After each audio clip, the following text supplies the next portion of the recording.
transform that into making something off of it, right? So it's very important that we are here today as Eswatini TV, and of course, this is hosted by the Ministry of ICT in collaboration with other partners. We have MTN Eswatini, we have ESCOM, and of course, it's such an exciting day, a turning point for young people in the Kingdom of Eswatini. Since it's a hashtag TikTok Eswatini reimagined, and of course, as a young person myself, I know that this is such a turning point because we have wanted, to get basically social media income generation in the Kingdom of Eswatini. So if you haven't started vlogging, if you haven't started posting TikTok content, you know that you are late by now. But of course, Eswatini TV is your plug here today. And of course, we are live on our social media pages. It's Eswatini TV on Facebook, Eswatini_TV on Instagram. And of course, we will be live on the Ministry of ICT's Facebook pages as well. So guys, stick around because there's a lot that young people are going to be learning here today.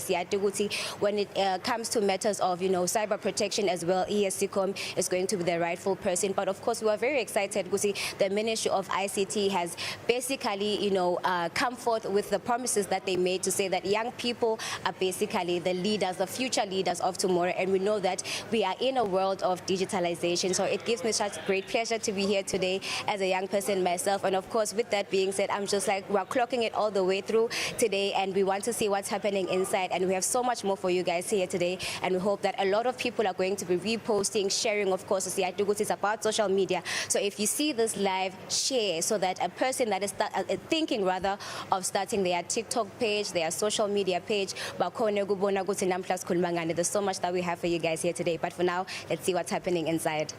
That is quite high at this point, especially in the youth. So we are excited about this as content creators. We are very, very excited. With that being said, if you do have a tag, and I hope you do, because that means that you were invited and you honored the invite, please make sure that you scan the QR code. And when you do that, that will mean that you've already registered.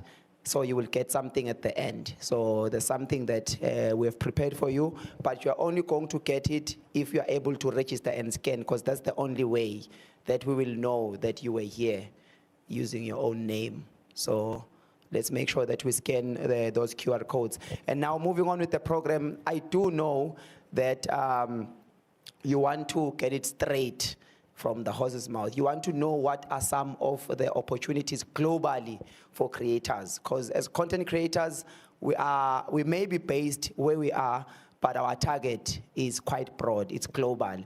So without wasting any time, we are going to get straight into it and get something from our TikTok representative, Mrs. Tolwana Matlaela. Ngicela ukuthi simshayele tandla kakhulu, asasonzela etanga mbili. We're jumping straight into it, no wasting any time. We want to hear what's going on. TikTok. TikTok is here. So here's another round of applause, ladies and gentlemen.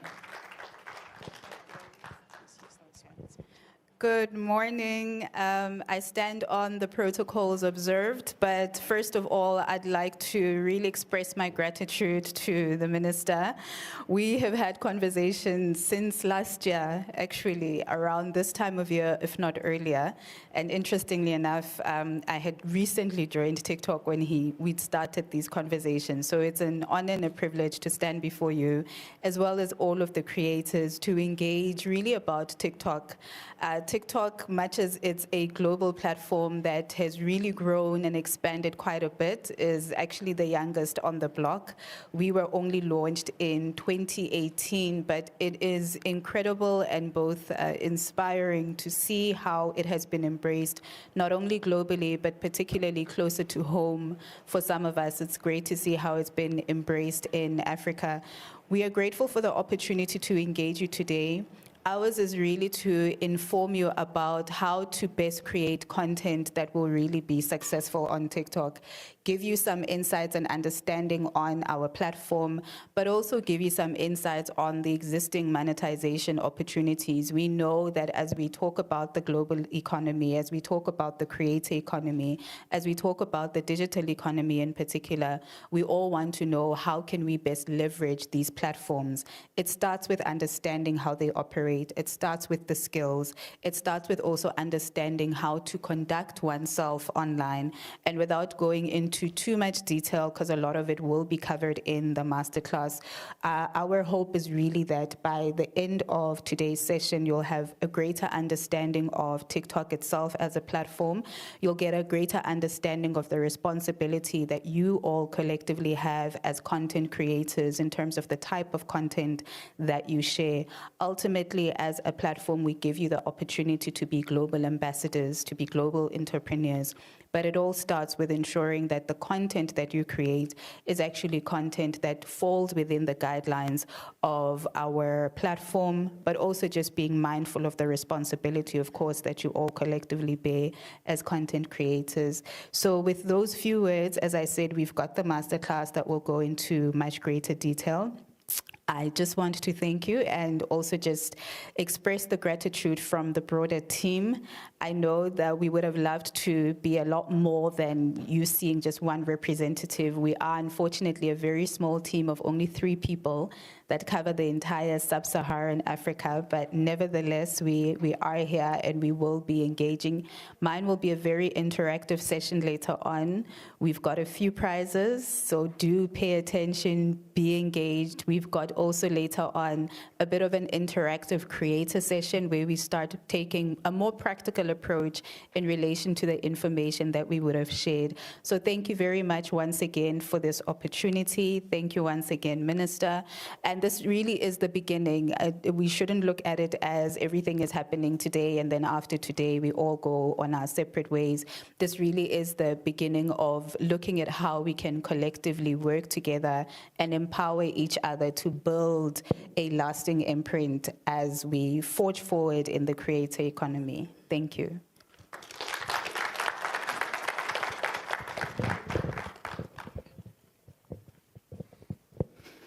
Some content creators who is whole and another round of applause for. Yes, this is where things start. Now you need to know who you are creating for and how you should create so that you start earning. So thank you for that. There will be a masterclass later on, so we will have time on the topic. We will have time on TikTok, how to monetize and how to create. So this is not just ngoba sengiyathi buta how TikTok so TikTok kanjalo. So we will talk about it a little bit later on. Now it was just to give you just an overview, like a preamble of what is going to happen a little bit later on, because we are here until 10 p.m. So we've got the time. So please make sure that you've scanned the QR code that is on your tag. If you don't have a tag, please make sure that you do get a tag. So moving on with our program, remember we are live on Eswatini TV.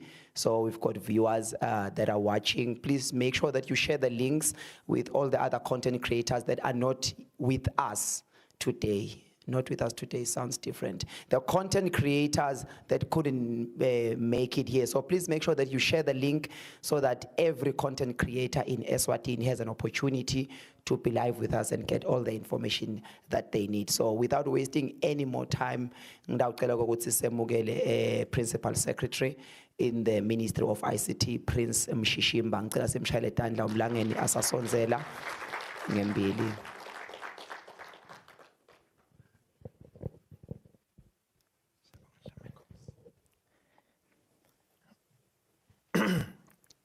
Honorable Minister for ICT, Senator Savannah Mazia, honorable members of Parliament that are present here with us, our distinguished guest from TikTok, our friend, CEO from Esicom. Oh, angambone umntalo wami ukuthi naye sewukhona. Siyakwemukela Dlamini kunene. Ladies and gentlemen, today it's been a long journey for some of us. We started, I think, 2018, 2019, and we're being pushed by you content creators about monetization of content. And maybe at the beginning we're not so much understanding of the issues, but you pushed us until we started working on it. We took the journey, traveled on it until we hit some snags after a few years. And we had to go back to the drawing board and think, how can we then, because if they talk of population, some market size and all those things, we can't create them overnight. Nangaboleka kumdura ngeke sithi hawo emaswati akahambe akhicite bantfu ngeminyaka lemibili sibese singale kwa million ngangale kwa 2 million noma kwa 3 million. That was not possible. But then kwase kuba ne ministerial injection. The ministerial injection gave it some new vigor, some new impetus. And yeah, iminyango yangonkotwa baze basiva baka TikTok that they can even be willing to come and talk to us singemaswati on the issue of content monetization, content creation and content monetization. Maybe I should make it clear that it's not that from here, then we'll start getting money from TikTok and whoever else. We are still learning. We're still getting all the sides of the puzzle as to how to actually unlock it. But rest assured that government is working day and night on this issue, being spearheaded by the minister herself. As the TikTok representative, that she was talking to her, and not only her, even the other platforms on this campaign.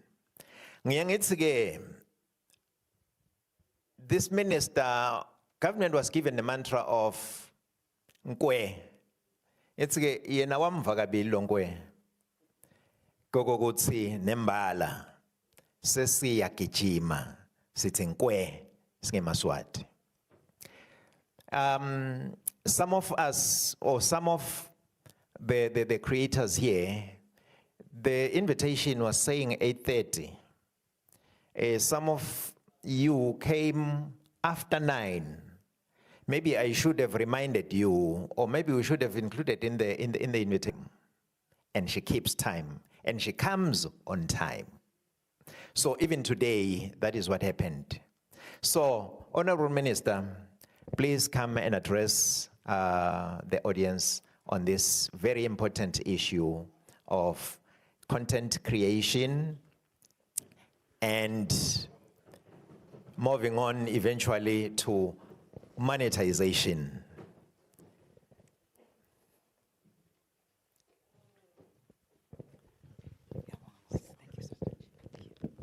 Thank you so very much, everybody. Thank you.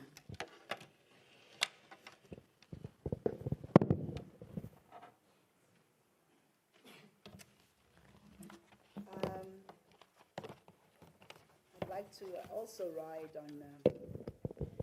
on all the protocol that's observed. I do want to acknowledge my members of parliament who I'm going to this afternoon. Please be kind to me.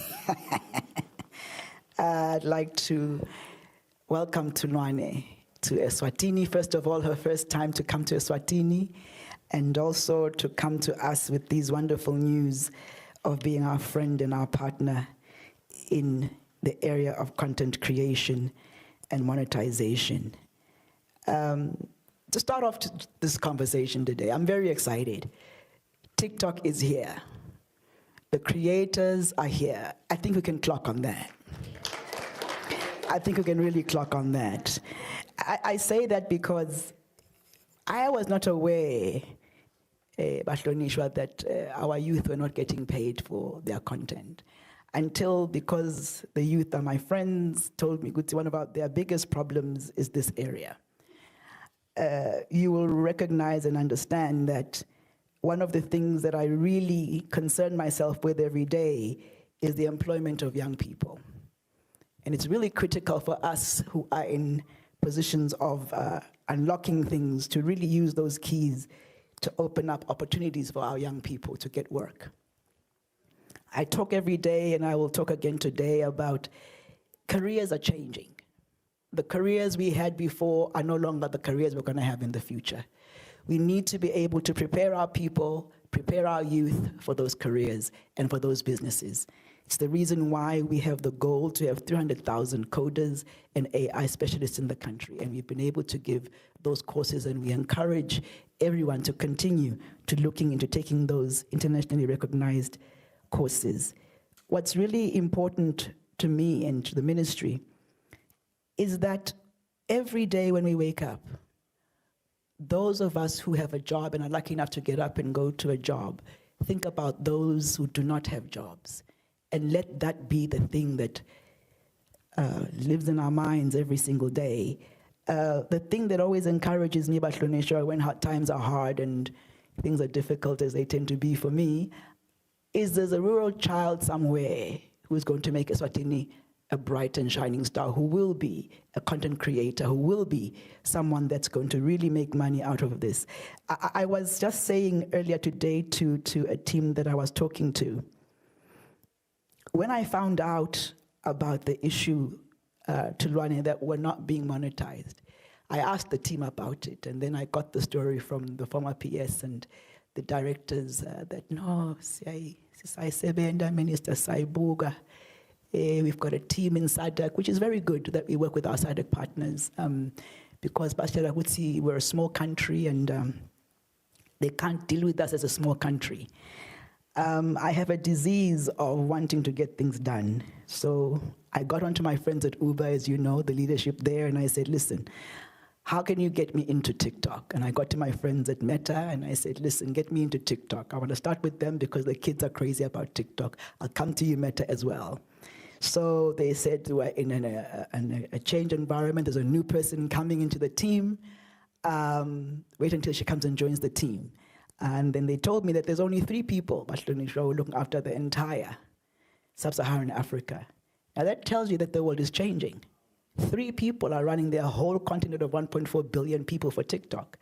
So the world is changing, and the jobs are no longer the way that they are. And so in talking to Luane, I said to Luane, listen, I know that we are talking to our brothers and sisters in the continent, but you've got to come down here and tell us how we can do it. Yes, we want to respect our relationships with our neighbors, absolutely, but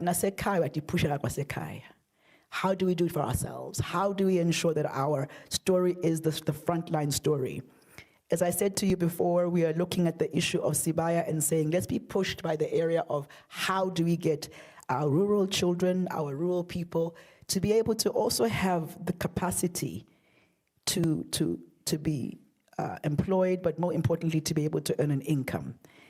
The creator economy is currently at about 250 billion, but they say that by 2028, it's going to be 1.4 trillion. That's how much it's growing. That's how fast it's growing. Sometimes when we look at this, I've heard a few comments about the area of content creation. I want everyone to know that they have laws and rules and regulations. So the content that goes into TikTok is not irresponsible content. They always ensure that you follow rules and regulations. And so there will not be people gyrating in their birthday suits, number one. And when you do act irresponsibly, they do cut you off. This is a business platform. Whether the business is you, the individual, or you have products that you are selling, hair care or anything else, or you are selling services, it is a way for you to reach the world. And I've always been talking about Eswatini, not only looking at the world to come in, but how do we reach the world? This is one extremely important example of saying we will reach the world with our products, our services, and our individual creativity, that the world knows Eswatini is a player in the world of creativity and content creation. Use today, as you have the master classes, to learn about how do you push up your numbers. Use today as you get the master classes to learn what kind of content you can put in. use today to understand how to earn the income. And I'm happy that Tulwane being here today is actually got exciting news. And I can tell them that actually we are able to monetize as of today.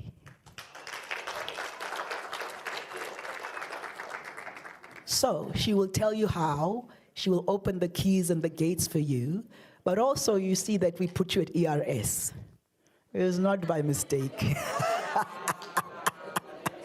It's to say you are a business now, so you must act responsibly. The people who are hosting us today here at ERS, they've got this thing called there's no free lunch. So all of you must be able to be contributors to the fiscus. But that's a good thing, because when you're paying tax, it means you're making money. And that's what the country needs to be able to do, to get more people who are going to contribute to the fiscus.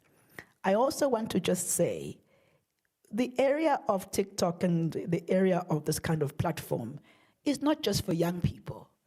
It's something for everybody, whether you are 90 or you are 9. But of course, I do want to say, PS, one of the things that concerns my mind is the under-16s. And I do think that as a country, we have to look, Bahlonishwa would see, how do we protect those under-16? I think we do need some kind of laws to say these young brains cannot be exposed to things that are addictive.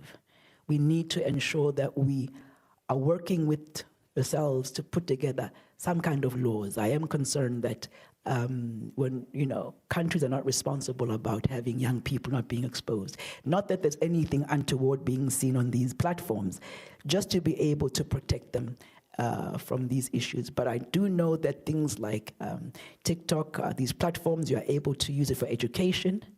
You're able to use it as a political platform to discuss political issues.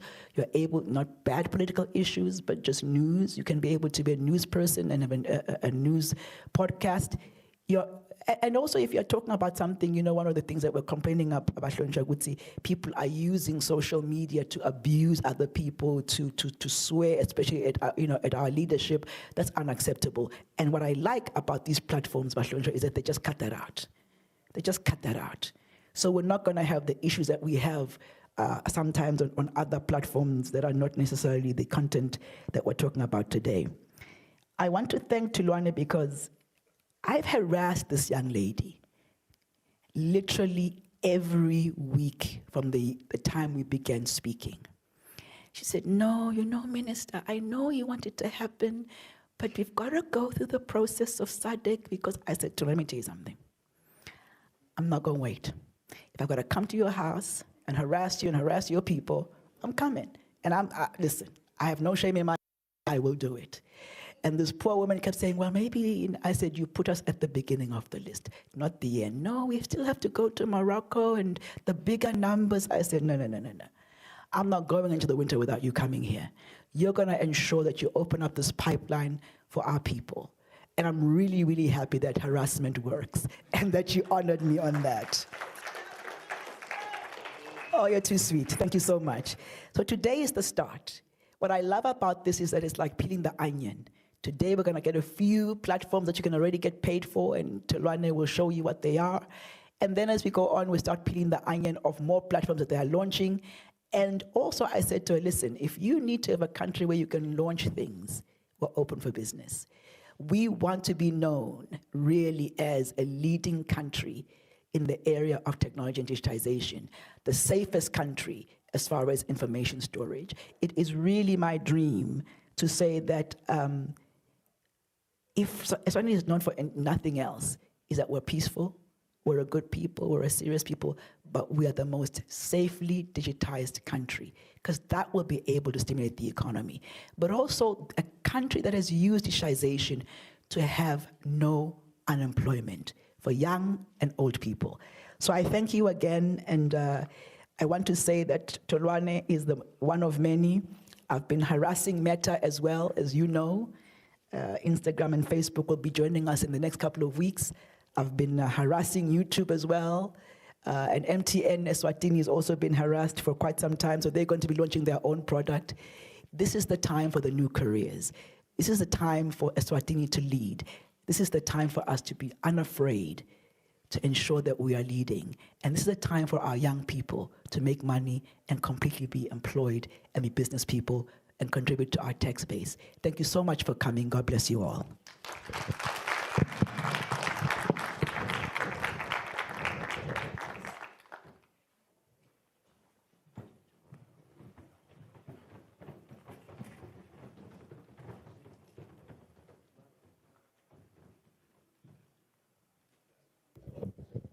Siyabonga kakhulu, Honorable Minister.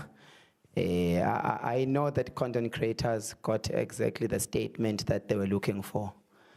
Everything else, they were just waiting for that part that says money, that part that says money when, money now. So we are quite excited about that. Siyabonga kakhulu, Minister, for fighting for young people.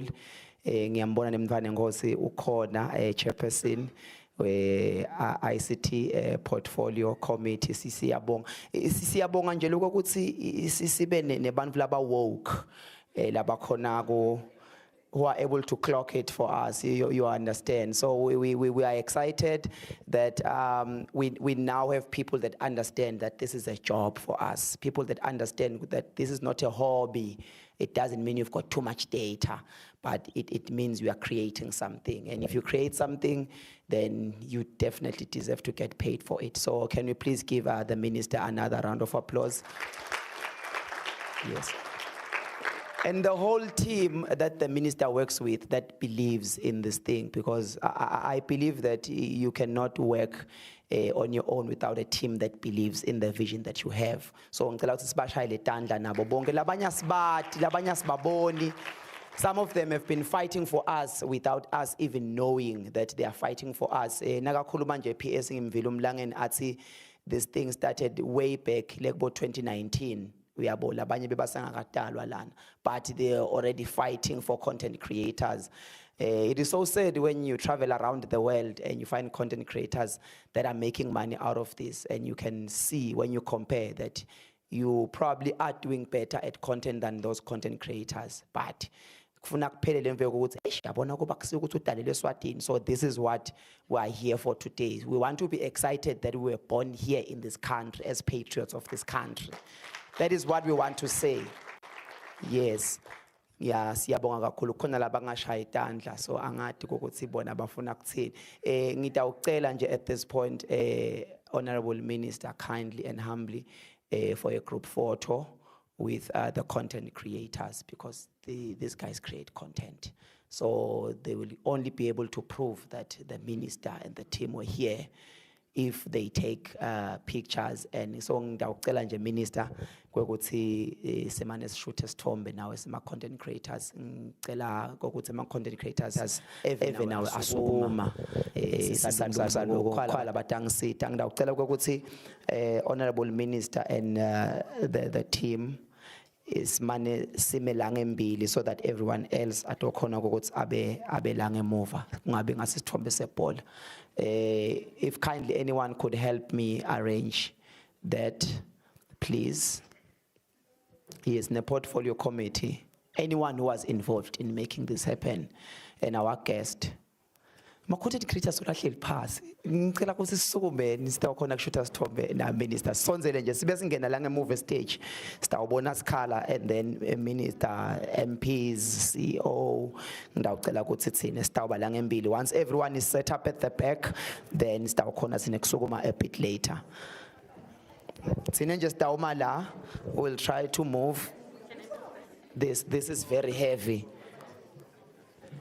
This, I don't know if it moves. Ngicela siqale somewhere here. Somewhere here. Yes. Thank you. Make sure you are visible in the picture. Because abona bacala kubhadala, batocala ngala ama content creators laba wabona la. So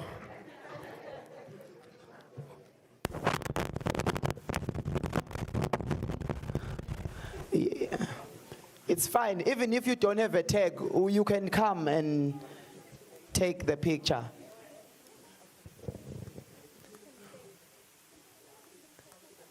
Yeah, let's try and make it like a line, like a line that is straight, that looks nice. Like kube nje ngathi ku line sicale la.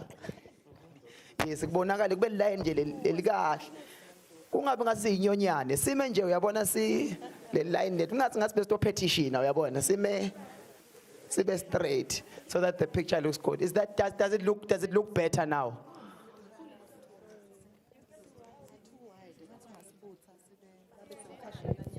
Yes, it's too wide. Ngicela sendeni portrait because singathi siyahlangana angathi kanjani, but it's too wide. Yeah.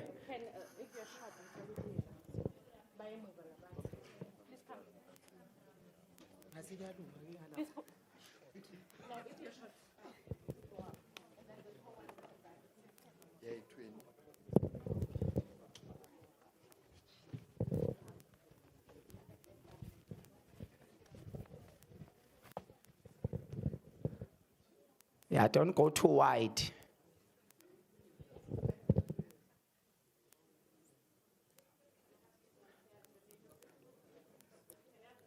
Yeah, it's fine. The photographer can stand there at the back so that they can take the like backed by ICC. Then they'll be able to.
Can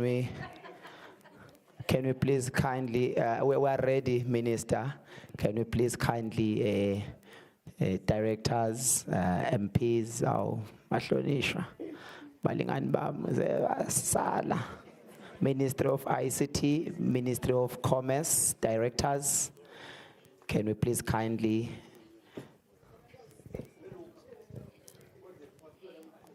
our chairperson, Negasan.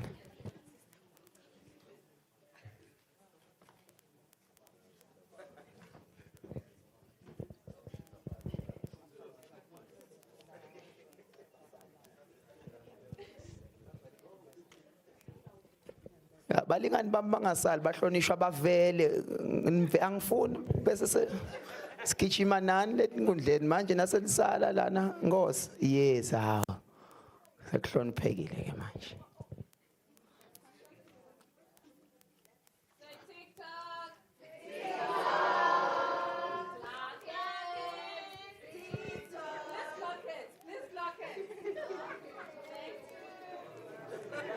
Hey, nawe Pepe uyayikloka.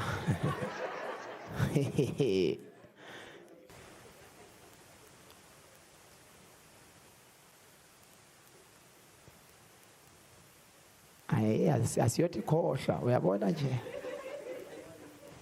Ngithi laba uyabona. Ngibangathi ni Paris Fashion Week yabona nyalo. Once the content creators are done, can we please have the task team? Yes, the guys that were pushing at the back. Yes, the guys that were having sleepless nights. Can we have them once the content creators are done? Sicela ukuthi the front line la ngembili sicela ukuthi front line ingasuki ithi task team icela kushoota with minister and the team that was in front. Can we please have the task team? Yes. A task team, no matter by task somewhere else. A task team is on Zele for this picture.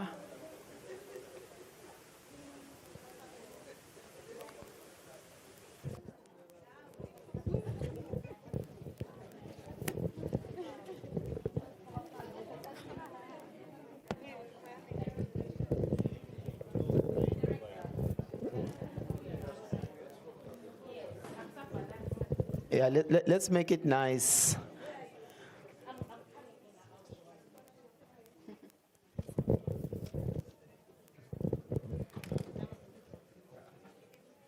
Ebengeyilungi ngasho ukuthi task team ngale tikipa tayo yathi bekungeke bebangasilimalela bekungekulunga.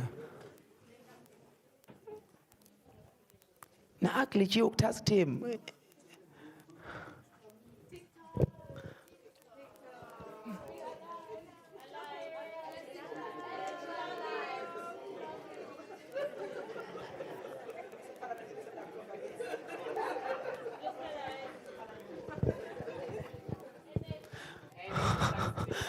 I-task team ngathola idziniwe from the task nje.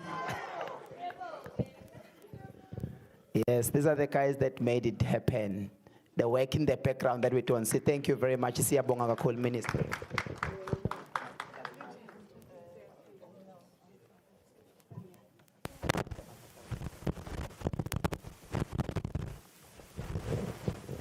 Thank you very much, Siyabonga Minister.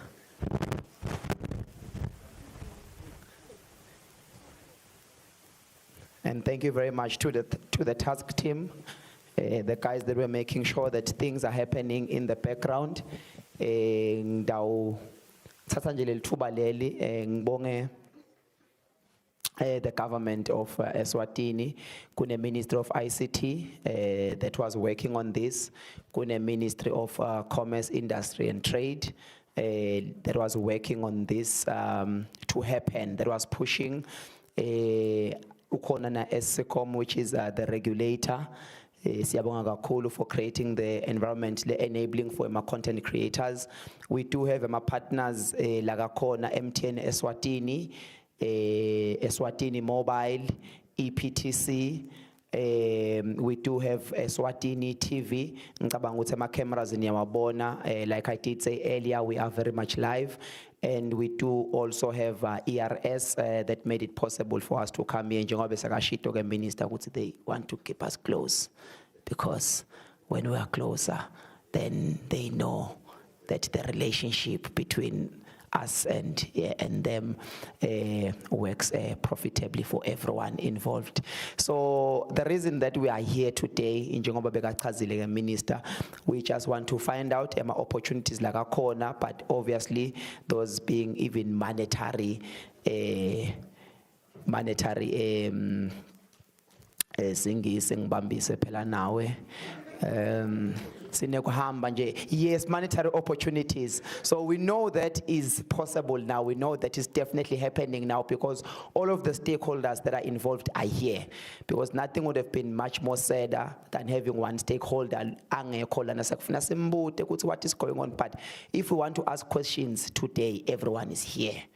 But now the most important aspect of this meeting, the masterclass, the TikTok masterclass, that's the one that we are going to have right now. And we're all finding out together, the things that will be said here, we're all finding out together at the same time.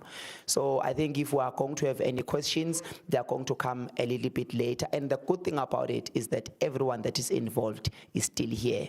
So we can ask, why this? Why is it like that? So the promises that have been made, we can still ask questions together. So we're going to have the masterclass. It's going to come on virtually.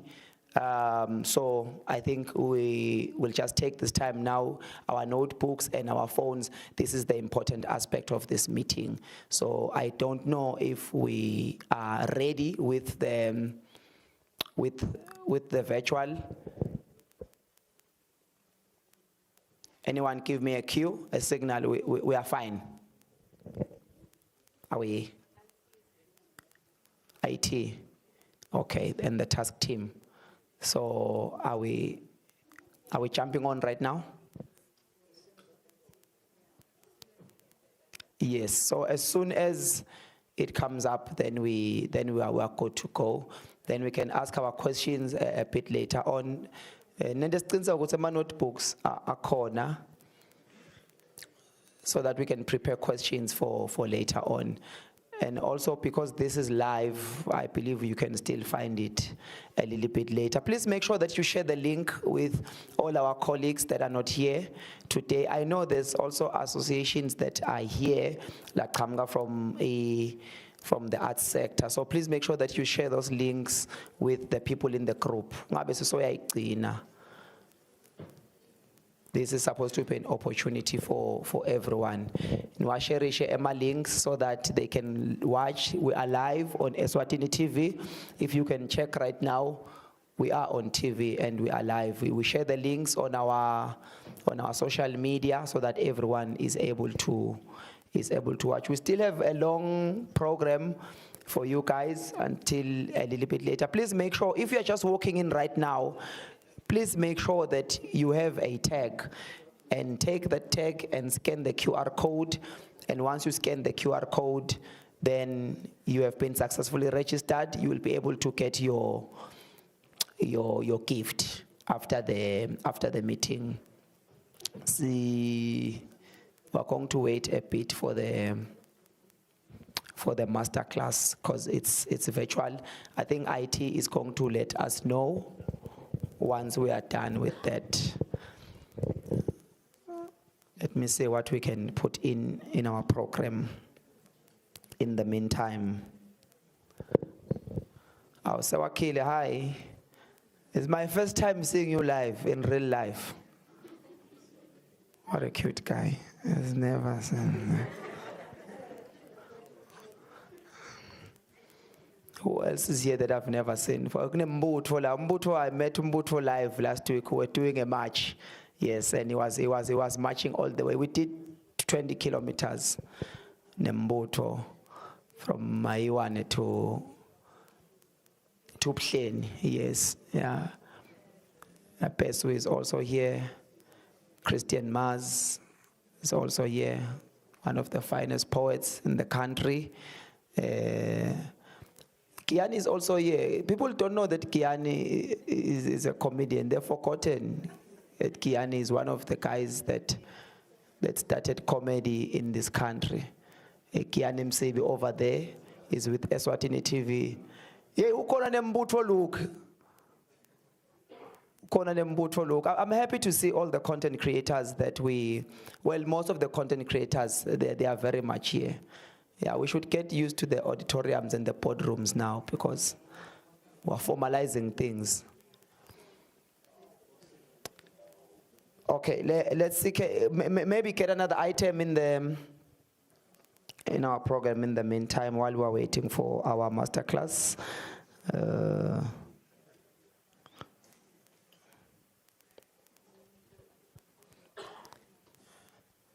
Oh yes, Alex Lushaba, my coach, is also here. So like I mentioned, one of our partners is MTN Eswatini.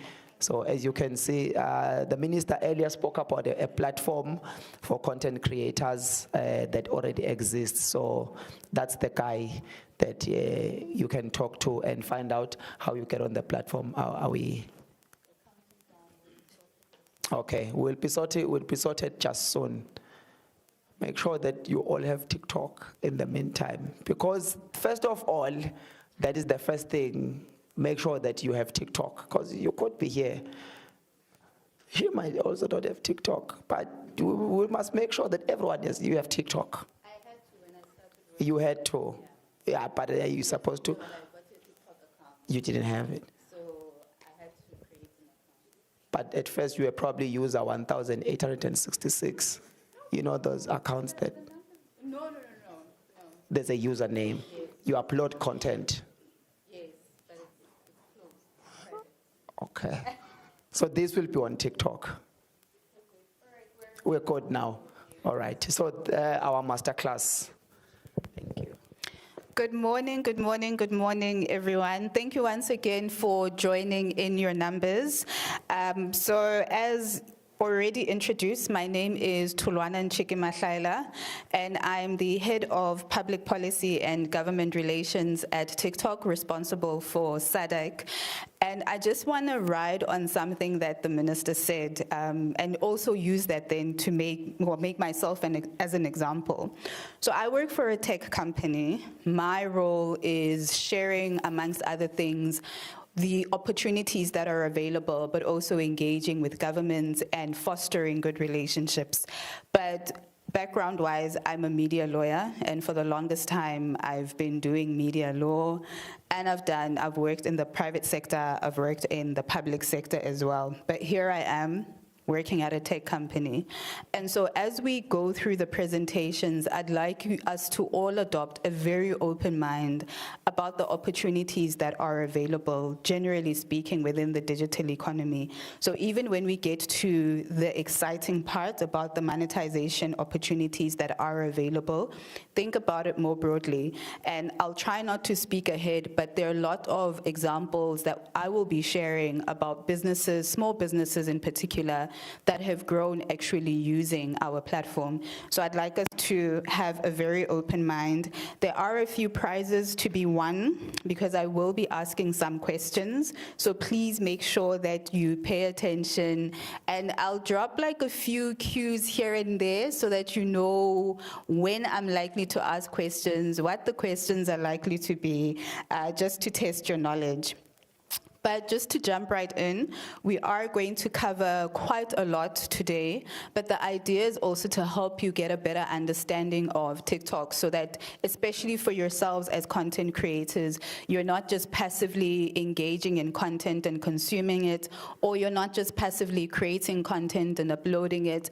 We're hopeful, or at least I'm hopeful, that after today, there'll be a lot more thought that goes into the type of content that you create. There are analytics that you will be able to actually check and see how well is your content performing and how can you improve. So we'll be covering why TikTok, first of all, why you should create content on TikTok and what sets us apart, particularly given the fact that there are other digital platforms that you could create content on. We'll also just be providing an overview of the platform. There are a lot of tabs sometimes that one sees. There are a lot of factors on our platform that you can indicate and that you can engage with, but I'll then just be sharing information around what they mean, especially for us at the back end, and how some of these indicators are used when assessing how well a particular piece of content works. We'll be sharing content best practices, and this really is for empowering creators to understand what type of content works well on TikTok. There's certain content that works quite well on other platforms that may be more photo-based. TikTok is a very unique platform, so there are very specific indicators that we use when assessing what we consider good quality content, and therefore content that would be given more visibility on our platform. And that really then would dovetail into high quality content, how you can create high quality content, particularly for TikTok purposes. Because again, the idea is to empower you so that you start creating content that does very well on our platform. And lastly, of course, and importantly, we will then be sharing about the existing monetization opportunities in Eswatini. So let's kick it right off. Why should you create content on TikTok? Interesting fact, we have over 1 billion users each month that come onto our platform.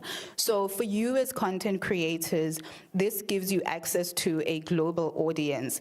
Yes, you may be creating content whilst you are in Eswatini, you may be uploading it from Eswatini, but from a visibility perspective, when you upload it onto TikTok, you have access to a phenomenal global audience.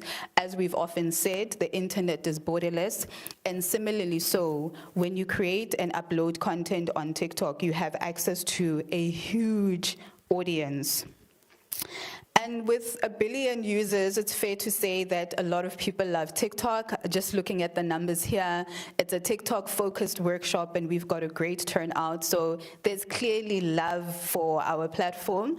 And there are a few reasons why TikTok is quite loved, and I'm sure that each of us could resonate with some of these reasons and some of these factors. But these are also things that you should then start thinking about when it comes to creating content, because your content must then at least fall into some of these categories in terms of why people would want to then consume your content. First of all, TikTok is a place to learn something new. A lot of the videos that you'd see would be life hacks. Sometimes it could even be learning about a new restaurant that's just opened up in an area that you live in or not far from where you live in. It could be a new mall. Personally, I love cooking, so I'm always discovering new recipes on TikTok.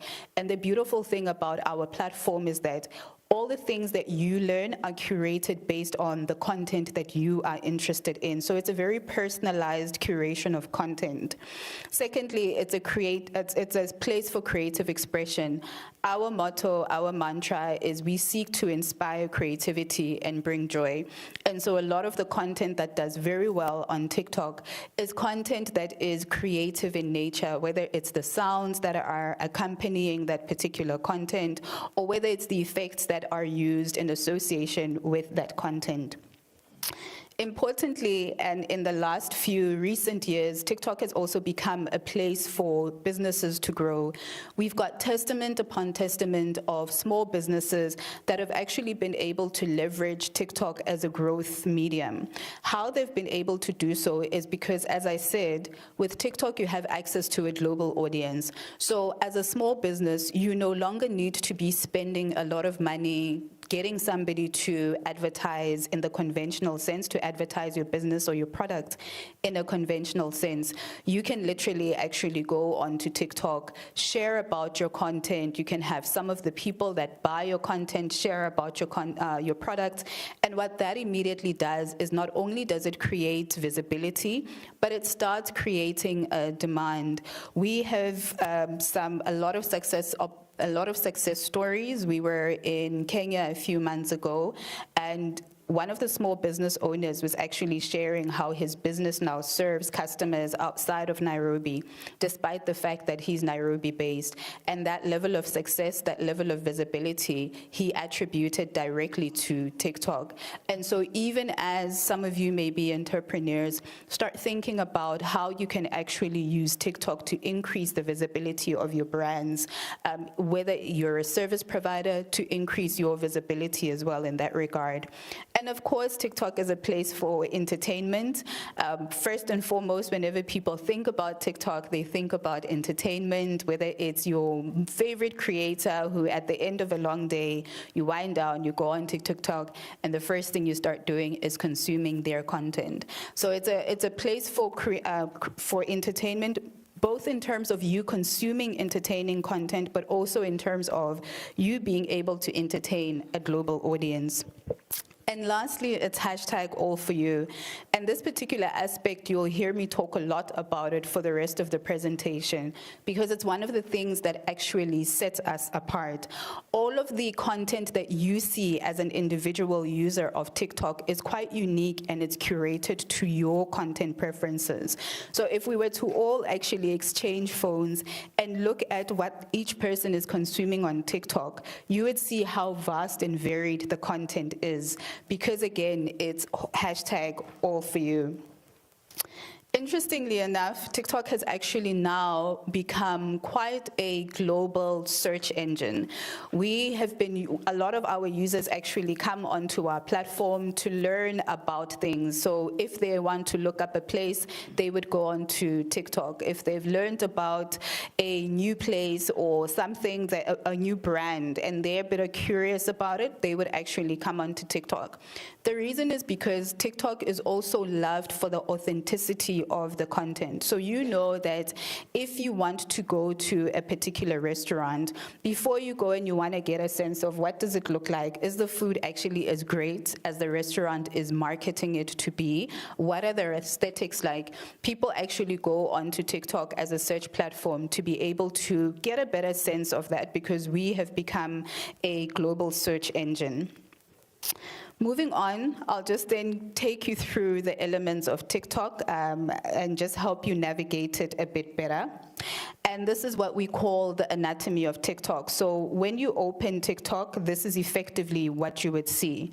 So right at the top, you would see the For You feed. Sorry, I don't have a pointer, but where it says hashtag, well, not hashtag in this instance, it just says For You. So that's the For You feed. That is where over 98% of our users spend their time. That's where a lot of content is actually discovered. So when you are creating content and it pops up on my TikTok, it's going to pop up under my For You. If we then move towards the other end, it's following. So following is going to be all of the people that you are following. So if there's some creators that you are following and you want to quickly access their content without waiting for it to pop up on the For You feed, that is where you would then see it. Next is Explore. Explore, again, is another tab where you have access to different types of content. So you could use that as for search purposes if there's something in specific that you are looking for. And then lastly, you would have the STEM feed, and that's particularly for all users over the age of 18 or 15. So the STEM feed, what it does is that's where you have educational content based on science, technology, engineering, and maths. And that just goes to the point that was made earlier, that TikTok is not just an entertainment platform, but as with other digital platforms, TikTok is also a place for education. So because we had a lot of engagements with our key stakeholders, particularly in government, there was a request that we start curating or providing space for there to be content that is educational, that would easily be accessible on our platform, and that's why we have the STEM feed there. Moving then on to this particular panel, starting right at the top is the heart. That heart is what you would use when you like content. So as you like content, the more you like content, the more our algorithm actually realizes that you like that type of content, and then would start feeding you or would start suggesting more and more similar type of content. Below there, that bubble, that's the comment sign, and that's the comment icon. So whenever you want to comment, that is what you would do. That is what you would click, and then you would comment. Similarly, if you are quite entertained with the content that you've just watched, which is what I do a lot, and you want to see what other people actually have to say about that content, you would also select that and see what other people are saying about that content and actually interact with the content as well.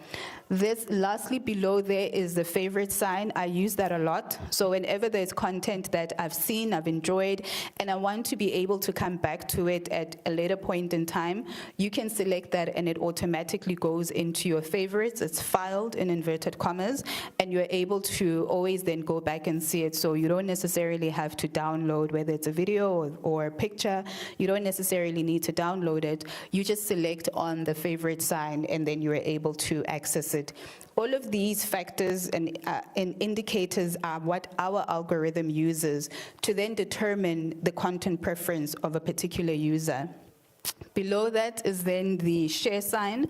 So if you enjoyed the content so much that you want to share it with somebody, you can actually select or tap on that icon. You have the option to either share the content within the TikTok app itself, i.e. share it to another person that maybe you're following, or you can actually share it to other platforms, external platforms. So you can share it to WhatsApp, you can share it to Facebook as well.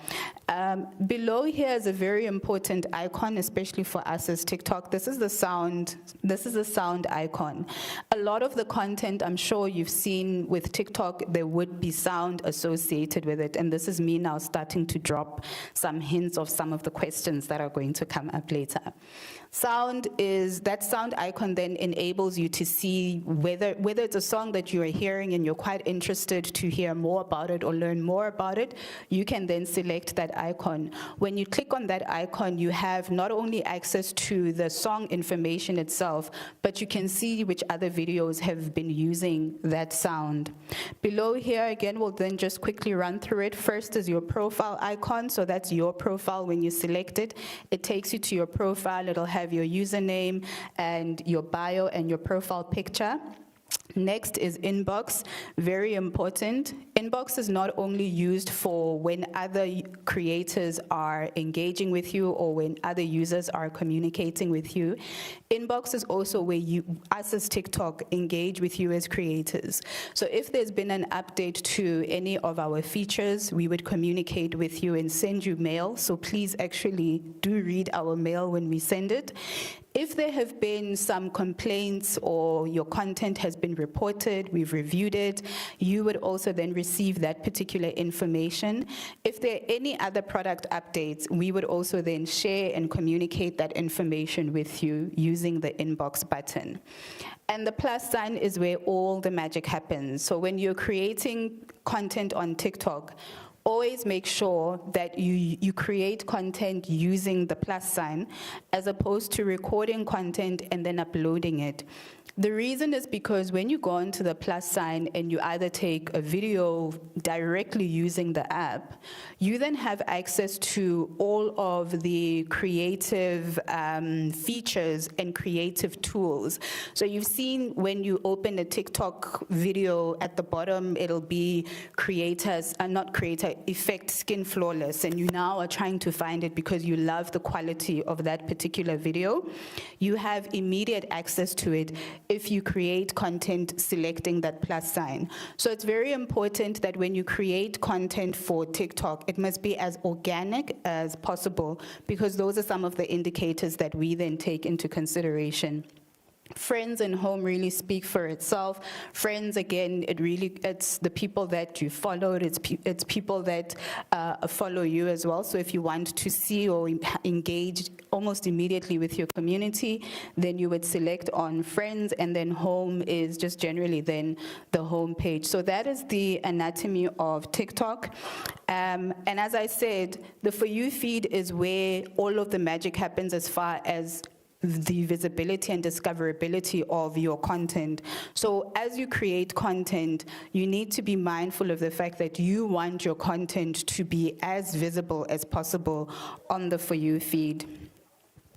Now, we've got a very interesting algorithm which sets us apart from the other content platforms. I won't mention any names, but you know which they are. Now, in order to have your content accessible or to be boosted and visible on our For You feed, it's very important to understand the factors that our algorithm takes into consideration, excuse me. So when we were going through the anatomy of TikTok, I was showing you some of the indicators, the like button, the comment button, the share button. All of those are actually indicators that are taken into consideration by our algorithm. So starting with the first indicator, one, the watch rate and the finish rate. What that means is how long people actually watch your video for. Do they watch your video from start to finish? So as you create content and as you are about to upload it, try and be as objective as possible. Before you upload your content, look at it and ask yourself, if somebody who doesn't follow you, has never heard of you, and lands on your piece of content, do you honestly think that they would watch your content from start to finish? And if not, then you'd make the necessary adjustments. Because for us as TikTok, from a back-end perspective, if people just immediately swipe past your content, for us it says that particular user is not interested in that type of content, so we wouldn't recommend your content to that user or users who have a similar content preference. Similarly, of course, and on the converse, if they watch it start to finish, it's an indicator that that particular user or users with that particular content preference really love and enjoy your content, and therefore we would recommend more and more of your content to them. Hashtags and trends, you can't have a TikTok video without a hashtag. It's even better if you are participating in a trend. And please, please, please, when it comes to hashtags, we've seen people like saying hashtag FYP. It does nothing for your video, or FY with so many P's, like 5 P's, FYP, P, P, P, P. No, no, no, no, no. No, you're wasting space, you're wasting characters. It does nothing for your video, and I'll tell you why. Hashtags effectively is a tag that this type of content is appropriate for content in a particular category. So this is my first time in Eswatini. So perhaps I take a video and I'm like, hashtag Eswatini, hashtag Manzini, hashtag Mbambane. What does that say to TikTok? TikTok says, okay, she's interested in content to do with Eswatini. So I will start seeing a lot of content, but similarly, my content that I'm creating with those hashtags would then start being recommended for people with a similar type of content preference. So FYP is not a content preference. It honestly says nothing other than for your feed, for your page. So for us, from a content categorization perspective, it's not going to land anywhere. So as you then put those hashtags, think about the content itself, what the content is about, and make the hashtag itself relevant.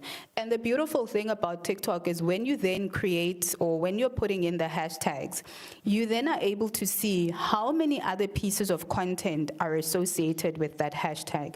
I travel a lot because of my job, and I would do hashtag TikTok travel. As I'm putting in hashtag TikTok travel, there's automatically going to be a pop-up that says there's 10,000 other pieces of content with that particular hashtag. And a similar hashtag, there's 50,000 other pieces of content associated with that other similar hashtag. That's an indicator for me that if I want my content to be seen, I should use the more popular hashtag. So those are some of the things that you can then take into consideration. Stay away from FYP, but also make sure that your content, the tag that you're using is relevant to that content. And we also always advise a minimum of 3 to 5 hashtags, nothing more, because again, it's not going to help your content because there won't be any specific category that your content can then be placed in. I know I spent a lot of time on that, but that's because we've seen that a lot of people have a misunderstanding of how hashtags actually help boost the visibility of content. Next, there's also then the comments. Comments, again, is the extent to which people interact with your content. So the more there's interaction with your content, that means there's a higher consumption of your content, and what the algorithm will then do was it will increase visibility of your content on the For You feed. Followers, shares, and likes, again, it's as people interact with your content, as people follow you more, as people like your content more, as people share your content more, is an indicator of the popularity of your content. And the more popular your content, the more visible it's going to be on the For You feed. All of this means or can mean very little if your content violates our community guidelines. Every household has rules, and TikTok is no different. And so we need, or ours is to ensure that we provide a safe platform, and that is our North Star.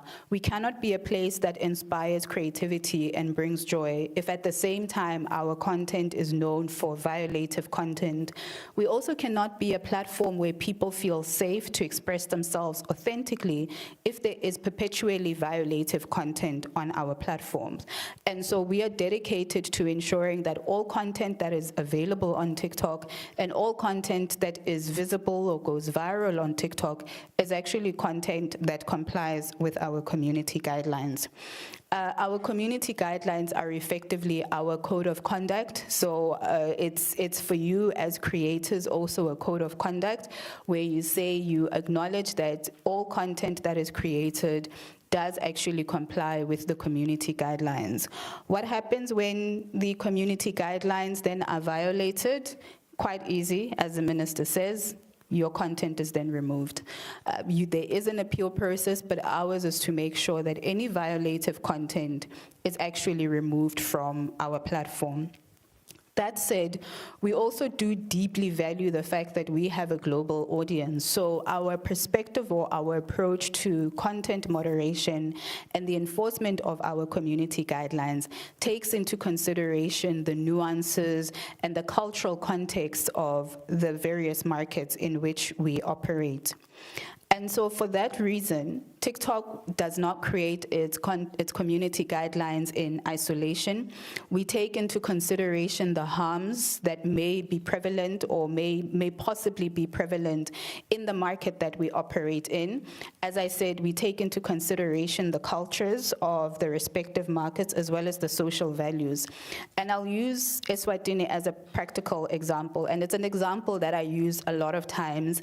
Where's Sakile? I saw him earlier on. Yes, he can attest. I'm pointing him out because he can attest. We were at a workshop in the Seychelles, and I made this very example around how we take culture into consideration when it comes to our community guidelines. So Eswatini, there is the annual Reed Dance, and it's quite well known, and it's celebrated not only in Eswatini, but within the broader African diaspora. And from a TikTok perspective, when we see that content of the maidens celebrating their heritage, we would not take that content down on the basis that it constitutes nudity.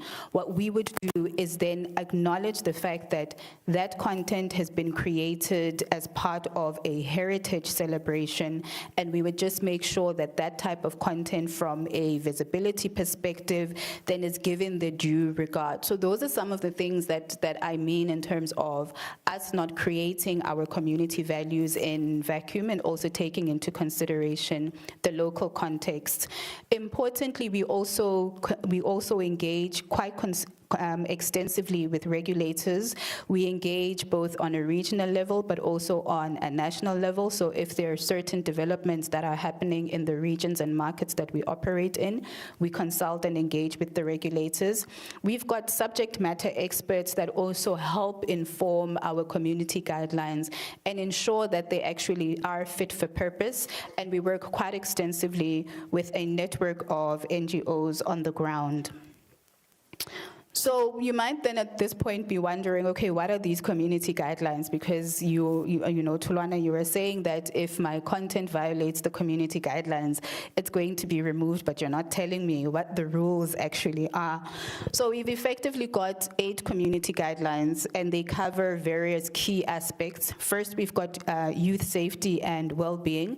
So these relate particularly to accounts that are between age 13 and 18, where we have different privacy settings. First and foremost, it's important to understand TikTok is a 13+ app. And that's why it's very important that when, especially the younger users are creating their accounts, they should not be creating accounts using mom's ID number, uncle's ID number, or aunt's ID details, because we then, from a TikTok perspective, would associate that content with that particular age. And unfortunately, if that account is then being used by a younger user, they would not have the benefit of some of the default safety and privacy settings that we have for particularly the younger users. Our community guidelines also cover safety and civility, and we'll be going into a lot more detail about how we actually articulate those and therefore how we enforce them. We also cover mental and behavioral health. We care deeply about the well-being of our users. So we not only look at how we can ensure that we protect them from violative content, but also how we can develop search interventions so that if somebody is in a particular country and and I think we have similar safe search interventions in Eswatini as well, where it's somebody that maybe is looking up suicide, using that as an example. They're not going to see a video about somebody talking about how to. Instead, what will happen is the app will then redirect them to whether it's a child line or any other similar type of intervention that is present there in their location, so that they're able to actually receive the help that they need. And those are some of the steps that we take to ensure that we also protect just the mental and behavioral health of our users. We've got integrity and authenticity, and this also just makes sure that we don't become a platform that is known for having bots that are engaging with people. We want to make sure that people who have accounts and engage on our platform are actually live, warm human beings. Privacy and security will go into a lot more detail. Eligibility standards on the For You feed. As I said, your content cannot be given any sort of increased visibility if it violates our community guidelines. And all of these are actually available on our website. So at any point in time, if you want to remind yourself what are the community guidelines and what's the detail under each of these community guidelines, you can go onto our website. And I do encourage that you actually familiarize yourselves with them, especially if you want to be a successful content creator on TikTok. Importantly as well, they're not cast in stone. So we don't say we've created our community guidelines in 1999 and that's it, we never review them. That actually would be quite a miss of us. We always make sure that they are fit for purpose and that they respond to some of the emerging challenges that we see, not only on the platform, but within the digital ecosystem at large. So breaking down the community guidelines, I'm not going to go into all of them, but we've just highlighted some that we think are particularly important based on a lot of the engagements that we've been having with creators as well as with governments, not only globally, but in Africa as well and in Southern Africa. So starting with our safety and civility policy, this aims to ensure that the protection of the physical and psychological safety of our users is actually at the core of all that we do. And our safety and civility policy covers various elements: harassment and bullying, violent behaviors and criminal activities, as example, youth safety and abuse, hate speech and hateful behaviors.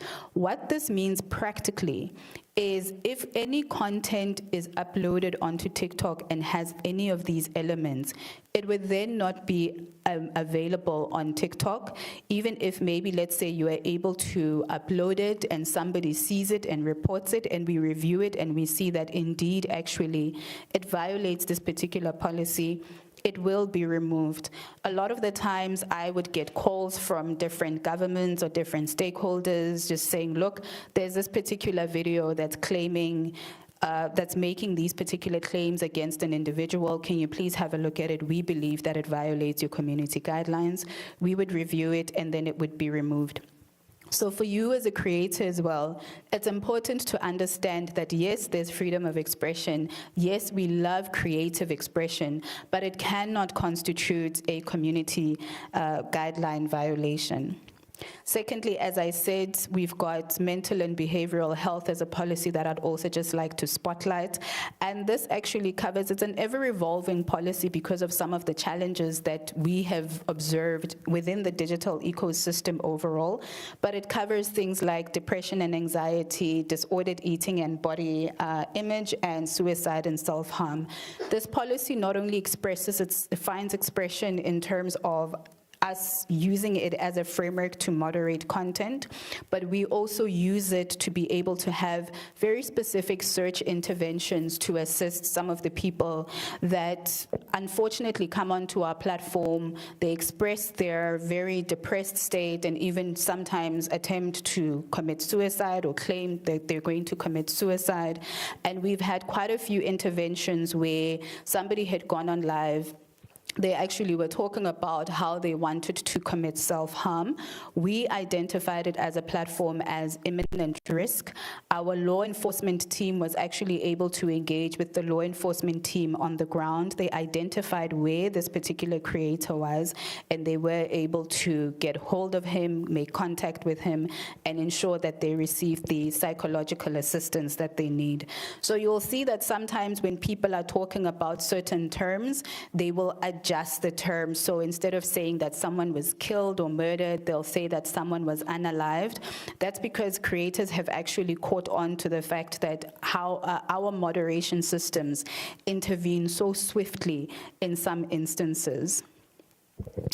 So how do we then, beyond just removing the content, how do we then enforce the community guidelines? We've got a two-tiered approach in terms of how we enforce our community guidelines. We use technology on the one hand through AI, and then we've also got a team of human moderated teams that really focus on specific subjects, and they would then assess your content and see whether the content violates community guidelines. So whilst it looks as though it's a very instantaneous process from when you've created the video to when you upload it to when it's actually published online, that process actually goes through a content moderation process. So sometimes you will think that this video is taking a while to upload. You might even think that maybe you've got a connectivity issue. That's not always the case. It's not always the case of a connectivity issue. Sometimes there's something that our content moderation system may have picked up and is then still reviewing the content.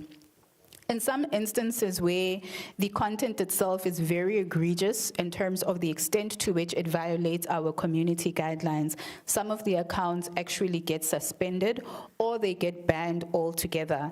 And people would then have to try or we've seen how sometimes people would have to try and create completely new accounts and start almost a new digital identity. And as I indicated, in some instances when it is warranted, we would then make contact with law enforcement. We work with law enforcement globally across. We've got a separate team that works with law enforcement in the global markets that we operate within.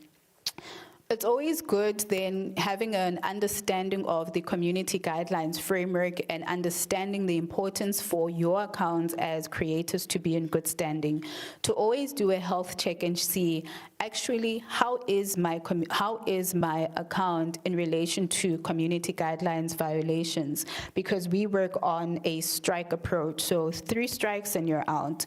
So and whenever there's a strike on your account, you would then know and you'd be able to actually go into your settings and do an account check, and then you can see whether or not there are any violations against your account. Whilst we understand that whilst we take a very rigorous approach, we do know that at times perhaps we may err on the side of caution a bit too much. You do have an appeal process that is available to you as a creator. If you think that your content was removed incorrectly, or the moderation that was applied to your particular content in terms of restricting its access on the For You feed has been implemented, but too restrictively so, you are actually able to lodge an appeal, and that content would be reviewed by a separate team altogether. So I also encourage you to also think about that. If sometimes you honestly think that maybe there was a misunderstanding in terms of the content, do lodge an appeal. We do know that whilst we try and be as rigorous in our systems, we do know that we can unfortunately falter, so do actually take advantage of that. And so the fun begins. Like I said, I've got a few goodies. I won't say what they are. So just to see whether or not you've been paying attention, and again, just to get a bit of energy, because I know it's been a lot of information that has been taken into consideration now and that has been shared. Starting off with our code of conduct, because that is our cornerstone. Mention 2 TikTok community guidelines. So a lot of people get this wrong. So I'm gonna give you a tip. There was a slide that had boxes, so to speak, and it was different categories, and I said that is the community guidelines. Not necessarily the detail that I went into thereafter, but that particular slide. The information that I'm asking about is on that slide. And I'm not going to go back to the slide. So mention 2 TikTok community guidelines. Okay. Yes. Privacy and security, that's number 1. Uh-huh. Sensitivity and mature theme. Sensitivity and mature theme. Okay. Yes, you got it right. Come get your prize. And can you please show them what it is? Because then maybe it'll motivate. Yes, it'll motivate people to actually engage, answer, pay attention. But that's your TikTok swag, ma'am. And maybe whilst you're unwrapping your goodie, maybe share your TikTok handle so that more people can follow you. I am Titi McBubbles on TikTok. Okay, all right. Let's see what you got. Nice. Exclusive, clock it. Exclusive, yes. Okay, it's a backpack. Yes. And, okay, looks cute. It's a nice backpack. Yes. Okay, it's quite good. Yes. Love it. Thank you. See? Yes. So we don't just come with information, we've come with goodies as well. So second question, true or false? Our community guidelines apply to short videos only.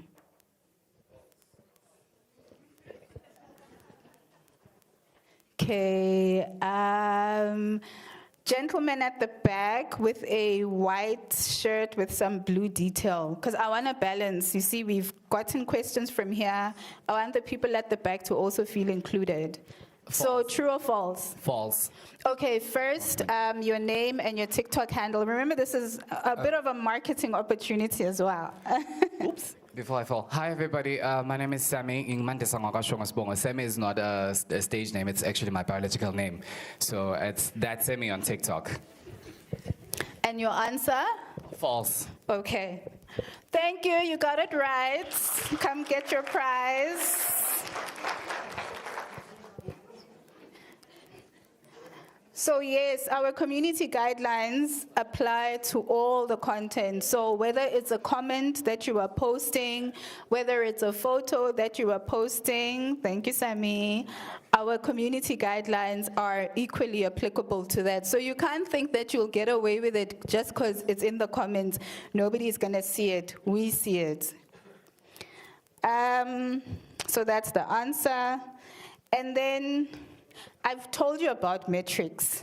I went on and on about metrics. I was like, indicators, indicators, wink, wink, indicators. So name any 2 metrics that we use as TikTok to recommend your videos on the For You feed. Okay.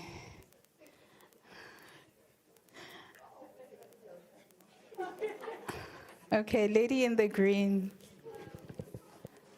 Wait, there's a mic coming. Remember, name, TikTok handle, then your answer, please. Sanibonani, my name is Lulega Mdluli and my TikTok handle is Lulega M. The 2 metrics would be your watch and finish rate and then follows. Yes, yes, yes, yes, yes. Thank you.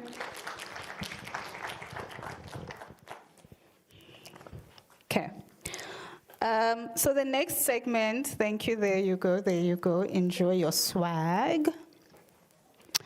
So the next segment goes into some of the controls that we have, and the reason being, again, we want all of our users to have as blissful and as safe as an experience as possible, because we understand that our preferences are different. So we want to, beyond you being able to select your content preferences right at the beginning when you are signing up, even as you continue to engage and interact, you then are able to have control over your TikTok experience.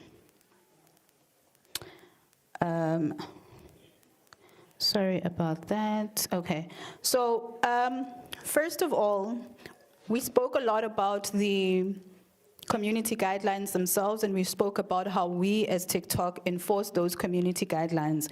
But equally so, as users on TikTok, you are empowered and you're able to report content that you believe is violative. And we actually or our efforts are complemented quite extensively by the reports that we receive from users. So whenever whether it's a piece of content that you want to report, it could be a video, it could be a photo that you see and you consider inappropriate. If you press and hold on your screen, there will be a pop-up of different options. Some of the options would include not interested, but also report. And when you select on report, you then would be able to say why you are reporting it based on the community guidelines.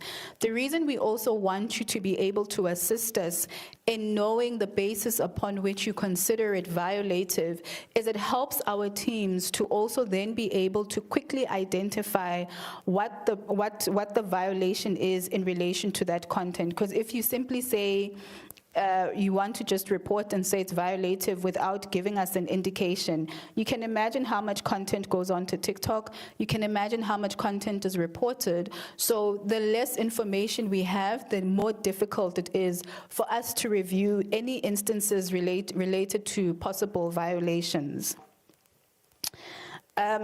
Secondly, you also then are able to control the comments on your videos. If you don't want anyone to comment on your video because Manchester and it was playing with, I don't know, say Liverpool, but you're still an avid Manchester fan despite the fact that they may have just lost, and you want to post your video anyway and you don't want anyone talking about how they've lost, you can then just mute the comments. You can disable comments and you can enjoy posting your content, without any comments that are popping up.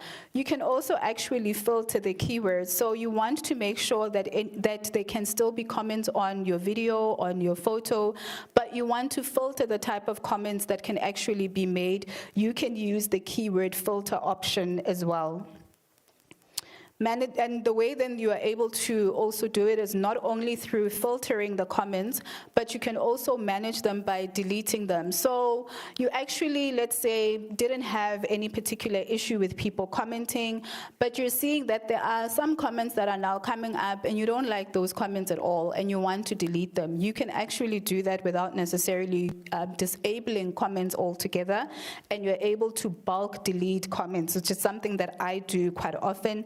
If maybe I don't like the comments, they're not necessarily violative, but from a personal perspective, it's not comments that I would want to see on my content, then I'm able to then just delete those comments, and that helps one manage interactions. So that was specifically in relation to comments, and then in relation to the content itself. When you sign up to TikTok, we ask you what your content preferences are, and you're able to then put in your content preferences. What you're also able to do over and above that, especially if you are now seeing that, hey, this algorithm is just now suggesting content that I don't know why it thinks I'm interested in this content, you're then actually able to use a filter, a keyword filter in relation to your content preferences. When you use that, it then enables us to ensure that the content that is then recommended on the algorithm is content that suits your preferences.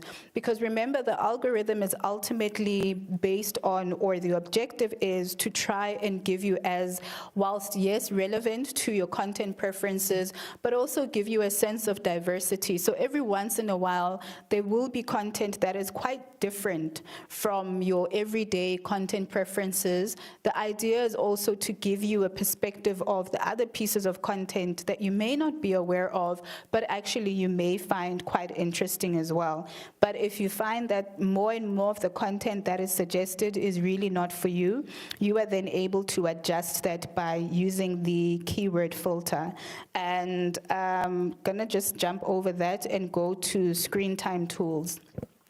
The minister said something very interesting in her remarks and was talking about addictive screen time and the amount of time that sometimes users, and I'd say not just users under 16, but users generally can just find themselves scrolling because they're so engaged with the content on the platform. We also, as TikTok, are quite committed to helping our users to create healthy screen time habits, to create healthy habits. In fact, last year we had a digital safety summit, and the idea was also to help our creators understand that in as much as we enjoy you being on our platform, we want to ensure that you exercise some sort of diligence insofar as the amount of time, amongst other things, that you spend on our platform. So what we have are also screen time tools, and these screen time tools not only show you how much time you have been spending on the platform, but then it also helps you to be able to adjust or manage the amount of time that you want to spend. So if you want to spend a limited amount of time during the week because you want that to be focus time for your work, and after work you want that to be focus time, be it for family time or just unwinding, you then are able to use tools within TikTok itself to help you manage that. Or you are working on a tight deadline, and during that time you just don't want to have access to TikTok, you don't want to use TikTok, you then have access to tools that will help you do exactly that. This is just a snapshot of what I had shared earlier. And then this then just also helps you to adjust who can or manage who can or cannot have access to your content. As I said, because we are committed to youth safety, one of the things that we do is we have specific and dedicated default privacy settings when it comes to accounts that belong to people aged between 13 and 15.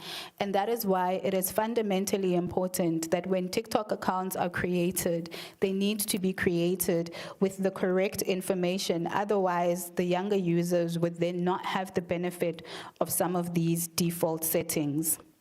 So I'm going to pause there. I know we've got a Q&A session, but I'm also just checking the energy in the room. There was a lot of excitement with some prizes, but I just want to check whether there are one or two questions based on the information that I've already shared, not information that I'm yet to share, like monetization and all of that, but based on the information that I've already shared. Are there some burning questions that you have? One or two? Yes. I don't know if there's a roaming mic. Okay, you can stand and use your stage voice, project. Name, TikTok handle. Okay, wait. There is a mic that's coming.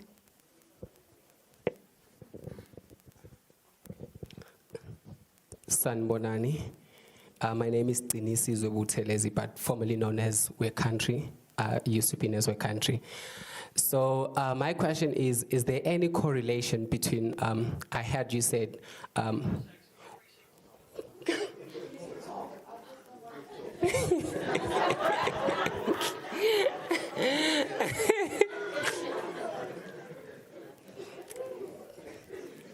Yes, any correlation between? I think I heard you say when we upload our content, it might take time. I mean, there's a period where maybe you want to share the content where it says still under review.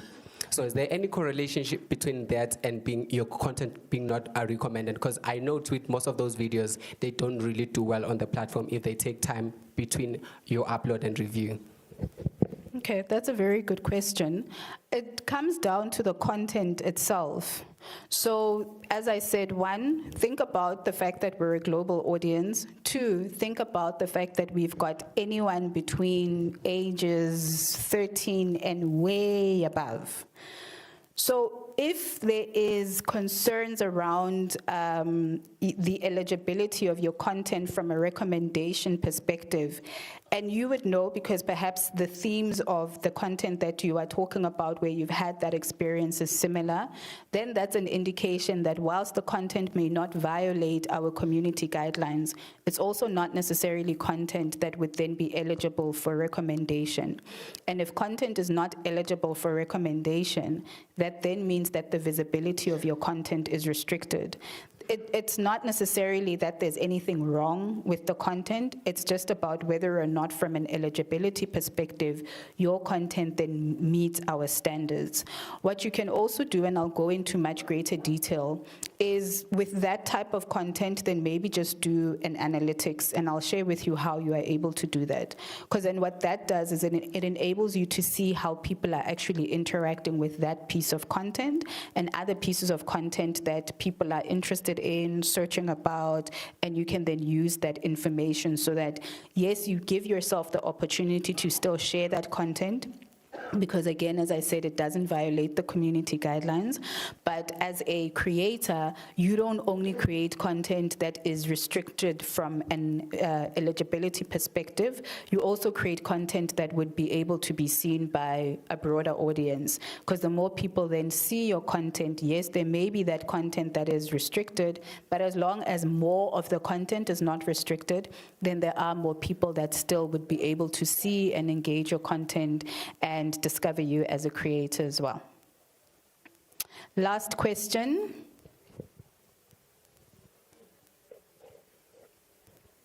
Going once, going to, okay, last question there. Greetings. Kamala Mangazwelis Kakane, my TikTok page is Line Media. My question is, how can journalism and media companies, especially in Swaziland, you have the traditional media, how can TikTok help them improve their brand? Two, the second question is, TikTok, what does TikTok, in terms of, does TikTok improve the original content or the shared content? And then how does that affect the reach of audience in your page? Okay. Your content is your content. I'm starting with the last question. Your content is your content. So as a platform, we don't tamper with your content.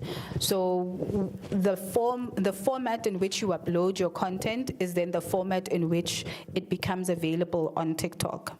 When you see your content, maybe it's been edited and shared and used, that's normally by another creator, depending on the privacy settings that you have with relation to your pieces of content. But from a platform perspective, we do not tamper with your content at all. So even if you were to recreate the same video and share it, both videos would still continue to be available on our platform. But it's important to then bear in mind the type of content that does well on TikTok. And now I'm going into your first question. So in terms of how to improve your brand, understand how to create content that is for TikTok specifically. And we've seen in a lot of the engagements that we've had, particularly with journalism, of course, if you create content for broadcast purposes, you've got your codes of conduct that you need to comply with. You know what type of format does well on TV. You know what format does well on radio. TikTok is quite different, but you also will never get a sense of how well you can adapt as a publisher, as a journalist, unless you're on the platform itself.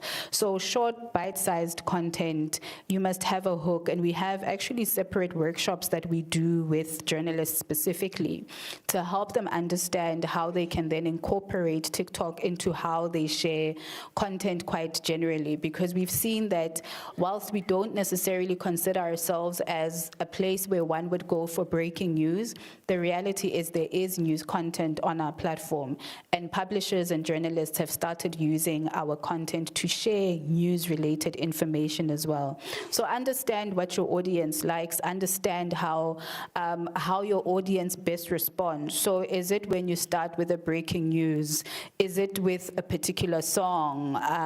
But as I said, it's a trial and error. So I can't say these are the steps that you must follow.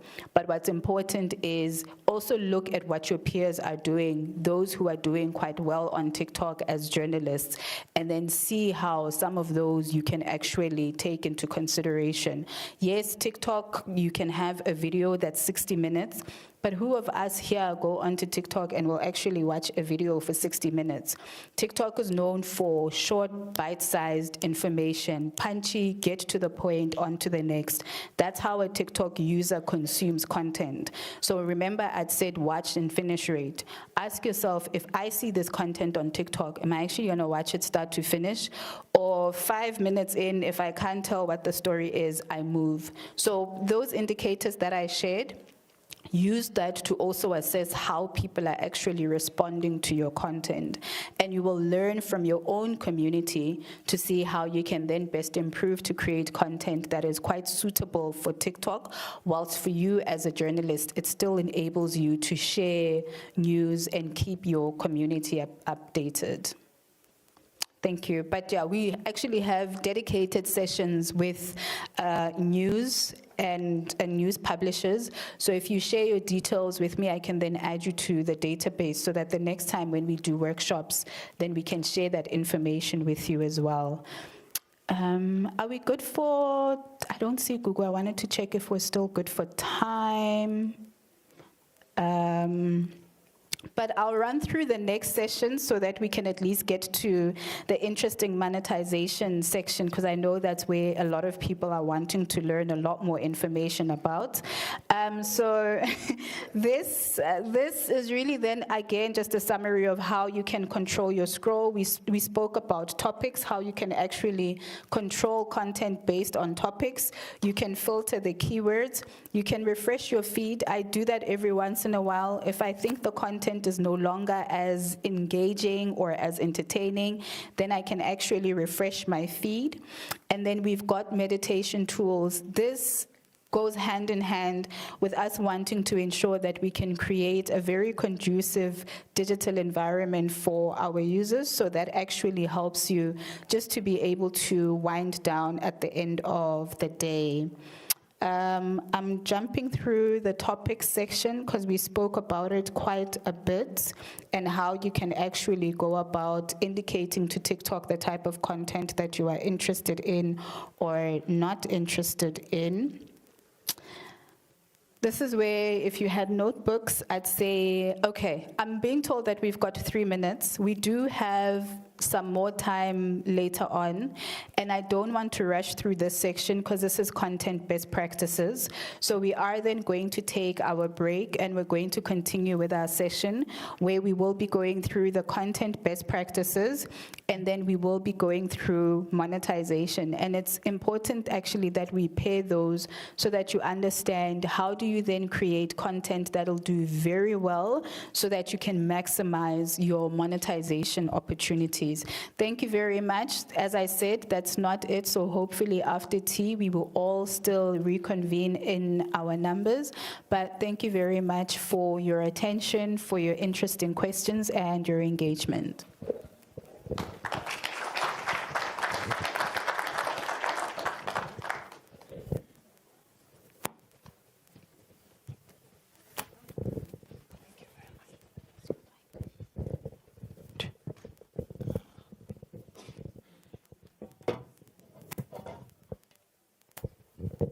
Thank you very much for that in-depth masterclass and the questions, and congratulations to the winners of those really nice bags. Can we please give Tuluan another round of applause, our guest from TikTok? Yes. So we are going to have our tea break, but before that, there's a message that I'm sure you got this morning on your SMSs. If you're using MTN, how many people got those SMSs this morning? If you registered legitimately, if you use the QR code from that poster, the first one that had a QR code, and the Google Forms, which is basically the same thing because you are using the QR code to get the Google Forms. So if you registered there and your number exists, you should have gotten an SMS this morning for an offer from MTN, I believe, right, Alex? Yes, so if you registered and that is your number and it's legitimate and it works, then you have an SMS on your phone that you got this morning. If you didn't get it, you're gonna get it a bit later because there's a couple of other numbers that we have there. So you should have gotten a special offer. So if you dial *101 right now, you should get something written special offer. So you check there. There's an option to get either, let me just confirm that. There's an option to get either, so if you choose one of the following special offers for only 15 emalangeni, you get 5 gigabyte data bundle, which is valid until midnight. You are content creators, so I'm sure you'll find a way to get through the 5 gig. You have no reason not to find ways to utilize that, or 1 gig or 3 gig youth data bundle on TikTok, which is valid until Sunday. So I think I would prefer that you take the TikTok one. Yeah, so let's take the TikTok one. Let's make sure that everyone takes the one that is on TikTok, which is valid until Sunday, so that you can upload and check out some of the things that we will learn about today.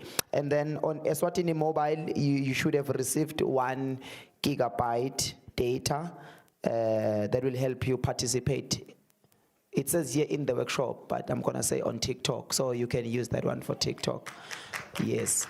I thought you guys were gonna clap for that. It's freebies. Why would you, I mean, you are getting something for free. Why? What, you want 1,000 gigabyte? What are you going to do with 1,000 gigabyte? We are going to use it now and make sure that you upload something, even if it's about the workshop. So at this point, we are going to break for our tea break. I didn't mention the facilities. On the right, my right, on the right, that's the male ablution facilities. And then on the left, that is where you can go and powder your nose. So on the right, it's the gents, and then on the left,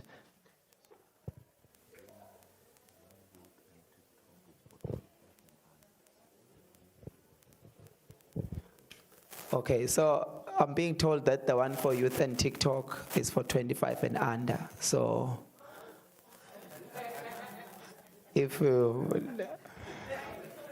so I'm out of it, so most of us. So Honorable Minister, at this point, because we're breaking for the tea break, the delegation will, and the task team, because they are the guys that were doing most of the work, will excuse you first, Honorable Minister, and the delegation. Then we will follow later.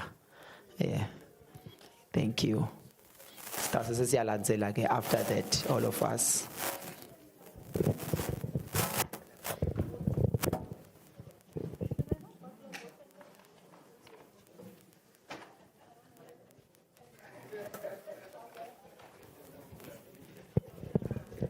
After the Honorable Minister and her delegation, then we will all kindly follow. We'll just wait.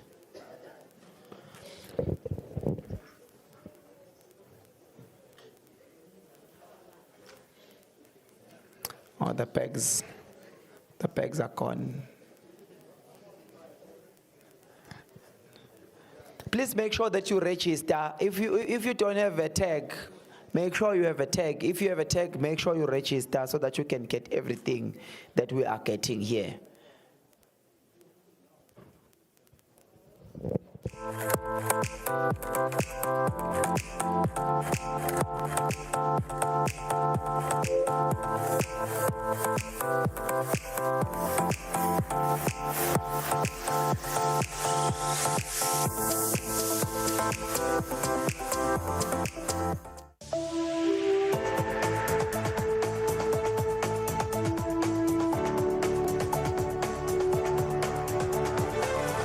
to all the viewers of Eswatini TV in the kingdom and beyond. Eswatini TV is regulated by the Eswatini Communications Commission through the Broadcasting Code and Broadcasting Guidelines. Under these instruments, the station commits to broadcasting information and news that have been fact-checked, programs and content in respectful language with no elements of hate speech, violence or sexual activity. If you hear any unsuitable content on this channel, you have a right to voice your complaints with the station management. Should you not be satisfied with the response or action taken, you can escalate your matter to the Communications Commission at PO Box 7811 Babani. Call 2406 7000 or send an email to info@escom.org.za. For more information, visit www.escom.org.za.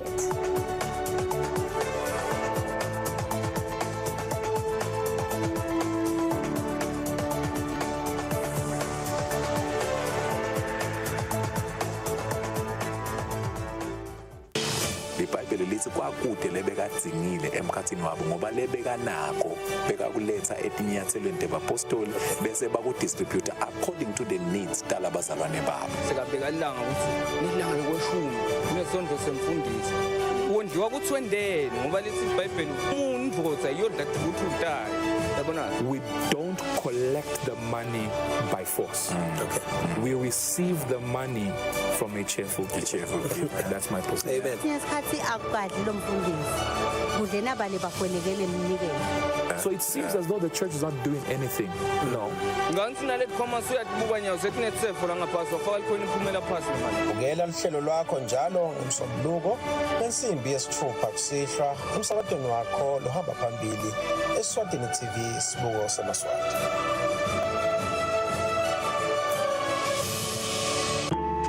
The Platform, your front row to elite perspective. A show featuring real conversations that lead to real growth and impact. About 4 young professionals sit at the table with a champion. An industry leader who's walked the path and is ready to share the blueprint. From bold questions to breakthrough moments, The Platform creates a space for mentorship and practical guidance to help you move your career forward. If you cannot look after the resources that come your way, you will stay perennially poor. And money usually takes the character of the hand upon which if it's a reckless hand, it lacks custodianship and stewardship. Money will always disappear. I don't care how successful you are. Something has got to shift and change from the space of the leader. Whether you're sitting as a manager in a corporate or you're sitting as an official in a government space, these young people are counting on you to help them create an environment that is conducive for their dreams, their goals, and their aspirations. My key takeaways are it's okay to start small and to focus on where you are. The impact that this show had on me today is, again, just expanding my perspective on how business works from different voices. Giving you a limelight to say you can be the best that you can be, regardless of your humble beginnings. I come from Mafufula, and today I am here, and I'm proud to share my story. Catch The Platform, a breakfast with a champion, Thursdays at 8 p.m. only on Eswatini TV. Kude lesinye isikhathi ngaphandle kwalesi. Aba research bafunze.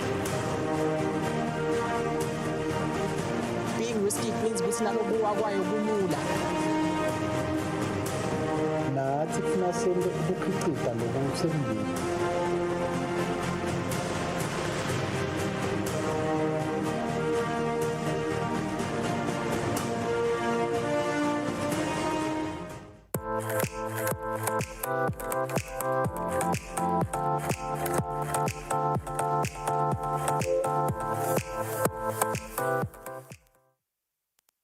Welcome back, everyone. We are still here at the very important workshop, like I said at the beginning.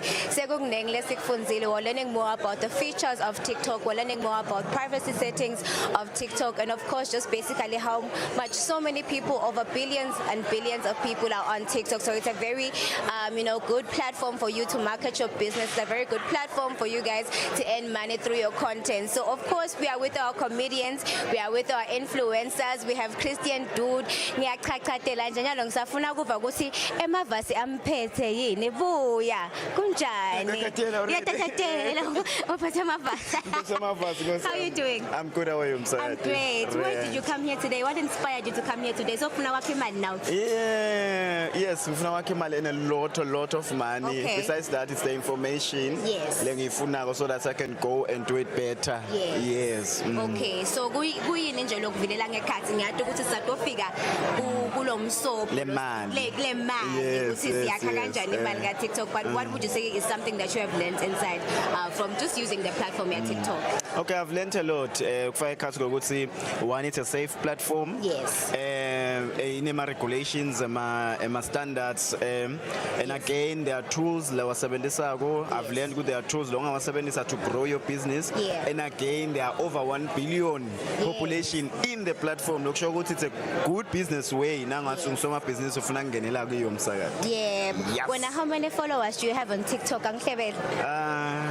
219,000 plus or 70 something thousand, 276,000 plus or 270,000. Yes, Mabom. yes. That's how many followers you have. And what would you say is one of the misconceptions that people have, one, about being a comedian slash an influencer? Bamfula bangay understand nje la kangwane. Ungathi Okay, ngilokuthi sibathi sinemali.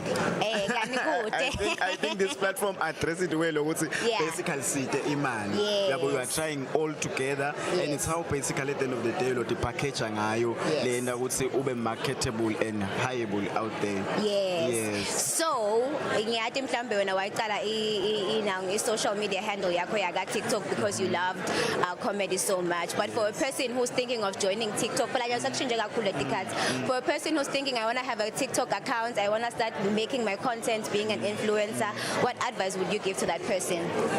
It's at the end of the day, it's originality, but at the same time, professionalism, morals and ethics. You are living in a country that upholds respect kakhulu. So make sure now you fall into that place. And you will be in a consistency.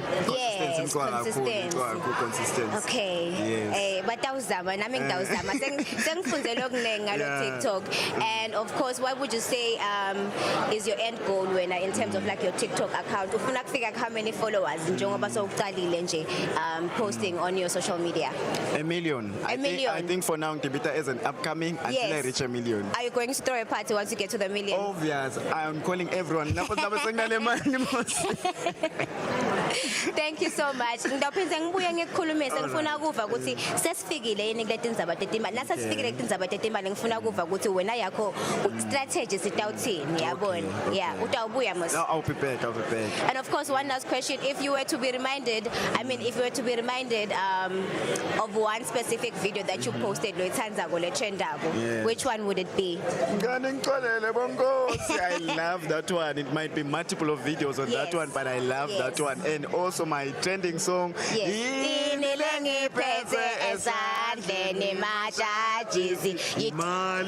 Imali in this case.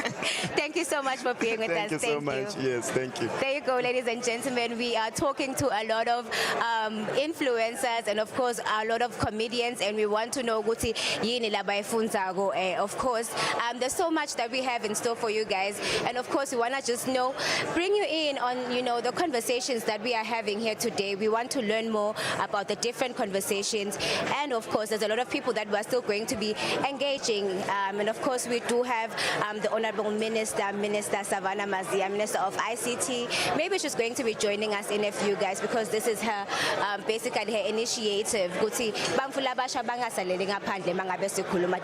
TikTok. And of course, there's so much, the young people are, networking, the young people are talking about the different ways in which they are going to be able to make money off of TikTok.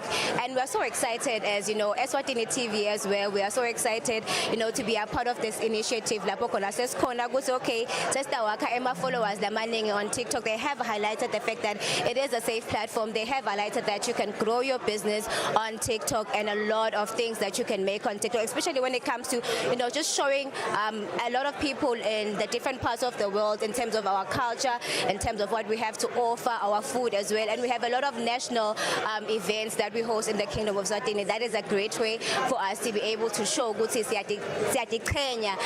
Maswati. So this is such a great turning point. As a young person myself, I'm not much on TikTok, but right now I will say that I will be consistent and I want to learn more because it is about, making social media accessible to everyone and of course earning money off of social media. We do have a lot of people that are coming up. We have Lindo Gutle. We want to learn more about Guti.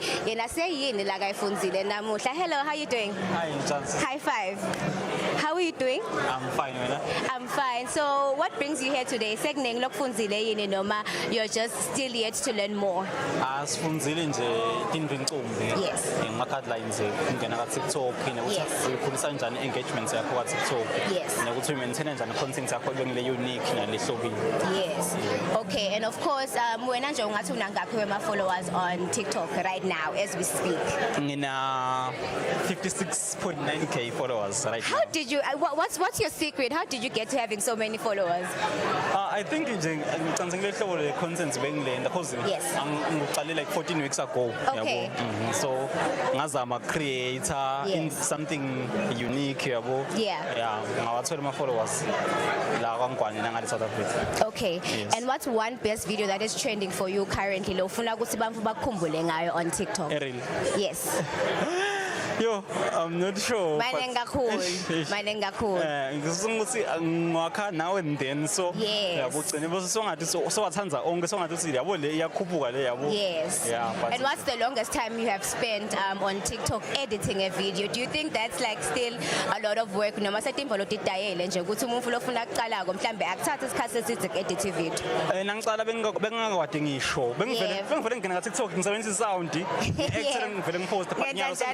edit also your editor, yeah. Okay. And of course, I want to know what's your advice that you would give to a young person download the TikTok what's like one advice you would give to a person who wants to download the platform? Just create content, yes. Participate in my trends, yes. When there are challenges, create content. Yes. Just focus on what also to create content. Yeah. Just create content. All right. Thank you so much for being with us today.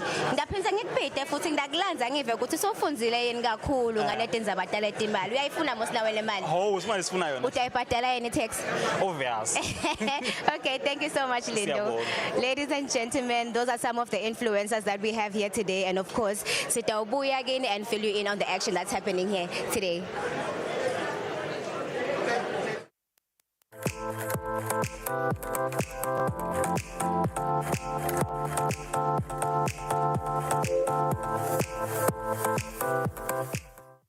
Kude lesinye isikhathi ngaphandle kwalesi.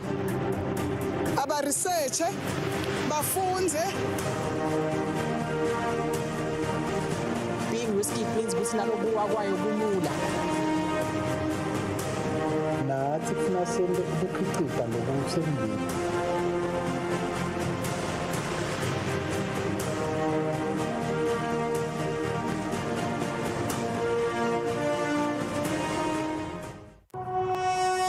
When you choose your adventures, you do so with an open heart and a desire for the unexpected. You embark on journeys to discover new worlds full of wonder. You choose a path to awaken your senses, a world to make you look up and realize just how inspiring this life can be. Arrive and awaken your heart. Explore life in ways only thought possible in your dreams. Discover just how far you go to expand your understanding of life's greatest mysteries. There's just one place on this planet with so much to offer. Now is the time for you to have the royal experience.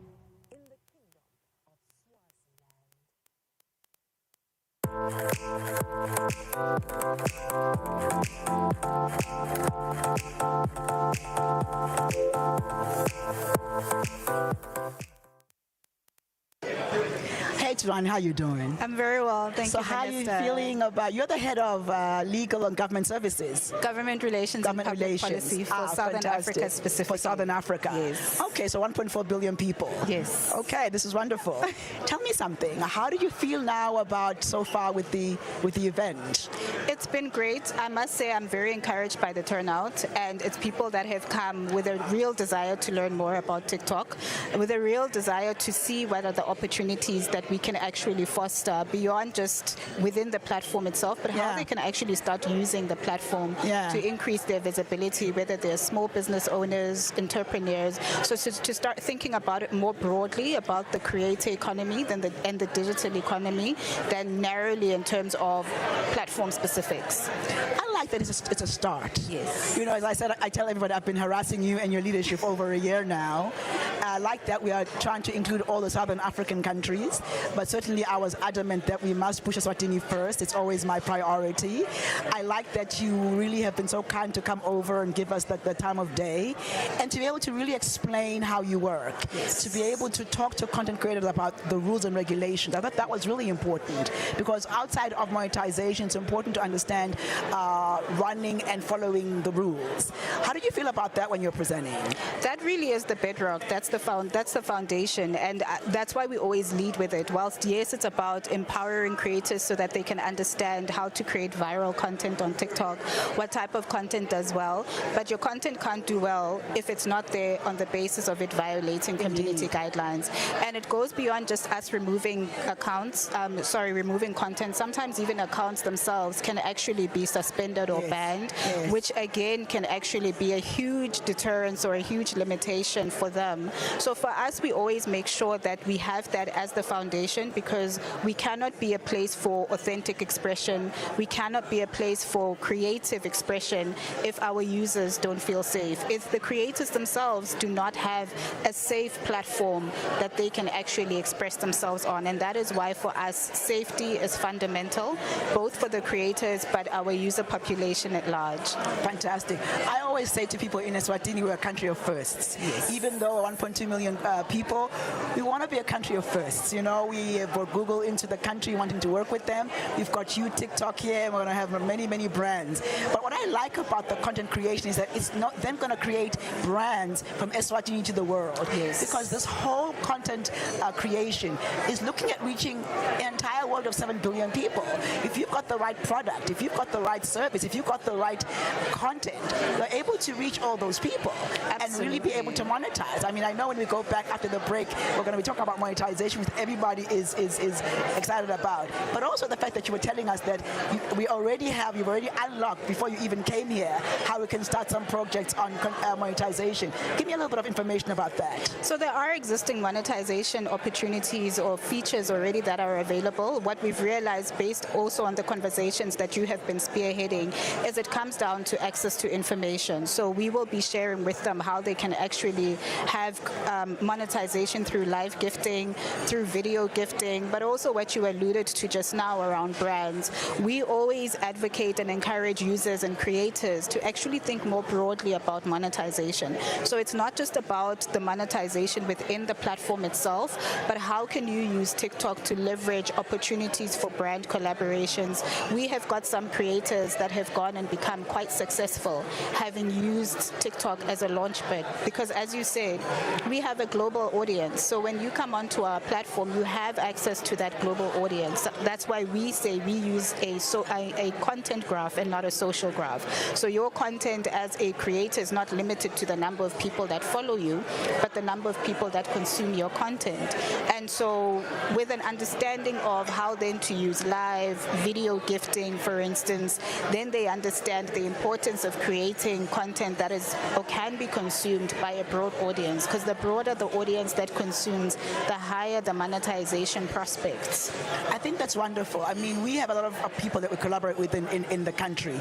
We've got the central bank, for example, who are very important with their gateway for payments. We have ERS, which is our tax authority. That's very important, that ensure that whoever is getting paid is able to do the right thing as a business and pay their taxes. I think it's important to be able to talk to the fact that this is a start, what we're opening up the gateways for people to be able to start commencing with video gifting, etc. But to also then say it's going to lead to monetization in a cash sense, so that really people understand the journey we're taking. Because what we're doing right now is starting off to say we're starting here. It's a long journey, but at least we're starting.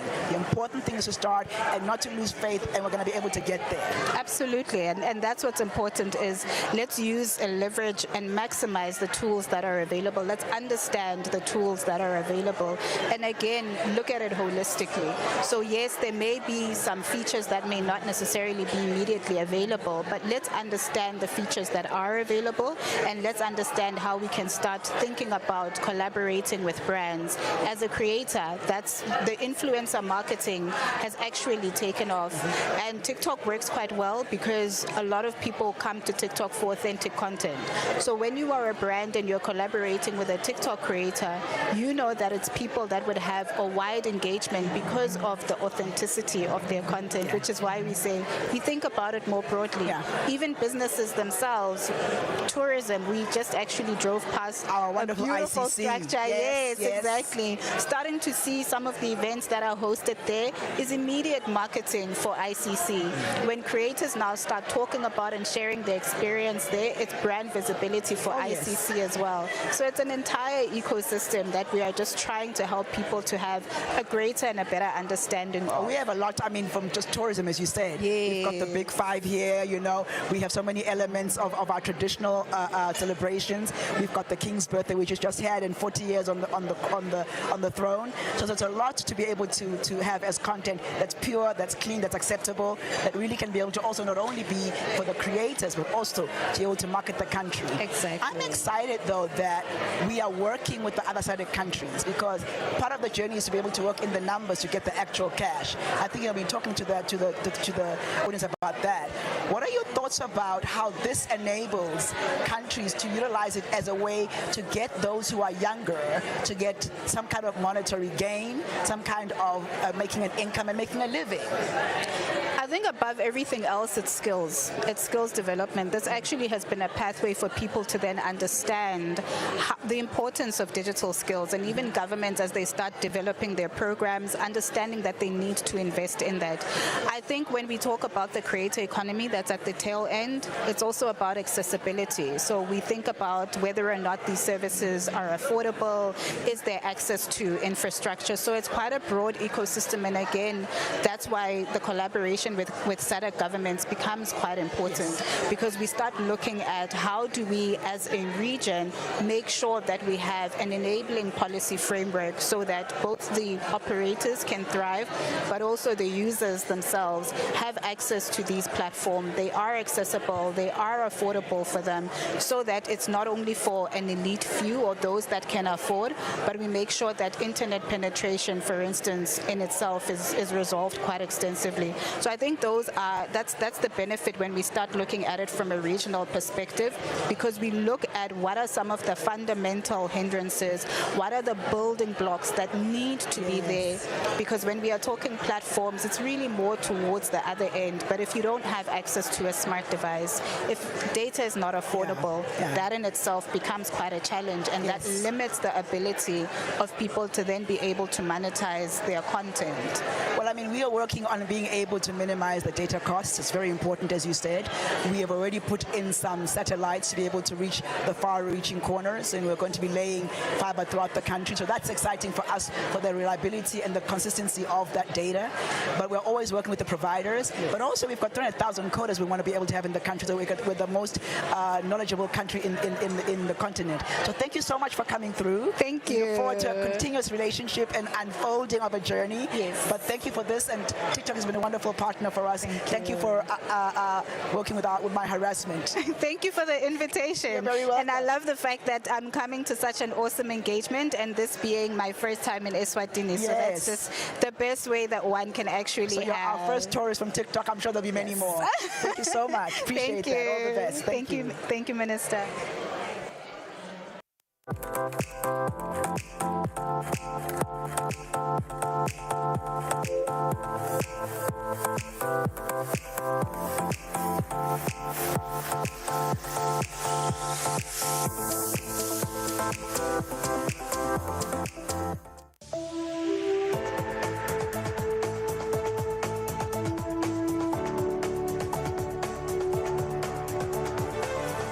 To all the viewers of Eswatini TV in the kingdom and beyond.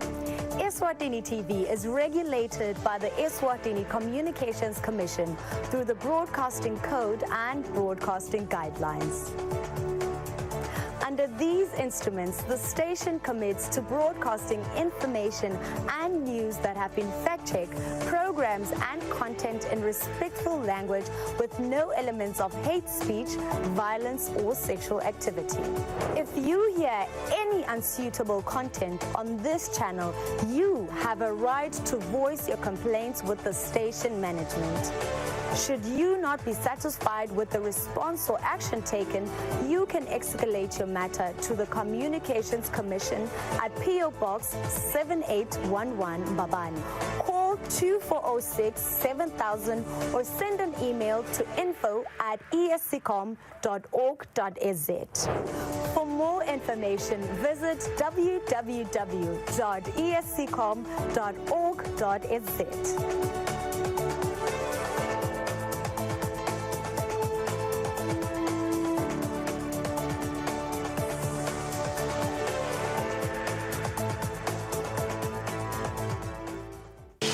iBhayibheli lithi kwakude lebekadzingile emkhathini wabo ngoba lebekanako bekakuletha etinyathelweni tebapostoli bese bakudistributor according to the needs talabazalwane babo. Sikabheka ilanga ukuthi ilanga lokweshumi kunesondlo semfundiso wondliwa kuthi wendeni ngoba lithi iBhayibheli umndvodza yodla ukuthi utayo. We don't collect the money by force. We receive the money from a cheerful giver. That's my position. So it seems as though the church is not doing anything. No. Ungela lihlelo lwakho njalo ngomsombuluko ensimbi yesithupha kusihlwa emsakadweni wakho lohamba phambili Eswatini TV isibuko samaswati.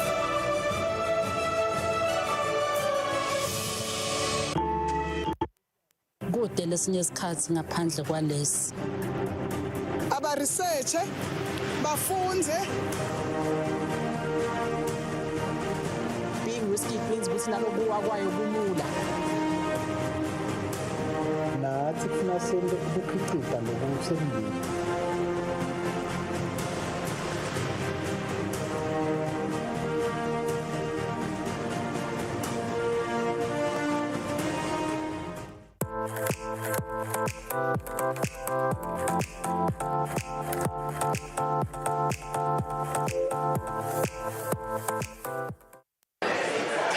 Welcome back, ladies and gentlemen. Fun fact of today is that TikTok is going to be monetized today, right? We are going to come back with the juices and the information.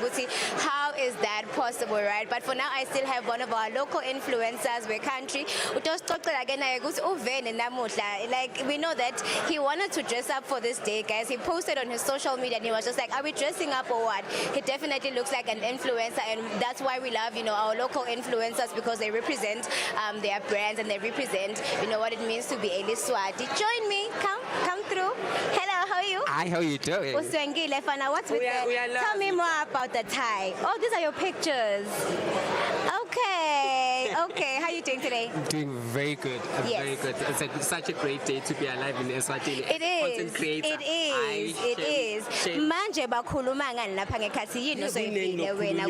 Yeah. But most importantly, I think one of the two, three things I picked up is the fact that it is very important that we abide by the guidelines that is a stagnant platform. So it's still going to push us to be seen by other viewers, most importantly, and also just give us a glimpse on how we can get to be in the For You pages and just to content here could be visible to most people. So one of the things that we could pick up and we saw inside, and also just learning from the TikTok actual platform. The actual platform. Yeah, getting it from the horse's mouth. Yeah, so it was a thing of that. Yeah. Yes, they basically broke down everything, pretty much like the whole platform. everything. You see, lana is icon profile, lana is sound. Well.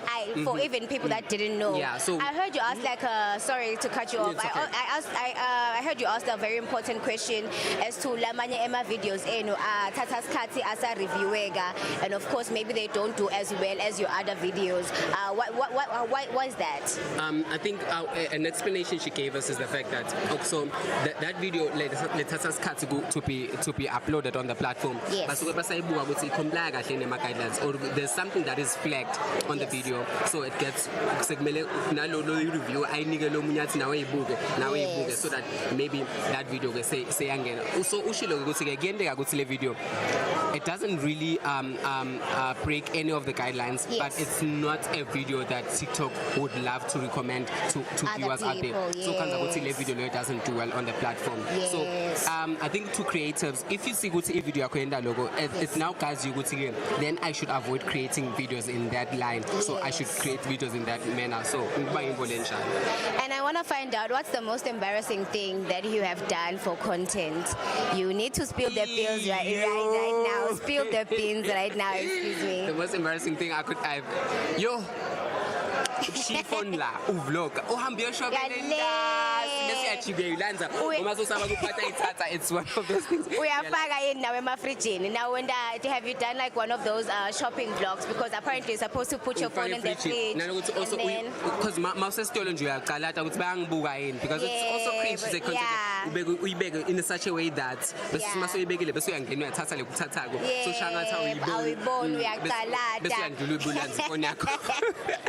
stop being a content creator, but that's the fun of it. That's what it means to be young. So what advice would you give to someone who wants to be a content creator or a digital storyteller or even an entrepreneur, because you can advertise your business on TikTok?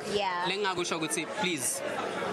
You see those videos, you're not sure if you want to post them or not, blah, blah, blah, blah, blah. Post them. Yes. Post them. And also just be you, be authentic on the platforms. The way you don't have to modify yourself into anything. Just be yourself and allow people to fall in love with who you are, not what you paint yourself to be on the social media platforms. But you can do it. It is doable. It is nice. It is fun. Yes. And one last question before I let you go. How do you think the monetization of TikTok is going to change the game for you guys in terms of your content, in terms of how you go about, posting? How do you think it's going to help you guys? They use a viewed.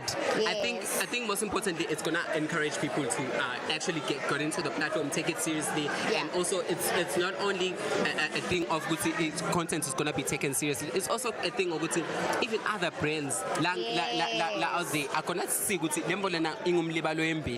they need to invest in it, but don't invest in content creator marketing and influencer marketing. So I think it's a way forward. It's a beginning of something beautiful and something new. So siyajabula kakhulu and the work that the ministry has done.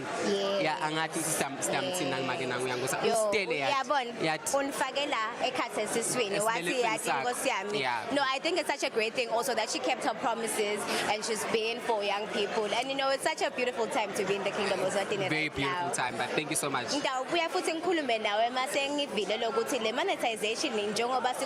are all about the young people today. TikTok is going to be monetized, and of course course, Honorable Minister Savannah Mazia did say that, other social media platforms such as Facebook and such as Instagram are going to be following in the following weeks. And of course, we are not shying away from the fact that there's people that couldn't make it here today, right? There's people that are in the rural areas. Maybe it is time for us to have a conversation because there's no content that is out of reach when it comes to TikTok. So we are about to learn more on TikTok monetization. For now, we're learning more about the platform. For now, we're learning more about the guidelines as well. And of course, just understanding Guti yin content like maximizing our right? And of course, we know that per month there's over 1 billion people that sign up on TikTok. So that means that a lot of people can market their businesses, a lot of people can get a lot of followers. There's literally nothing that you can't do online, right? With that being said, as much as it's so fun, as much as it's so exciting to be here today, we are about to go on a short ad break. We'll be right back with so much more. Lana sikhuluma nge TikTok reimagined. Don't go anywhere.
Kwathiwa ngase kutaba nema-side clearances. Ngiyafuna lokuthiwa ukuthi la ethi ama-qualifications ala ka-vocational ayahambisani naloko kwenteka la khaji.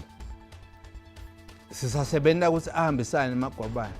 Njengoba bengisho nje lokuthi lana sakha ema-occupational standards nema-vocational qualifications siwaregister ku-Eswatini Qualifications Framework ka-Education.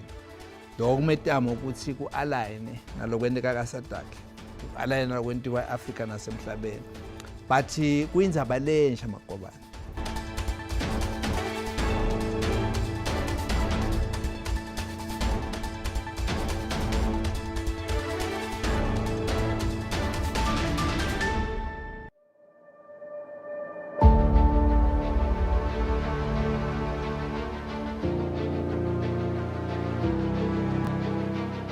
The Eswatini TV Board of Directors, Management and Staff wish to extend our sincerest congratulations to His Majesty King Mswati III on this historic Ruby Jubilee of His Majesty's coronation. Eswatini TV is deeply honored to celebrate the momentous occasion of His Majesty's 40 years on the throne. As a broadcaster, we have had the distinct privilege of witnessing your reign and steadfast leadership through our lenses, capturing every milestone of progress for the nation. Through our broadcast, we have documented a transformation driven by your vision, from significant infrastructural development to the delivery of exceptional social services and the unwavering promotion of national unity. We honor your steadfast dedication to uplifting all Emaswati and your profound commitment to peace, stability, and the spirit of agape love. May your Majesty continue to lead with wisdom and grace. Bayete wena waphakati.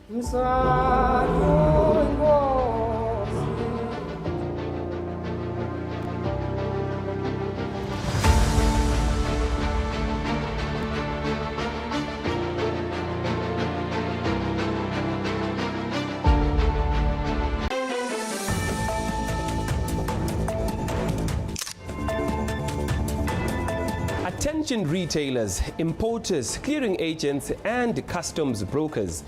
All television sets and decoders entering the Kingdom of Eswatini now require mandatory ESTVA authorization before customs clearance. No clearance without valid ESTVA import permit. Don't risk delays at the border. Submit your application 24 to 48 hours before your shipment arrives. We process complete applications in just 1 to 2 working days. Our QR coded permits make the verification quick and easy. Always double check your HS codes and quantities for smooth compliance. The process is simple. Step 1. Submit your completed application form. Annex A with product line items for TVs, decoders, and commercial invoice. Step 2. Eswatini TV reviews and approves. Step 3. Make payment and complete verification. Step 4. Receive your permit. Step 5. Clear customs smoothly at the border.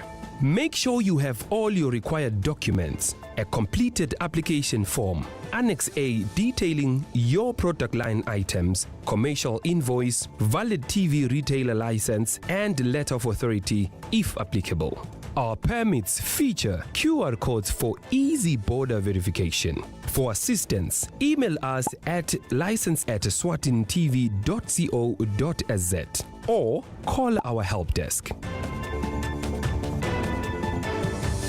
Apply before your shipment arrives. Ensure compliance and avoid delays. Remember, all TV sets and decoders entering the Kingdom of Eswatini must have a valid ESTVA import permit. Thank you. Act now.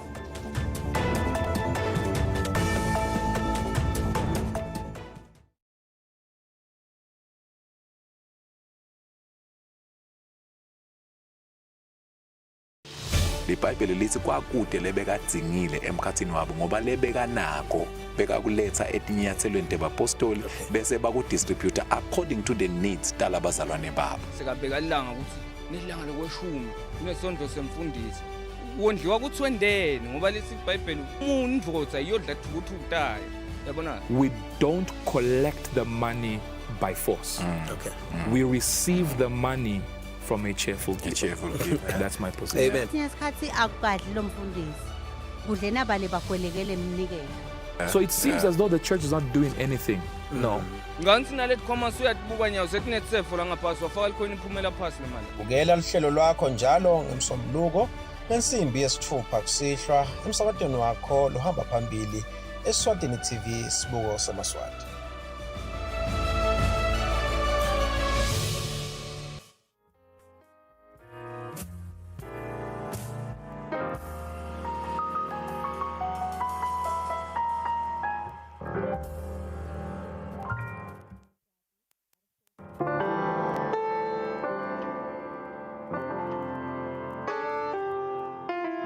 Representative, and of course she is going to get into what we're all here for today, the monetization part of things. Please can we give her a huge round of applause as she comes on stage.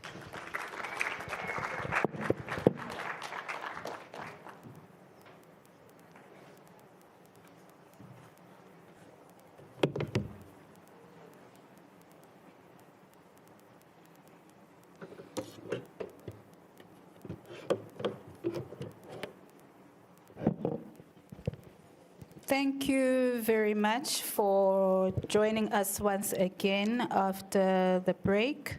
We hope everybody is invigorated and energized for this session because we know that this is, okay, perfect. This really is the meat of why we are here. So the next few slides, I'll just be sharing about the existing monetization opportunities. As I've said, and I'm probably going to say this even later on in the afternoon, when we talk about monetization, we should think about it very broadly. We should think about how we can actually use TikTok in this particular instance to build not only your digital footprint, but think about how you can use it for socio-economic empowerment. So without going into further ado, because this is going to be talking about where you can find what in TikTok, please feel free to take out your phones, and as we go through the steps, actually log on to TikTok. If I'm talking about where you can go into the creator studio, try and find it, so that at least, again, you start getting a sense of how to navigate TikTok beyond just creating videos and sharing the videos as well. So everything, whenever we are talking about TikTok and monetization, always then go into your creator studio. First of all, talking about what is available, we're going to start off with live gifts.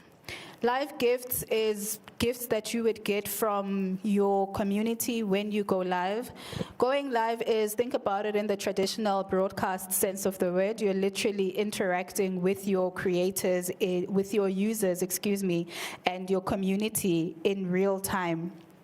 And live gifts is then really how your community expresses their own appreciation for the content that you have created.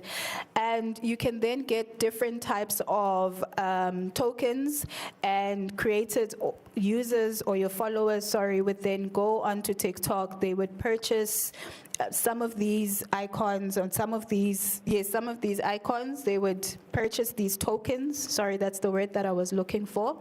And then as then you are creating content, then they would gift you that particular token. Sometimes it's Leon, which is the lion. There's the rose, there is Zeus, and then there's the money gun, which I'm sure some of you may have actually seen when you are watching somebody live. There'd be these icons that would pop up. Those tokens actually have a monetary value, and effectively what that means is the more you get those particular type of tokens, the more then you would have an accumulation of them, which would then translate into a monetary amount that would sit in your wallet. How do you then effectively go live, and the steps to then trying to get these live gifts? First of all, you go live, and I'd shown you on when we were going through the anatomy of TikTok, there is then a segment that would be that says live. So if you go onto your TikTok now, and remember we spoke about there was the stem feed, there's the for you, there's the following. For everyone who's 18 and above, what's also there is live. So when you then select that, you are able to go live. You start interacting with your community, you start sharing content and engaging with them. And the more you do that, if they love the content that you are creating and that you are sharing, then you would start seeing some of those live icons or those gifting icons, during your live, starting to then pop up. And that's when you then see that you are actually now starting to get gifts from your community, and that's then what would translate into some sort of monetary value. And the more you accumulate, of course, then the higher the monetary value of those particular icons. There is eligibility criteria specifically for live, and with all the other gifts or all the other monetization opportunities that I'm going to be speaking about. Importantly, one, you have to be over 18 to go live. Again, this is why it's very important that when information is then used to create a TikTok account, it's actually accurate information that is used. And then secondly, you need to have a specific follower threshold, and I'll just double check that for you. But the follower threshold itself actually varies from region to region. And I believe that even in the TikTok Creator Studio itself, then you're able to see what the threshold is for the particular region. Importantly, your account has to be in good standing. Your account has to actually comply with our community guidelines. So you cannot go live if your account, well, you can go live, but you cannot monetize from live if your content or your account is not in good standing. So it's very important to ensure that your account is in good standing, and that's why in all of the engagements that we have with creators, we always have the community guidelines front and center, because that is the bedrock of everything on TikTok. If your content is going to be enjoyed by the global audience, it has to be content that complies with our community guidelines. So that's quite then important to have a good understanding of that. So effectively then, this is what would happen. You would have your tokens, they would accumulate, and then there would then be a translation of the net revenue that is created. Remember I said that me as a user, I would then go and purchase these tokens and I would then gift you these tokens. Then you would be able to get a portion of the net revenue in relation to the tokens that would have then been purchased and gifted to you. I'm rushing through this because I am cognizant of time, but remember we do have a session after lunch. Video gifting is the other monetization feature or tool that is available, and effectively what this is it's another way that your community then shows their appreciation for your content. And when your video actually is eligible for gifting, you would then see a pop-up icon or a particular token that would pop up, and that would indicate that that particular video is eligible for gifting. And this effectively is also then a passive creator revenue stream. And the more you have content that then becomes eligible for video gifting, the more revenue then you are able to realize. Again, there's specific eligibility for this monetization tool. Again, as I said, and I'm saying again because I'm going to keep repeating it until hopefully we understand just how seriously we take it as TikTok, your account has got to be in good standing. So you cannot be violating our community guidelines, and the content itself, of course, would have to ensure that it meets our community guidelines. From a follower perspective, in this particular instance, you would need to have at least 10,000 followers to be able to be eligible for this feature. You must also be at least 10 years old. This one to take note of is the fact that your account has to at least been active for over 30 days. So you can't create your account and then hope that you'll start getting video gifting revenue. Your account has to at least be operational for 30 days, and we want to ensure that we are gifting or we are rewarding people that are actually creating content for TikTok, and they're creating content for their community, and they're genuinely vested in sharing content on the platform.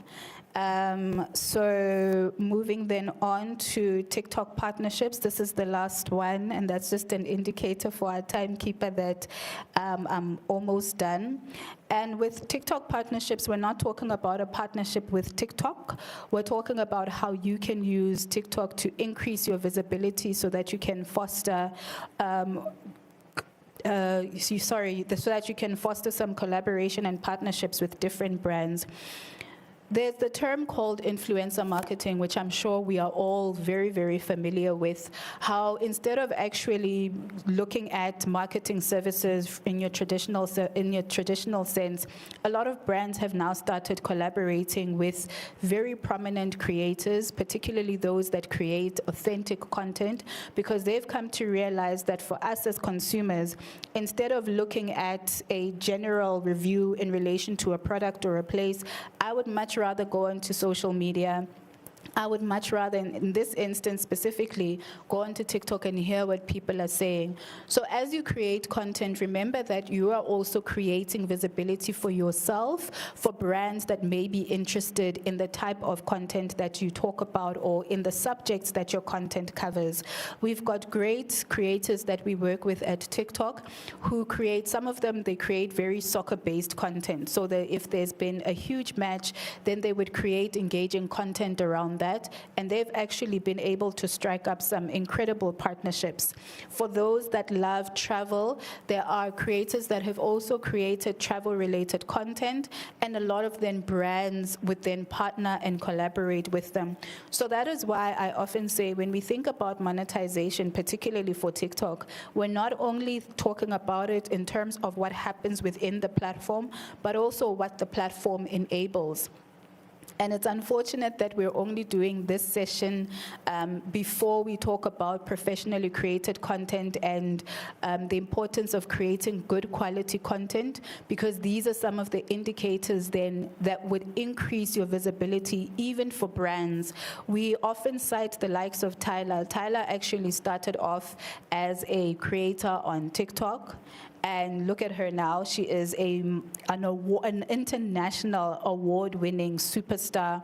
We have people whose careers in the film industry have actually launched from having been somebody on TikTok. They used to create consistent, good quality content, and eventually they got a call from Netflix. A good friend of mine actually is one such success story, and they've been featured regularly in Netflix series and in Netflix movies as well. So think about it much more broadly than how much money can I get from TikTok directly. Think about it as this is a launch pad. This is a forum and an opportunity for you to increase your visibility. And the more you create good quality content, the more other brands then identify you as a potential ambassador. So I will pause there. And then the way that you can actually check more additional resources is you can go into the Creator Monetization Center. That also gives you an update of when you are maybe close to reaching a threshold that would then unlock a monetization opportunity. Remember, I also said it's important to keep checking your account to make sure that it's in good standing. You also have access to the Creator Academy. And what I love also about TikTok is a lot of creators actually create content that explain this. So you can go into the search bar and you can actually literally search live gifting. There'll be a lot of videos from other creators who then will share their best practices, their experiences, so that you can learn from them as well. And on that note, I will pause. Madam Timekeeper, I hope I'm good in time. I'm still in time. We'll hand over to the next session, but as I said, from TikTok, this isn't the end of it. After lunch, we do have another session where we'll hopefully then be able to engage a lot more. Thank you.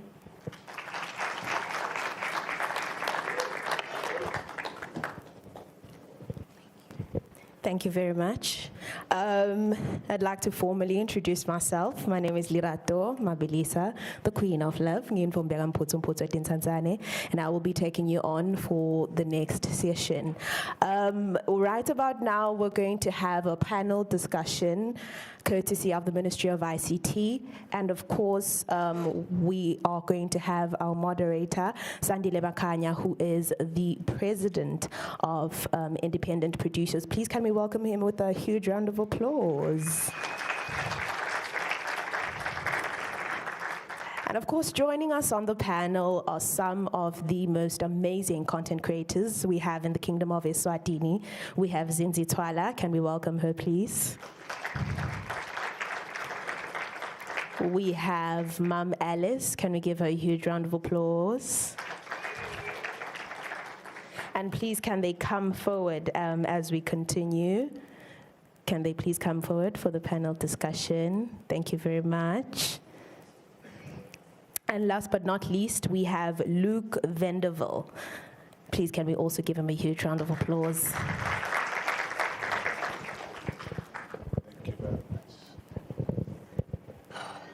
Aw, sicela kunibingelela bekunene. Sanibonani ma-content creators. Mina mangithi tick wena uthini? Exactly, tick. Tick. A TikTok, what. Thank you very much for coming. Ngicela kuqala ngekubingelela abantu labadzala abakhona endlini, the honorable ministers. Tindvuna tenkosi letikhona abantu benkosi. Ngibingelele bonke bo CEO nebantu labadzala abakhona endlini. Thank you very much. We appreciate the opportunity that has been given to us. Since sibathathu bekunene ngicela sisonzeleni ngoba angathi lo mkhathi ukuthi unesimo sekwentana. Ngithi ngicela kuqala sibonge first of all as content creators the opportunity that has been given to us. And we appreciate the effort that has been made by the minister and government at whole. Sibonge nalongwelo wa memetela ingwenyama solo sibambena bekunena. Solo baseta labantu esebenza nabo. Mike.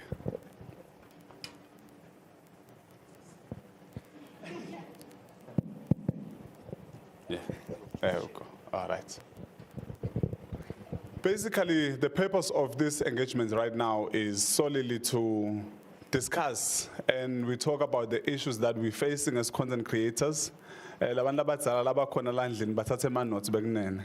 Labantu labasengathi singababita as content creators, they are hoping that we are going to speak for them at this moment. And what we are talking about today is going to drive the policies and the steps that we'll be taking going forward. Ngicela ukunemukela nonke. The first question that I'll ask to you, Luke, is people just see we are now content creators. I could call you influencers even.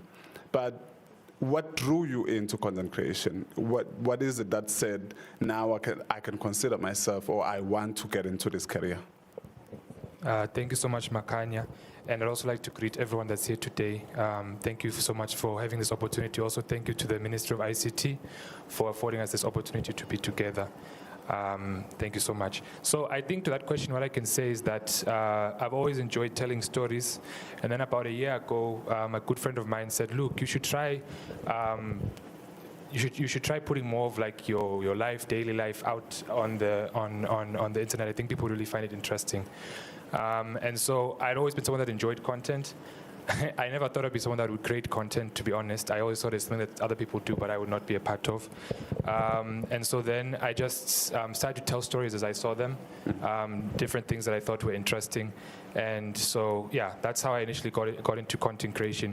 But I definitely think that it's so important. Content creation, when you look at it, not just like within our context, but also globally, has such a huge role to play within our economy for our young people. So I think I'm just highlighting that to also say thank you so much again for this opportunity and for bringing us here together, because content really is the future. I remember I was talking to a couple of younger people, and they were talking to me about content creation, and I told them that this is the social capital of tomorrow. This is how you build social capital. So it's really not just about the content creation in and of itself, but it's what does that unlock for you as an individual. And so, yeah, I'm encouraged by everyone that's here today, and I'm also encouraged to say that we should also be an inspiration for other young people that are coming up to say, all of us have a unique story to tell. All of us have something that's really pressing on us that we want to let other people know about. And content is the way of today that you're able to share different ideas or thoughts that you have with other people. So that's what I can say. Yeah. Banele. Ngicela ukuthi ngibutena lija. Ngizongidusele mic Luke ye kulelija.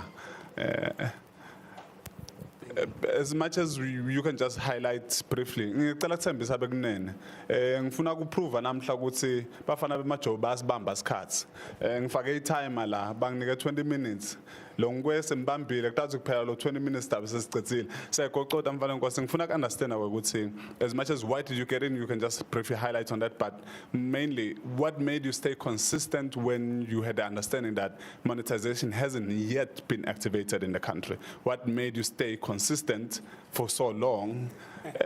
Yeah, and why did you get into content creation? Hello guys, Superstar Rockstar Level, welcome back to the biggest YouTube channel. If you haven't subscribed, guys, please do the right thing, subscribe. So yeah, that's a very good question. I think info now I mean, I've always wanted to do this thing from a very young age. I remember at some point I had a problem with my family. So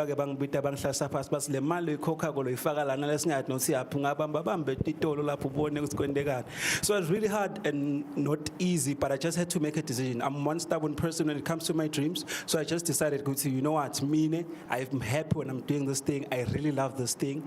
And in as much as Senga monetizer, so be it. If I have to take the punches, go back for France, at least I'll die a happy man. I'll be living my dream. So it took a lot, because you can't even see the light at the end of the tunnel. We are even right now, I'm learning as a soko, but I'm still like enjoying, and just enjoying the journey. It's not easy, again, but I trust the process and I believe in myself. Njengoba ngisho sinengane, sitagcina sifikile la sifuna kuya khona. So siyabonga ukuthi kube nama-channel anjengalanga. It shows ukuthi kancane kancane khona la siya khona. So yeah, thank you. Thank you very much. I would reiterate on that, and I feel like as much as we are not sure when we're going to get to monetization, just like every country that is in the world, I would like to encourage all of us here to contribute positively towards the country's development, first of all, and making an effort to get to monetization or development of the country in any way. Angeke sithi ngoba it looks impossible, then we should not do it. So should we stop doing it? So we appreciate the fact that there are talks and there are steps in the right direction. Ma'am Alice, I would like to understand, content creators that are creating content that is purely Swazi or mainly African, mainly the content that you produce, I would say is more towards homegrown. How do people receive homegrown content as compared to outsiders content? Ngiyabonga because ngicela kubingelela iParliament phakathi endlini bese ngibingelela abalingani bethu content creators igama lami ngingumama Alice Bashir eyami icontent ngicela kuyibeka kanjena nje abantu abaningi baya relate ngiyacabanga ukuthi kuyo because sonke sisuke emakhaya akukho nje la I think bancane kakhulu noma ngeze kwaba isetup lefana nako kodwa sonke sisuke emakhaya kuna aunt ekhaya lekwazi ukuthi nakunemicimbi nje yontshontsha kuna mama ekhaya yes sonke we used to that kuna malume ekhaya lokwazi ukuthi cha waze wayuse lezi mntakagogo sonke siyakwazi lo kuna bhuti lokuthi sekufikena kuthiwa cha umhlangana yimi bazalwane kuzokhuluma ubhuti omdala unemali iginsa lasekhaya ngiwelo yes bese iba khona ke lenye lothola lokuthi kudinga nje uyidadishisise nje impela le content isilungwanyana cha isilungu impela kodwa nje nayiyadleka so I think the more siba kuba ne self contentment in what you do if mangabe mama Alice uyayenza content yakhe and baningi laba relate ki doesn't really mean ukuthi wena lo wenza yakho isilungu if uchubeka and you do with passion ngeke nibagcine abantu bayikhonzile content yakho amen. Thank you very much. Zinzi, please enlighten us. A lot of people see the content that we do. They do not see take 1, take 2, take 3. They only see the refined video that is out there, me walking in as if I'm confident in the world. How do you deal? Because I think we should be honest about it. There is an element of link between depression and being out there on social media. As a creator, there is that anxiety in my followers, anxiety engagement, anxiety of growth, and all of that. And criticism. People would talk to you as if you're not even a human being, but lapo you're just trying to entertain. How do you take criticism, and how should people create buffer zones and limitations? This is how much I'm going to share. Let me try this, but let me not try that. Okay, thank you. Labanga ngati, I'm Zinzi Twala. I'm a content creator / influencer. Okay, so I think a really good piece of advice I got when I started content creation from a fellow production specialist that I used to work with was that don't focus on the numbers. Don't focus on the numbers, especially when you're starting. Focus on your craft. And I think that's something I've taken to heart to the max, right? I really focus on my craft, what I'm interested in, how I wanted to land with people, the feelings I want to invoke, the storytelling. If you focus on your craft more than you focus on the numbers, it kind of lessens the anxiety. Your only biggest critic is yourself, right? Because you know how you want something to come out. So for me, that has been a really big part of my journey, to a point where the numbers sometimes shock me. I'm like, okay, that was not what I was expecting. Right? So my advice in terms of creating the boundaries and the barriers is like really focus on the craft. Really focus on how you produce your work, who you want to talk to, what feelings or stories you want to tell. And through that, the numbers become a bonus. The reach becomes a bonus. And also your authenticity shows because you're not chasing numbers, you're chasing, you know, the craft. So that has been my journey. Fantastic. Ngicela bashale tandla kwekuqala nje ukuthi when they respond they go straight into the point and they just respond. Thank you very much for that. I will ask the two of you again, Manele and Yuzinzi. Ngicela kubona baphakamisa tandla abantu abasebenza na more than themselves. That means I'm a content creator and I work with not only me. That means I work with other people that help me create content. Can I see show of hands? Okay, so you can testify that to a certain extent, that means you are an employer, even if you're not paying them yet, or you are. What has been the biggest lesson that you've learned because you're now running a business to a certain extent? I for one, I've had the biggest challenge at HR. Because when you start working with friends, and then it grows bigger than you, and it gets to an actual employment. And what challenges that you've learned along the way? I think, okay, so the biggest challenges we have faced as a team is not actually with the team, but it's actually trying to explain to brands or companies that we work with that we are a team. Because they want me, the brand, but I don't come alone, right? I have a videographer, a cinematographer, a photographer, I have an editor, and all of those things cost money.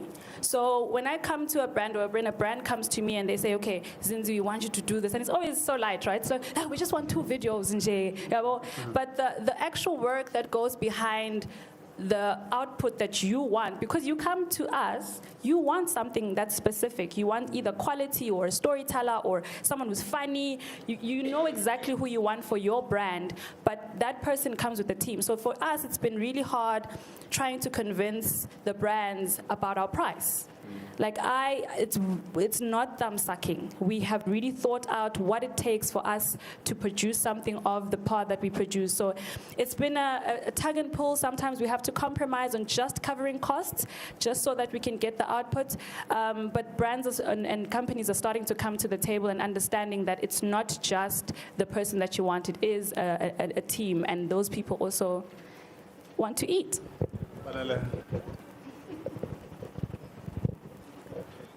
There's nothing much to say.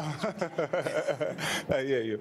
Look, you've talked about, I've seen your content, and it is mainly, it is mainly anchored around your identity, which is Eswat. What has been your motivation to double down on it? Because I'm sure you tested it, and you see it works, and you just double down on it. What pushed you further into that direction? Thanks a lot, Makane. Well, I think the other panelists and even you have mentioned that when you talk about content creation, it needs to be something that's identified and unique to you as an individual, because the stories that you tell have to be authentic, and authenticity can only be given through something that you do and that you can relate yourself to. So for me, I did grow up in Eswatini. When I was young, I always found myself in the rural communities with our people, and from that point, what I realized is that there's so much I was proud about being a Swazi. There's so many things that I think also maybe because some of my family is not from Eswatini, it allows you to be able to see some of the blends and the differences that are there. So you tend to appreciate some of the differences more than maybe other people will be able to see if it's what we're all used to. So I think through those differences, I really started to appreciate that. And then when I started making content, like it's just an expression of yourself. So you just try to express things that you find so impactful and so unique about our culture as a Maswati. One thing I think is really, really powerful as well is that a lot of the continent of Africa looks to Eswatini whenever we talk about how do you maintain your culture? How do you bring it into the modern context, right? So when you look at it that way, we have a lot as content creators within Eswatini. We have a lot to give Africa and the rest of the world as well, because people want to see something different. They want to see something unique, and that's what we are. And there's, we are few, but that's powerful because that means that within, when you look at social media about being unique, giving the algorithm something different that it can be able to, for consumers to be able to consume, you bring a lot to the table because there's not a lot of other people that are like you, as each of us really are. So I think that's what I can say. It's all about being unique, putting yourself out there, and the reason why I enjoy doing that is because it's who I am. Yeah. So I think just like the other panelists have said, you don't have to be like someone else, be yourself, and people will be able to connect with that whenever you're uniquely you. Yeah. Yeah, Ma'am Alice, ngicela ungithathe make endzabeni yokuthi what are the challenges that as content creators in Eswatini specifically we face, and what would we ask bantu labadzala labahlele embi kwethu ukuthi ngani sibonele labe kunene nisilungiselele la naningazama nganaku nanaku kungasita in developing the sector, because this is the next big employer in the country. Ngiyabonga facilitate. Imali inking. Angazi ukuthi imali nje number one. I think that one is takes the cup on its own. Kwesibili ngiyacabanga ukuthi abalingani bethu kumbe seyingakethi ke le. Sisawenza umsebenzi wethu. Let's focus more on creating equality of the craft before the bigger stages. As even the uniqueness and by button it's complicating, but it's okay. The quality and the consistent and the self-contentment, zetembe. That is number, because yabonje lokuza la akuyona into engishelene wonke umuntu uyafuna kuthiwa nganyela ngibonakala ngiphakeme kuphi kodwa ke before you can be accepted and before you can accept ukuthi uvele kumafilimu amakhulu equality emsebenzi owenzako nyalo nje zakhulunywa ngemali sizabe kuthola imali and stuff. Yes, imali siyayifuna bafethu cha imali vele kodwa imsebenzi wona unjani and do love what you are doing or it because ngibone bani enza ukuthi and inkinga ke yokuthi ubone bani enza ukuthi nini ngibone bani athandwa kuphi kuphi but sometimes and obviously nganyelanga ungamukeleki wena ngendlela abala bemukela ngakhona. So ngiyacela balingani bami masingaba nje lapho bese kuthi abantu abadala ke cha imalini ukwaze kwanzima. Amen. Yeah. Can I also add to that? Sorry. Can I also add to that? She's completely right. I think we have a very good crowd today. We've got the regulator here. We've got our mobile networks here. I think accessibility is still a tough thing for content creators. I mean, yes, we are getting money by associating ourselves with brands, but accessibility to even phones. Just people, an iPhone is still a luxury to most Swazis, and that's the starts for quality content. For us to get the quality content, we'd like to have packages with the mobile networks where they can be affordable for content creators as well, right? Let's give access to people. We have people that are brilliant in the country, but they don't have, and then the next thing we're gonna say, oh, quality I find ban, but they don't have access to the equipment, right? Another thing that is also to note, I think, is data. Data is still pretty expensive for the average Swazi, you know? And those are things that we need to consider, and those are the conversations that need to happen. What help or aid can be given to content creators that make sure that we can get on these platforms and be monetized? But if it's expensive and we are unemployed, a majority of us, this is our bread and butter, it's tough. It's very, very tough. So those are the things that we're asking around the room. Please consider us as content creators. Some of us, it's the only thing that we do, you know? For some people, it's the only thing that we do. So accessibility to equipment, data considerations, but mali kanjani, I think that is another conversation in terms of funding and, you know, supporting content creators. Yeah. Yes. To put it out there to content creators. Content monitors. You wanted to add? Bengicela mina ukuthi sima content creators singabukelani phasi collaborate kude lo ngcono kunalo munye. Yeah. Salibamba le mic. Ibambe le mic. Ibambe le mic. Cha bengitsike mina ngicela to bring it to your attention that content monetization, let's say today the feature is open, she calls her boss back in, I don't know where TikTok is, ByteDance in China, and they click that button, Eswatini is monetized. How many views do you have? How much of content do you produce? So understand that content monetization does not only lean on the content that you're posting on TikTok. She can testify, all of us can testify. ERS can hire me to produce content because the content that I produce on my social media, that's still monetization on its own.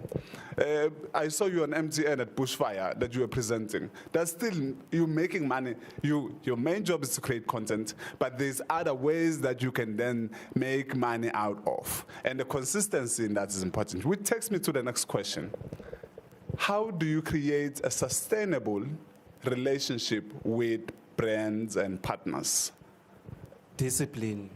You know, you must be disciplined in everything. And discipline comes with a lot of things, but discipline. Those things go a long way. Then genalo msebenzi must speak for itself. But lo msebenzi kuzobe equality, utikhulumele ngilokuthi discipline. The people, the corporates, whosoever, they're gonna see it. Oh, banele, oh, consistent, oh, banele, equality, oh, but discipline is key. So, you're adding on discipline. Most of people would talk about quality of content.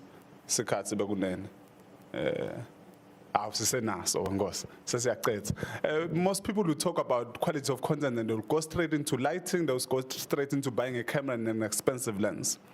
But before we have access to that, there are other avenues at which you can fix the production process, which goes into planning, writing, and research. Please contribute to that. What's the question? The question is, what are other production processes that you need to improve outside of gear and equipment that you've implemented in your production that have elevated the production, the quality of your content, which is maybe writing, can be research or something like that? Yeah, research. I was about to say, you need to research. Ungangeni nje when the info ungathi noswendana. I mean, fortunately, research happens outside the country because in what I do in content, I haven't really seen Banfula Bagwenda in the country, and well, unfortunately/fortunately. So research goes a really long way because in podcasting also, because I do podcasting mostly, you have to research also on the guest and all of that and the gear that you have to use. So you know, you need to know your story. So yeah, research is key. Oh, are you speaking production work now? Production process. Okay, so this is why we have a team, right? I struggle, especially with what I do, to think that I'm a jack of all trades. And that's why we do have an editor, we do have a storyboarder, we do have, and these are all processes that go before you guys. For example, I'll give the KFC ad that I think everybody knows. That we planned for weeks. We did script writing. We went physically to the shops to see which is the best shop for what we're trying to do. We came back, we storyboarded, we sent it back to the client. There's so much that goes before we then set up the lights and start action, you know? And I think a lot of times we quickly jump to the end product. And the reason why most of our productions at our agency are so seamless is because of the research, the storyboarding, the scripting, the back and forth, the fights between us and clients, because also they have their own brand identity and we are trying to showcase it, right? So there's a lot that goes into the things we do. When it comes to lifestyle, it's a bit different, but I don't think it's different. I know lifestyle is more authentic and more whatever you're doing, but that's where branding and strategic communications comes in. You have to kind of think about what's the end goal. You know, I can't keep on always showing up with champagne and what am I, who am I speaking to? What am I trying to achieve by people coming onto my page? Because that's it. It's not just one picture. It's a person who leaves their FYP and comes onto your page. What are they finding? What are they seeing? What are you saying to them? You know? And I think the back work is more important than the final 3, 2, 1 action. So yeah, I think people need to put a little bit more thought into that. Thank you very much. You want to add? Yeah, maybe if I can also add to that. One thing I love about content creation is that it's accessible. It's accessible. It's one thing I love about content creation. So one encouragement I would give to people is that I completely agree with what the panelists are saying in terms of that it's really important to have good quality equipment, all of that. It's very true. But don't let anything hinder you from starting. I agree, there's also issues around data and things like that. But if you have a phone and you can get data connection wherever it is, at a library, whatever the case may be, start making content. You might take it like as something that's maybe small, but to other people, they really will be really interested in what you have to say or think about a subject. A lot of the people that I watch or people that I learn from, I can say on social media, talk a lot about the fact that it's not all about what kind of equipment you use, but it's the kind of story that you're telling. How do you shoot it? How do you edit it? Those things that are just intrinsic within content creation that are always there. How do you become an artist within your craft? Especially for the kind of content that I normally do, short form content, I find that try to get into the weeds and understand how content really works. How do I make a good hook? How do I make a good body? How do I make a good closer? Those are things that you should really think about if you want to make more like short form content, like the kind of content that I make. And make sure that you take that into consideration. Think about how do you frame your videos in that way, and don't let anything stop you. You can be the editor, you can be the filmmaker, you can be the director. Start. Don't wait for anything. Don't think no because Luke has an iPhone, I cannot start because I'm using this. Go for it. Start. As long as you're, and another thing I like about content as well is that it's an open space. If there's a lot of videos that I like that you see that you could see, this was shot with a mobile, not, but it's because the quality of the story is there. The quality of the story is there. However you capture it, however you get it out there, it really matters less initially. Just get out there and start doing it. As time goes on, you'll get better. You'll get more opportunities. There'll be better equipment that comes to you, but don't let anything stop you from starting. So that would be my encouragement to people. No problem. Ma'am Alice, please share your last words to upcoming content creators and give them your handle so that people can DM you and ask you questions so that you can mentor them. Ngiyabonga amakhanya bathi imali. Mina bengingathi nje kubalingani bethu abasazofika kulomkhakha. Akube ukuthi umsebenzi owenzako indeed uyawuthanda and understand ukuthi ngani ngakufune ucreate a relationship nayo. So iphutha singalenza ke siba ngabantu abenza content ukuthi uchase fame. It's very dangerous bafowethu ukuchase fame. Let's chase passion, number 1. Number 2, let's chase consistent. Equality nje iphelele. Uyabona lento ye-fame and kuba nkosamcwe isizulu sami sithi naloko ukuthi uhlala utrenda, yes nalo igama lemi ufuna uhlala utrenda. Kulula futhi nekufuna ukutrenda nje. Yabo nje mina ngiyacosa nje namhla ukuthi ngigcoke ngendlela emncane kuneminyaka yami. Uma ngaba abantu bathi nabacala ukungibona bangibona ngigcoba sibovu. Content ya Mama Alice agcoke ibovu afakele sasiyalesa. Okay. Sekuyahamba kuvela omunye omusha ngibathi ngiyabonga ukuthi wazi wahlwebha ngenombolo angeke. Shiya phansi ibovu mina. Na into ephilayo. Understand one thing, ukuthi kahle kunabantu abasha sonke isikhathi and labawufika and something le unique. So it doesn't really mean ukuthi wakho akusasebenzi. Amen. Thank you. You're good. I think exciting time.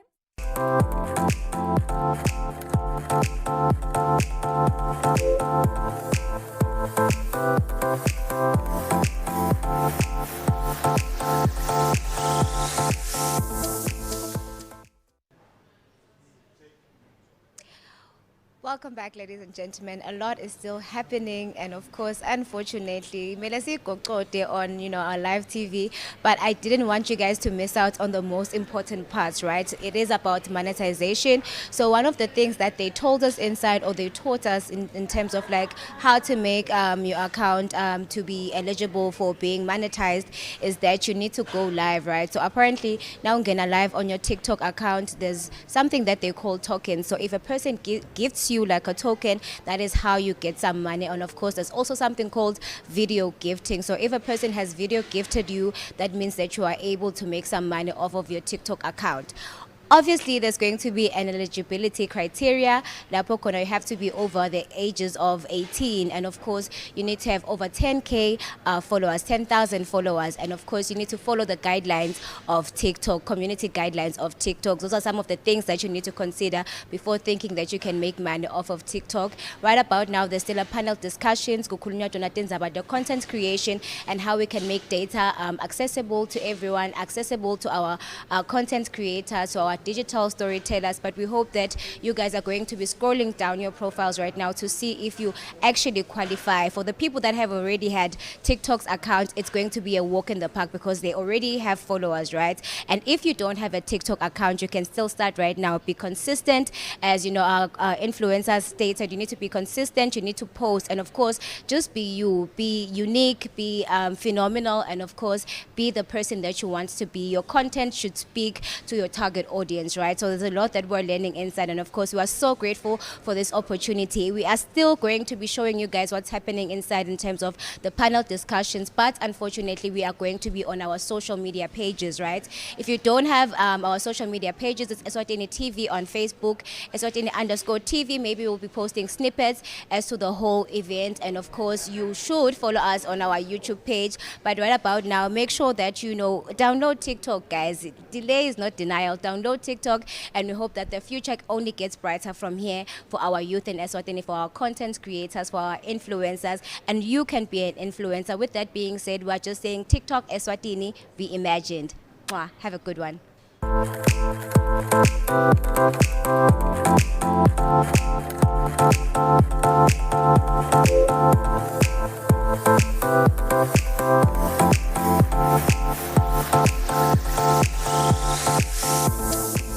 But yeah, that's it, guys. Guys, bambaneni, collaborate, make noise. This is our time. Yeah. Yeah. Thank you very much. Ngicela ukubonga bekunene. Thank you very much for your ear, and thanks again to the ministry and ESCOM. Thank you to the government of His Majesty, Bayetona Pagati. We thank you very much for the efforts that you are making towards the youth. I would like Banlabazama Bapuma Gosam Babuke Banlabasha Labakwelela. Banlabasha are united towards the development of the country and especially of the sector. Siyacela abantu abadala babambisane ekunqobeni na inkinga nayo lesibhekene nayo. Siyabonga benene ngicela nishayele tandla la bekunene sibonge naloko ukuthi umfana waSimohlano usibambile isikhathi bangine 20 minutes. Thank you very much. Ngicela bashaye tandla basedla bekunene.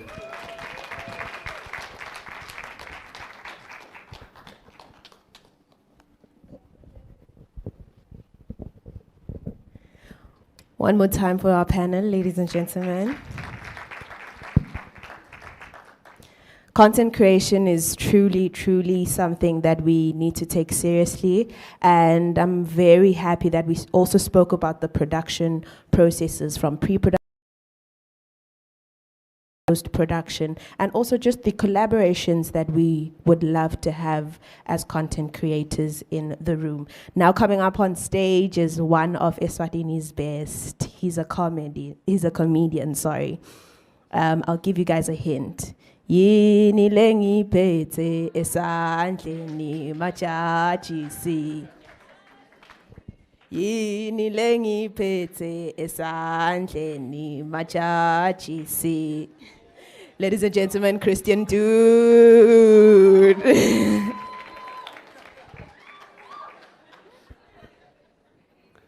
Yo, sanibonani, ninjani, all protocol observer. My name is Christian Dude, the comedian. Ngicela ukuthi ungibita one more time and put some meat in it, like I've got money, friends, like ungitshele nje ukuthi like batshele these people where I come from. Come mage in the next 5 seconds, come. Yes. Then ndabe sengiyasukuma mina. Yes. Come. You will just say, Christian Dude, famous, 5 million followers, and then we're here now. Don't play.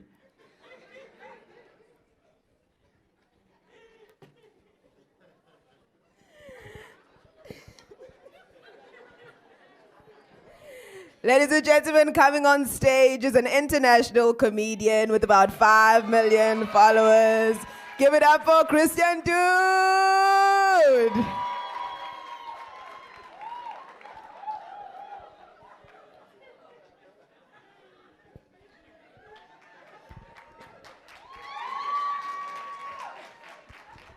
Yeah. I feel honored. I feel pleased to be invited here in it's such an honor. Yeah. Inilengi pete esadleni machachizi. Oh, we are going to say imali. Cause banani? Yes, asaphinze imoto tibile emgwaqweni. Asisaphinze sigibele emakhumbi. Viva to that viva. Bayatotoya labantu labo. Let us say ngwe. Yeah, ngcono. Yini lengiphethe esandleni machachizi. Hawu imali. Hawu imali. Hawu imali. Hawu imali. Yes, thank you so much. Nginake ukuthi this is a very formal event, so bengisolo kunaka nje ukuthi hey bantu labaniketa speech including the minister here. Oh, by the way, all protocol observer. Yebonile ngasho ekugcineni la ngiphelela umsebenzi bantu abadala. Mfana enkosi ngicela ukubavusela bantu abadala nkosi yami yibonile. Ngani ongayirisha ngivamise ngendi kanje ngicantsi kulama nerves. Yes. Thank you. Apologies accepted. Yours faithfully. Thank you. Yes. Okay. Bengisolo kunaka ukuthi how bantu abadala were giving speech here, especially the minister of course, and every time nakhuluma something benimshayela tandla, and I've noticed ukuthi bantu abarich of course vele nabaneketa speech bavamza kushayela tandla all the time. Have you noticed? Angathi uthi ntsini ngamnani ngishayela tandla. We are saying yes. Now imagine nje ukuthi I'm giving a speech here, and every time what do you do? What do you do? Ladies and gentlemen, thank you so much.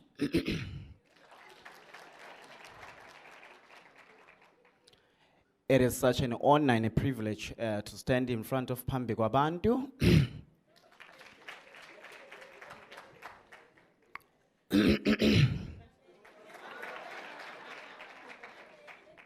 What a drive, what a privilege to live in such a time. We are so much thankful for this opportunity that they have given us. Let us grab it.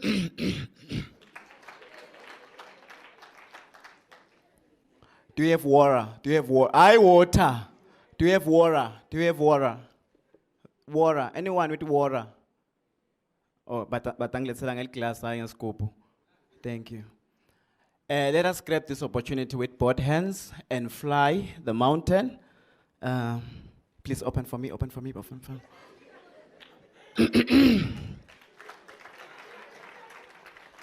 Sorry, where is the glass? I don't want the water. Kuthi nje ngicutele labanye bantfana letinye tikolo ukuthi sebake bayende le anti-crime club iyasitana kakhulukati kimi.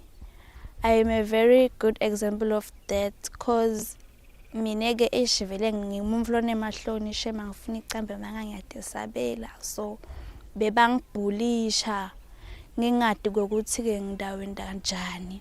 Kwase ke kuba nemngane nami lobaleke mngane nami kune anti-crime club la sikolweni ngase ke ngiyajoinela ngabona ukuthi hayi kuyasebenza ngase ke angisasabi ke sengiyareporta ke ngase ngiyasitakala kulokusitakala kwami ngase ngiyakhona nami ichazela labanye ukuthi ngisitakale kanjani nabo nabanetinkinga tekubhulishwa beta nabo basitakala Skola sefu kuyachubeka kube indzawo lekahle ngaphize ngicucutela ukuthi ema events lesiyakiwo thine so lesiyakiwo thina aka very akasi professional njengoba ngicabanga uyangena nje lo mfu thi event itawucala nga5 nga 10 o'clock ma'am but event itawucala nga 12 o'clock bese uyangena lo make Sanibonani bongozi ninjani Sanibonani ngicela nithi bantu bami ngicela nithi we are about to start. Sorry for the delay. Did you get the Wi-Fi? Did you get the Wi-Fi? You didn't. Did you see the restrooms? Anyone, did you see the restrooms? Okay, shall we sing the song? Wethembekile Jesu. Atsasahlabela bese kutabantu batomhlebele. But ngicela ukuthi uthodise ukuthi khona lahle uwanda fit packet kwa laptop back khona CEO ngicela usho empopeni Bantu bami, nikhona, ngicela nishaya itandla ekhaya endlini, nikhona. Yes, ngicela iWonder Fit le Blue, CEO sovela ukhona umuntu omzala sesita ucala ngicela simane iWonder Fit le Blue SD45, ngicela ukuthi isuke endleleni. Thank you. Ngicela siqaleni ke bantu bami.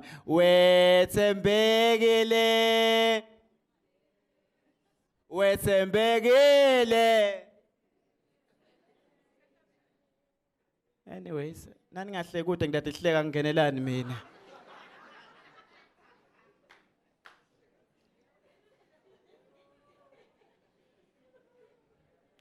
I'm also a rapper kulabo labangangati, but before a rapper, before a rapper, I'm also a professional.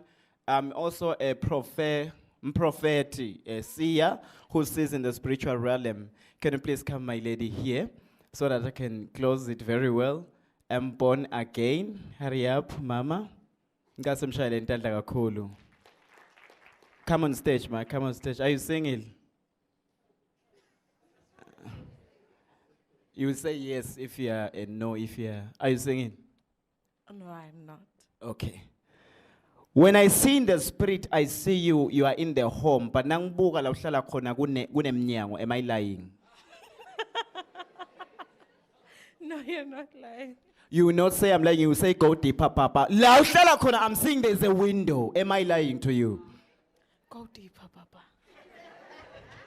It is not just that. I'm seeing one man. And it's not just one. The spirit is leading me. I'm seeing 4 men. Am I lying?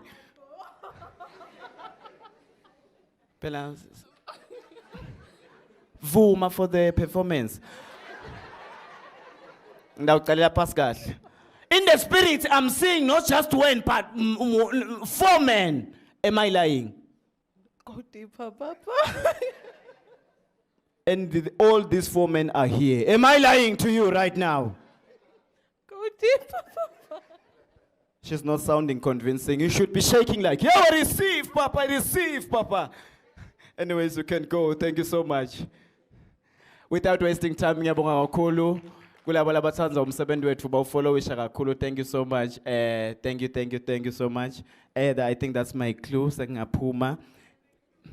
Oh, a clue. Oh, I'm also a rapper. I've just created a song before I came here. It says, mina nangitsi ninenithi nkwe. Screw. Stawdla. Good. Ndawuhlabela ke mina nifaka nkwe. Stawba nemali. Leningi. Sondle. Slobole. Siteke. Sibhadala umthelo. Thank you. Oh, nilangishayela tandla khona phela nangehla.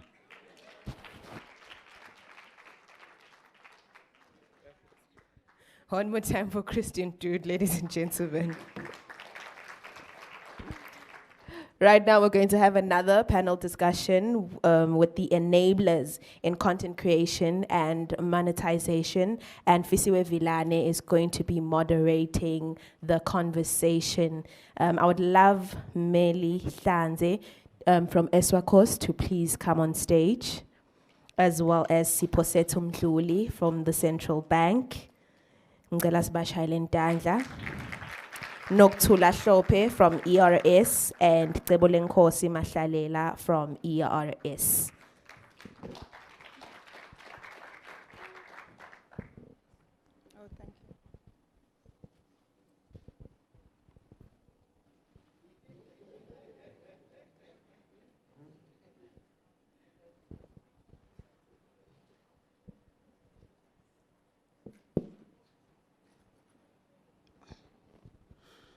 All protocol observed and good afternoon. As introduced, my name is Fisiwe Vilane. I work for the communications regulator.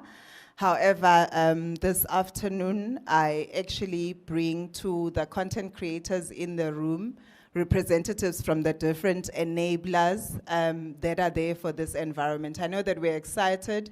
We are moving into an era where we will be getting paid. However, there's the serious part as well in terms of compliance, in terms of making sure that we still follow the rules and we are able to play within the boundaries. I've got Tebo, who is from ERS, and do not worry, she's not here to text us. She's just here to advise us in terms of what are the important things that we need to know about ERS. I know we normally want to run as far as possible from ERS because we think they're after our money.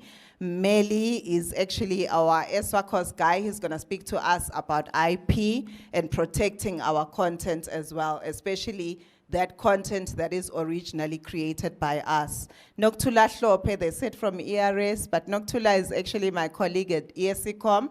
She is the Assistant Director for the Cybersecurity Agency, and she's gonna talk about safety as we create our content. So how do we avoid getting hacked or even actually getting criminals fiddling with the content that we've created or other accounts that we have. And then we've got Siposetu from the Central Bank of Eswatini, which is the regulator for banks in Eswatini, but they're also responsible for the payment system. So Tulane was here talking about getting paid, but how does that money move from TikTok to get into my account? It's very important for us to also understand that part.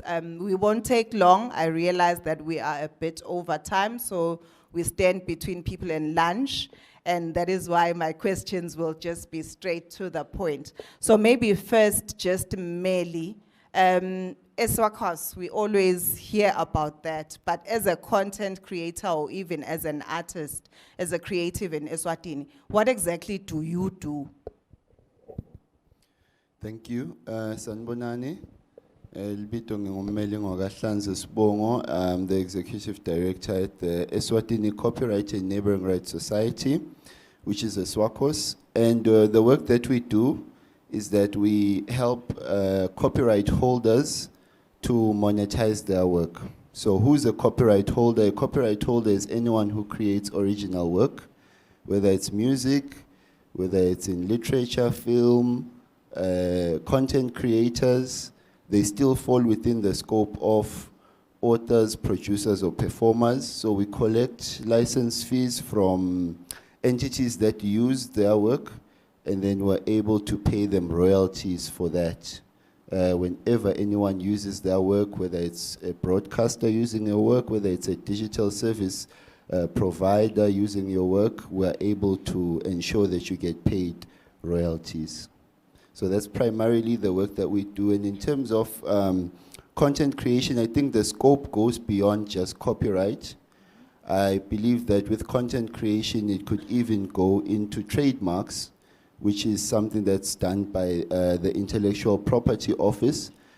I would say as content creators, it's important to take note of all the different types of intellectual property that can be available to one to help them monetize. I think monetizing, there's different ways to monetize, there's different types of monetization. I'll just make a simple example. Last year you had Lukot Vogim, that I think I saw him here, but Koko and Sluane came up with it, and they trademarked it. Once you trademark it, you ensure that no one else can use it to their benefit without your permission, right? So it's not just about copyright, it's understanding all forms of IP. So if I now go look at Forgive on my page or even on my platform, what are then the penalties of it? If you're a business, definitely there would be trademark infringement. We specialize in copyright. The Intellectual Property Office can advise us on the penalties, but definitely that would be trademark infringement, and they can be able to pursue legal remedies for that. I think it's case by case because they have to quantify the damage, the ES that has been incurred. Okay, Tebo, we've just heard we're gonna be making money, ching into our accounts. ERS, when do you guys get interested? When do you now start talking to me, or when do I start talking to you when I'm making my money from my content. Okay, good afternoon, everyone. As I've been introduced, my name is Tsebolengkhosi Mahlalela. Sine sibase Eswatini Revenue Service. Msebenzi wethu la Eswatini is to collect tax on behalf of the government of Eswatini. Kuye wonke lo wakha imali evela Eswatini. If it's income that you are generating, we are literally 100% interested in seeing what you do and seeing the money that you are making. But maybe even before I scare you, njengoba bekashithi ufisiwe sikanjalo vele sicela ukuthi ningesabi. Ikakhulukazi kunako konke, we wish to encourage everyone who's making income in Eswatini to declare and be in the open. It's kind of like in our DNA.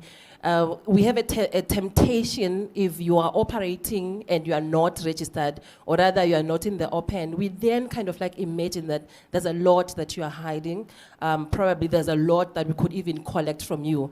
Whereas there are regulations also for us to collect from anyone in the country. So the more you work in the open, it is the more we will also understand your kind of business, rather also your registration in terms of how we are regulated, so that we will profile you correctly also in our system and start to correct the right kind of tax or brackets. Otherwise, if you just leave it up to us to kind of imagine how much you're making, and you find that that won't work for you. So for us, Kakulu is to encourage everyone in the room who's making money, who's also interested in being in business, to first of all register, formalize what you're doing, so that you will also be guided in terms of profiling you correctly, and then start collecting umthelo lo fanele sikoleke kuwo. Being tax compliant is not only just an obligation, really is for everyone lo Eswatini a player towards kuphakamisa umnotho welive.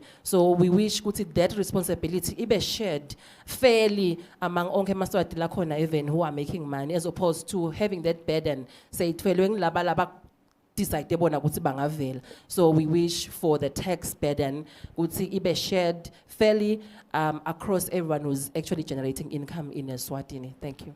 Okay, one of the things that's going to compromise how much income I end up with is obviously cyber crime. So Noktula, when I'm a content creator, what are some of the risks that are peculiar to us in the creative space in terms of risks?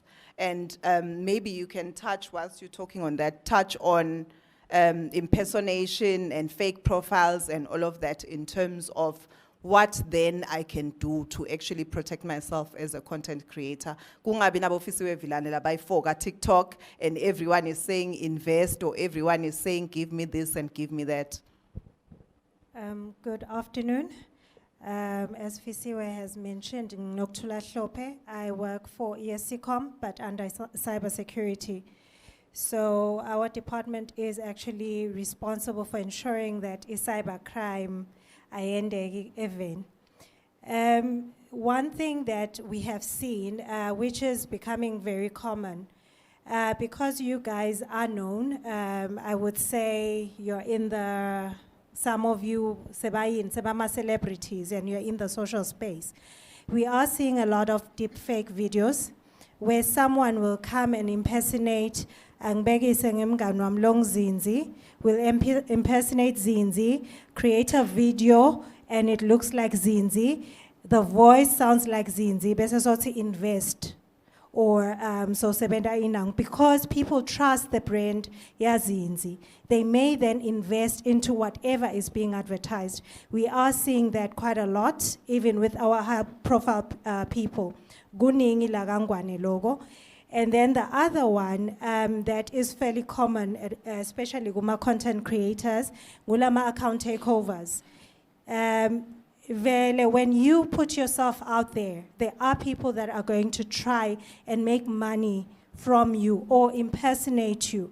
So where we see this happening is ngine account yami ku Facebook ya Noktula Hlope, sekuvumbuka ke lo munye Noktula Hlope, or maybe le account yami ya Noktula Hlope, which was my genuine account, say, Hekiwe, I, as Noktula Hlope, don't have access to that account, but somebody else is actually controlling that content, maybe even ngoba sesiya monetization, maybe we'll even monetize that.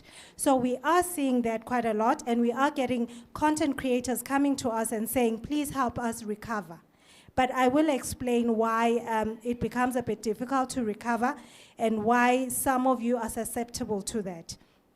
And then lokunye lesikubonago, obviously I think we have mentioned the impersonation, but because you guys are out there again, labanye benu are being cyber stalked. It is a lot of that. We've heard some of the content creators coming to us to say that, please help us. We are saying baba laga TikTok nangumuntu ukona kona uyang DM and so on and so forth. Saying yaga Facebook, that person is still there. Saying kupi, this person is following me everywhere. Some of them even tarnish your guys' image for whatever reason. So we are seeing a lot of that. But just so that as caution, CT, there are privacy settings on all the social media platforms. Please, ngiyanicela, when you leave this place, whether you're on TikTok, whether you're on Facebook, or whether you're on whatever platform where you advertise your content, go into those settings and make sure. If here I am, Noktula, I'm a brand and I am selling, what do I like? Hair, for instance. And all I want on my page is kuluma ngetinwele. And I don't want to have any interaction maybe with other people. It's a public thing. Then I'll set it as a public thing. But nothing private, private account. Then I should minimize that. Logunye ni poster anyway. So mile usekayagin. There is maybe a sign that's saying, what am I saying to the people that are watching the content? They know exactly where I stay. We tend to share a lot of personal information. So please be cautious. Enable your privacy settings. Nangabe there's somebody that is directly communicating with you, aksendela a link or something suspicious, check. That thing is genuine. If it's a brand, that's a brand. Go and Google and check that that brand exists, because some of you fall victim. So just caution to that. And I must say, TikTok is the one social media provider, or angshoganjalo. Takedowns, they are very fast. I am not promoting TikTok, but they are very efficient. If your account has been impersonated, or if somebody is whatever, and it's against your will, Siyacela, please come to us and report it, ESCOM. We will contact TikTok. They take it down. I'm telling you, within a day, it is down. So please, they are very quick. And if you want it to be investigated, again, TikTok has a portal, has enabled us here. Look at TikTok, they are very quick to trace. Oh, okay. Lo muntu lona loso impersonator fisiwe ungbani.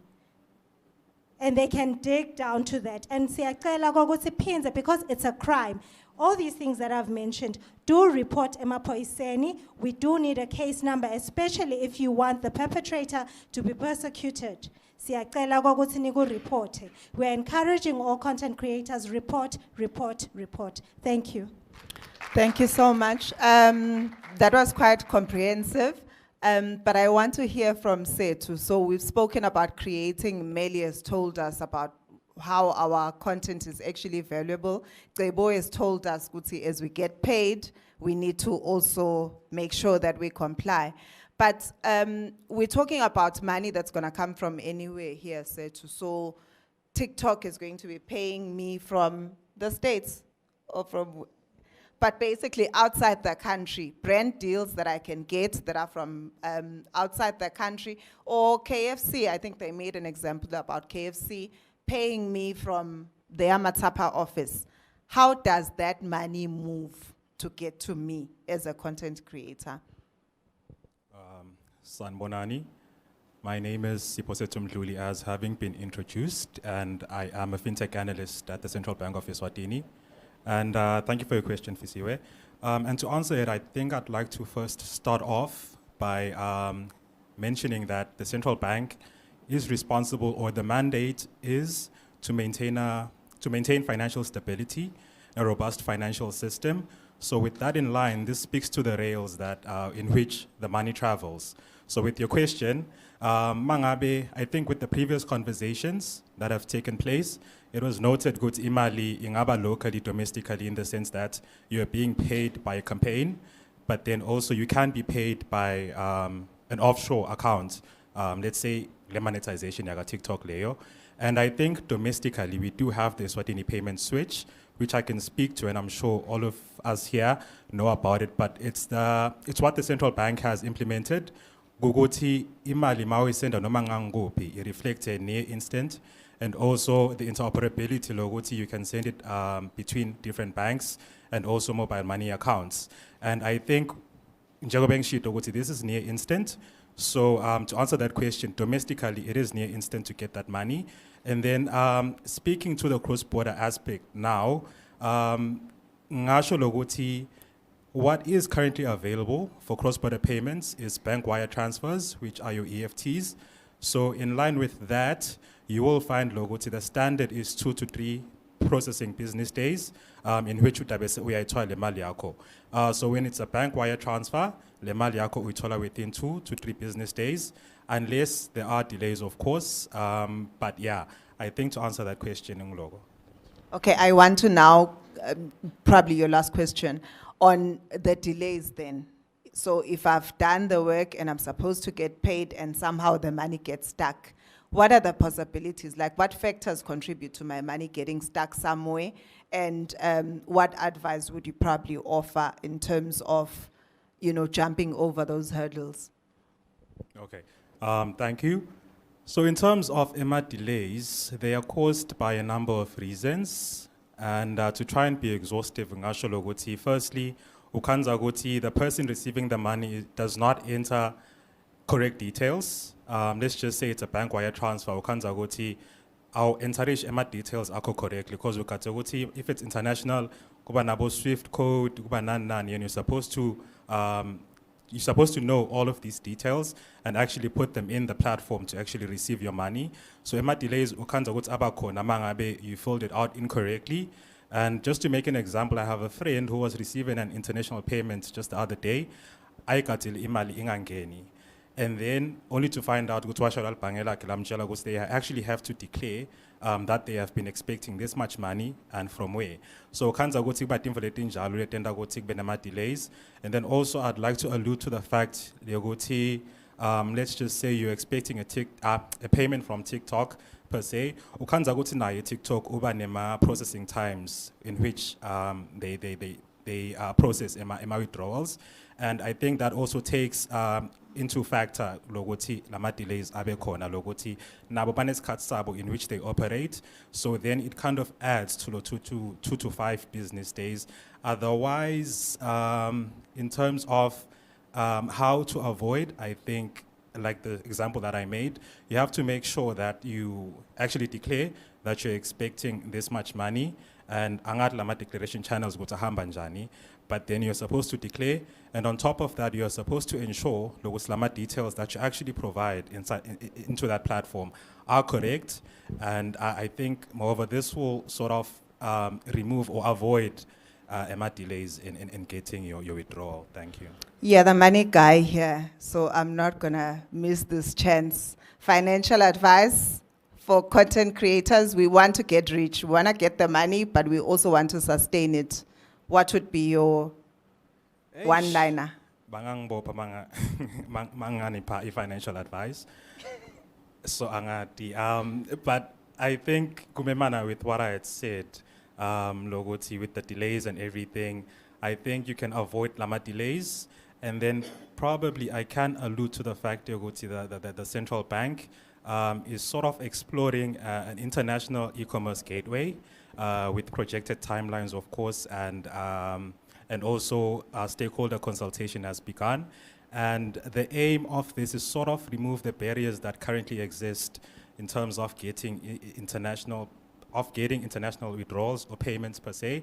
I will not get into much detail about that one, but then it's just to let laid it out there that the central bank is exploring that actively, and we do foresee that content creators and also the broader Eswatini will benefit from that project.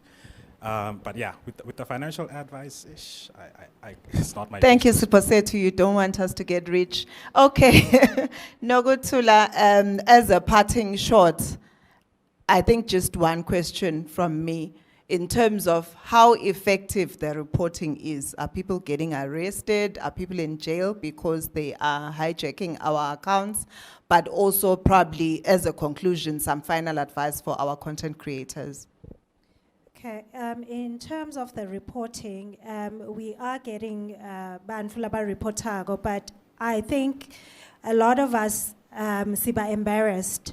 So I'd like to encourage Gogutsisi report any of these things that happen in the digital space. If you are suspicious or it's a crime or uyabon, ngiyacela ukuthi si-report emaphoyiseni. We do have a website, our website, noma uye ka-ESCOM and ureport kithi. And nangabe you're struggling even nasemaphoyiseni, we also try to facilitate ngokuthi i-reporting that case ibe easier for you. So we are encouraging ngokuthi ni-report. In terms of guti bantu bayaboshwa yini when they commit some of these offenses, a lot of you, I think that especially ngalaga got the content creation, you ask us for maybe takedowns. Some of you don't follow through in terms of goguthi nifuna umuntu aboshwe, but emaphoyisa are being capacitated. We are doing our best to make sure that we are able to investigate some of these crimes, okay? That one I can assure you. But as a parting shot, I think the most basic thing that you guys can protect yourselves against all these cyber crime, ngiyacela lama passwords enu. Some of you use the same, password across so many platforms. Some of you, in as much as you're content creators, you are also employed somewhere. And you link your personal accounts to your work accounts. So when these things happen, then they expose your organization as well. Or if your organization is exposed, nani niya safarisha. So please be mindful of how many accounts you've linked. Good profile yako. So ngiyacela, enable labo two-factor authentication, go into your privacy settings, make sure that you stay as private and you protect yourself as you possibly can. Don't expose yourself to cyber criminals. Thanks. Melly, whilst you're here, and I was checking if the bosses are still here, they are, Basa Ministry of Commerce. The issue of royalties, when do we start getting our royalties? How is that going to work? How much are we going to make? Well, I can't say how much exactly. There's a whole formula to that. But I think what's important to understand, we would say, my royalties are a consequence of people paying their licenses. So for the past 2 years since we've been in office, the work that we've been trying to do was to sensitize different businesses to be aware of the fact that they have a legal obligation to pay copyright holders, broadcasters, retailers, hospitality and tourism, events, and so forth. And I think we've made great strides because we started licensing as of January 2026. So we are at a point where I can confidently say that within this financial year, 26-27, we will be able to make a distribution. However, I do want to point out that we can only pay the rights holders that we know. So if you haven't registered with Eswakos yet, there's no possibility of us being able to pay you your royalties. So for me, it would be to encourage the content creators and the rights holders that are here today, come to Eswakos, register with us, register your works, because that way we're able to track your works and then we're able to calculate how much in terms of royalties would be due to you. So that's the first step and the most important step. And then for the businesses or the users that use copyright, mine would be to implore you to pay the licenses, pay the copyright licenses, because there's no royalties to pay if we're not paying those licenses. And maybe one other thing that I can share, last week we were commemorating World Book and Copyright Day. And one of the initiatives that was established by the Minister of Commerce, Industry and Trade is what we call the Creative Industries Development Fund. So in as much as we're meant to pay rights holders, we also have a responsibility to ensure that the creative sector advances and develops. So we have a fund that's available right now called the Fund for Creativity and Artist Development, where creators can apply. It's small grants. Some are saying it's too small, but for me, if it's too small for you, then you won't apply. But we have grants available of up to 5,000 amalangeni to support creators to create and promote their work. So I would encourage those that would want to access that to reach out to us. The call is available on social media. If you just search Eswakos, you'll find it, or our website, eswakos.org.sz. Thank you, Meli. Tebo, I will end with you. How safe is it to approach ERS? I want to know now. I'm not saying I have money to pay. I just want to know, like, in terms of, am I breaking any rules? How can I comply? Is it safe to come to ERS, volunteer myself? In fact, lokuthi nje we are here, that shows how much safe it is to come forth to ERS. Utawuhamba nje solunjalo, utabu create content namuhla, you'll still be trending, even though ulak my premises are ERS. That is to show also ukuthi we are intentional in partnering with wonke umuntu wakha income even la Eswatini, so that we make it easy for you to be tax compliant. I know that there are myths around tax. Most people, probably even in the room, they believe tax is only meant for big companies. Tax is complicated. ERS has made it possible for everyone in the country to be tax compliant. We've digitized most of our services. Online, we have a mobile app called ERS Tax Pile. Please ensure that you download that one. And we are very intentional also in terms of taxpayer education. So please do approach us. We are approachable, negotiable. Please operate in the open, get registered, guide us ngali registration yako. Some of you here are hired by companies, so you are an employee. Some of you have incorporated your own company. Some of you are a sole trader. With those affiliations, it then guides us to see how do we profile you in our system and tax you accordingly, and actually enable you would see it's all about kuphosa litshe esivivaneni. It doesn't matter how small that stone is, but the difference that it will make is to the point that it to our economy. So our hands are open and we are approachable, and more than anything ensure ukuthi uyakhuluma nathi siyak-assista in as far as your taxes are concerned. Nasithi nje you pay as you earn. In terms of tax, we are taxing using tax brackets. So the more you are registered, we are guided on which bracket to use. Hence, with the offers and the services that we give, you might even find that there is nothing that will collect from you because of the bracket or the scale at which you are operating at that point. But the more you grow your business, it reaches a stage where say tax with the correct rate. So that would be a challenge that I bring to the room. Please, as you go out, ensure that you are registered. In your registration, you're also guiding the ERS to tax you correctly and not leave it to assumptions. Thank you so much, my panel of experts.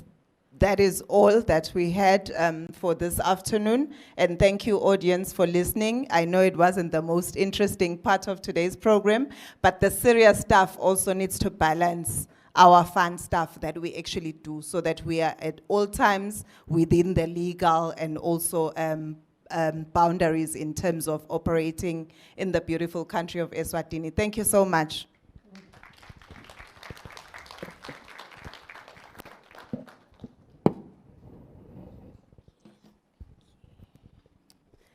Ladies and gentlemen, what an interesting session, which is giving us an insight on our finances and how we're going to be able to handle them as content creators.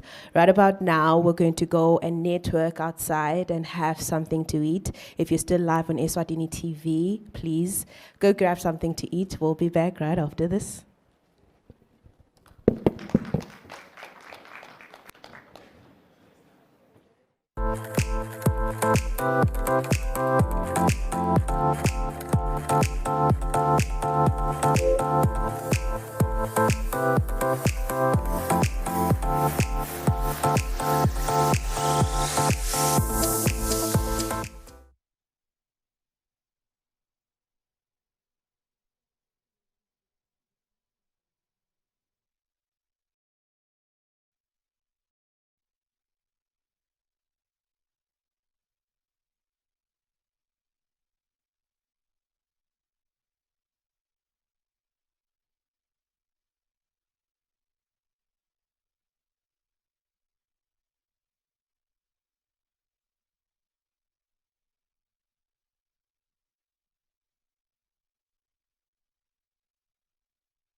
because there is some transactions there that are involved and money changing hands.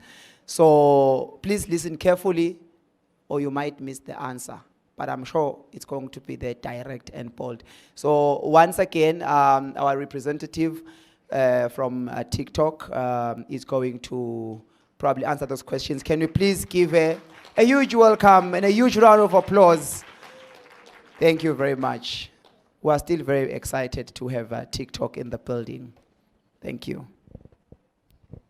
Thank you very much. Were you in the session just before lunch? Program director? Yes, I was here. Okay. All right. No, I'm testing because I actually had presented on the existing monetization opportunities. So I'm hoping that that information was well received. So the next session, I was listening to the panel discussion with the creators, and I almost wanted to say that there's no need for me to actually go through this particular segment of the session because everything that I intended to cover was actually discussed and quite at length. And it's encouraging when you hear it from the perspective of a creator and not necessarily from the perspective of the platform. So we're going to do two things. One, we're going to go through the content best practices. This particular segment will give you insights to understand how do you create content that will actually do very well on TikTok specifically. Ours is a unique and distinct platform, and there are various elements that content must have if content is going to do well, and therefore if your content is going to be visible on our platform. What we are also going to do, because you can't have TikTok without a TikTok challenge, right? Don't worry, I'm not going to make you dance, but we are going to create some content. I'm going to give you guys a hashtag, and we're going to give you guys around 30 minutes or so to create that content. And then later on in the day, we're going to go through and see some of the content that you created. I encourage you guys to collaborate with some of the creators here. There are a few prizes to be won, so you must negotiate upfront who's going to take the prize, because it's one item that you guys will not be able to share amongst yourselves. But we thought that that would be a great way for you guys to already just start testing your skills after the workshop. So when you create content, and I'm going to cite from a lot of the creators or what the creators had already shared, you need to actually think about the fact that you are a content creator. And you might think, well, of course I am. But think about it from a production perspective as well. If you want your content to do well, it needs to be good quality content. Yes, we know that there's often the commentary that's associated with digital content that it's always the low quality videos that are most entertaining. It's always the low quality videos that trend. But when it comes to what we consider as good quality content as TikTok, there are key elements that you need to ensure you include. And always have an understanding of how we identify ourselves as a platform, and therefore the type of content that we would then consider as best suited and as most eligible for recommendation on the For You feed. Right at the beginning, I had shared what the vision and mission of TikTok is. Can anyone remember it? And I'm mindful that we've just come after lunch, so I need to wake you guys up. What's TikTok's mission? Ooh, guys. What's TikTok's mission? Okay, how many people are on TikTok? Well, not now, literally on their phones, but have TikTok accounts. Okay, so I'm gonna have to pick on you guys then. Do you want me to give you a clue? It's literally on the screen. Thank you. But I'm not going to give you a prize because I had to eventually tell you, guys, I gave you the answer. But you already won a prize. So you need to then keep that at the back. You didn't. Oh, it's you. Okay, yes. But yeah, we'll think about it. We'll think about it. But you need to keep that in mind as you create content and as you create your content strategy. You are creating content for a platform whose mission is to inspire creativity and bring joy. So yes, we love educational content, we love insightful content, but think about how you can actually even have that type of content in a creative way. Community is also key. You are not creating the content for the entire global audience.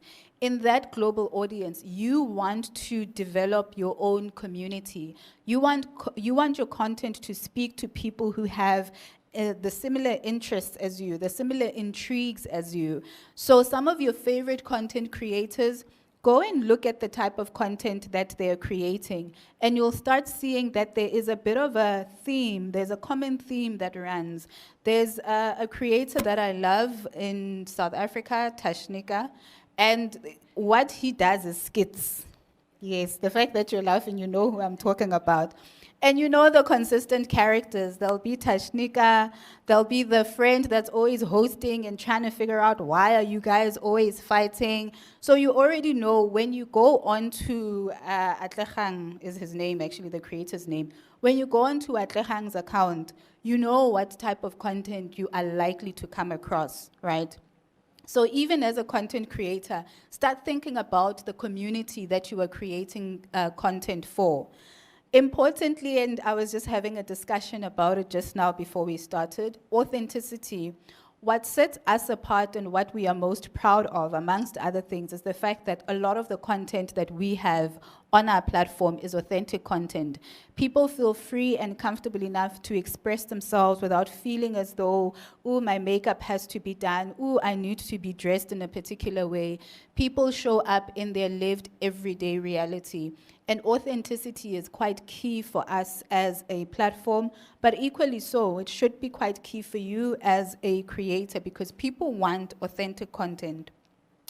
One of the reasons that there's been this rise of influencer marketing is because brands have also seen that people tend to gravitate towards brands and have a sense of brand trust when they hear about the brands from their own colleagues. So if somebody then says to me, oh, you must check out this particular restaurant, what am I going to do? I'll go onto TikTok and get a sense of my community. What's my community saying about that?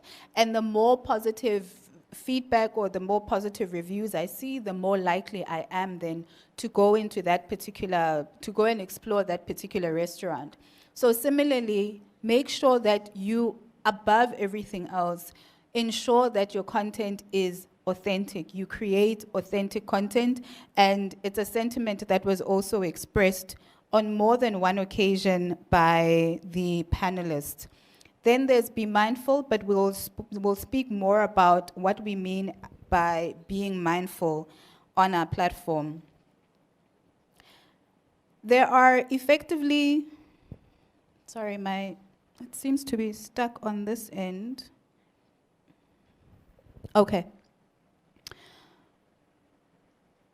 This slide just then helps you to think about how do you then categorize your content, especially for purposes of building a community. So these are the content categories that tend to do quite well on our platform.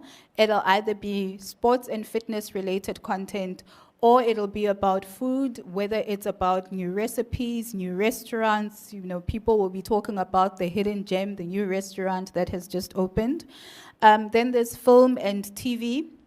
There's books. There's a very popular and well-performing hashtag on our platform, hashtag BookTalk, where it's all about all things books. And then there's one of my favorite topics, fashion. So that's a great category as well.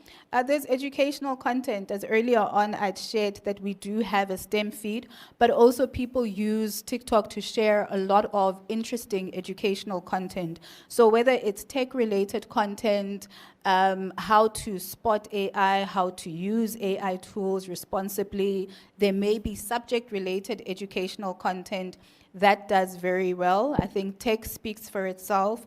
And then there's culture. You know, we just came out, Eswatini just came out of various celebrations. So some of the content that you guys may have created would be content that falls within the culture category.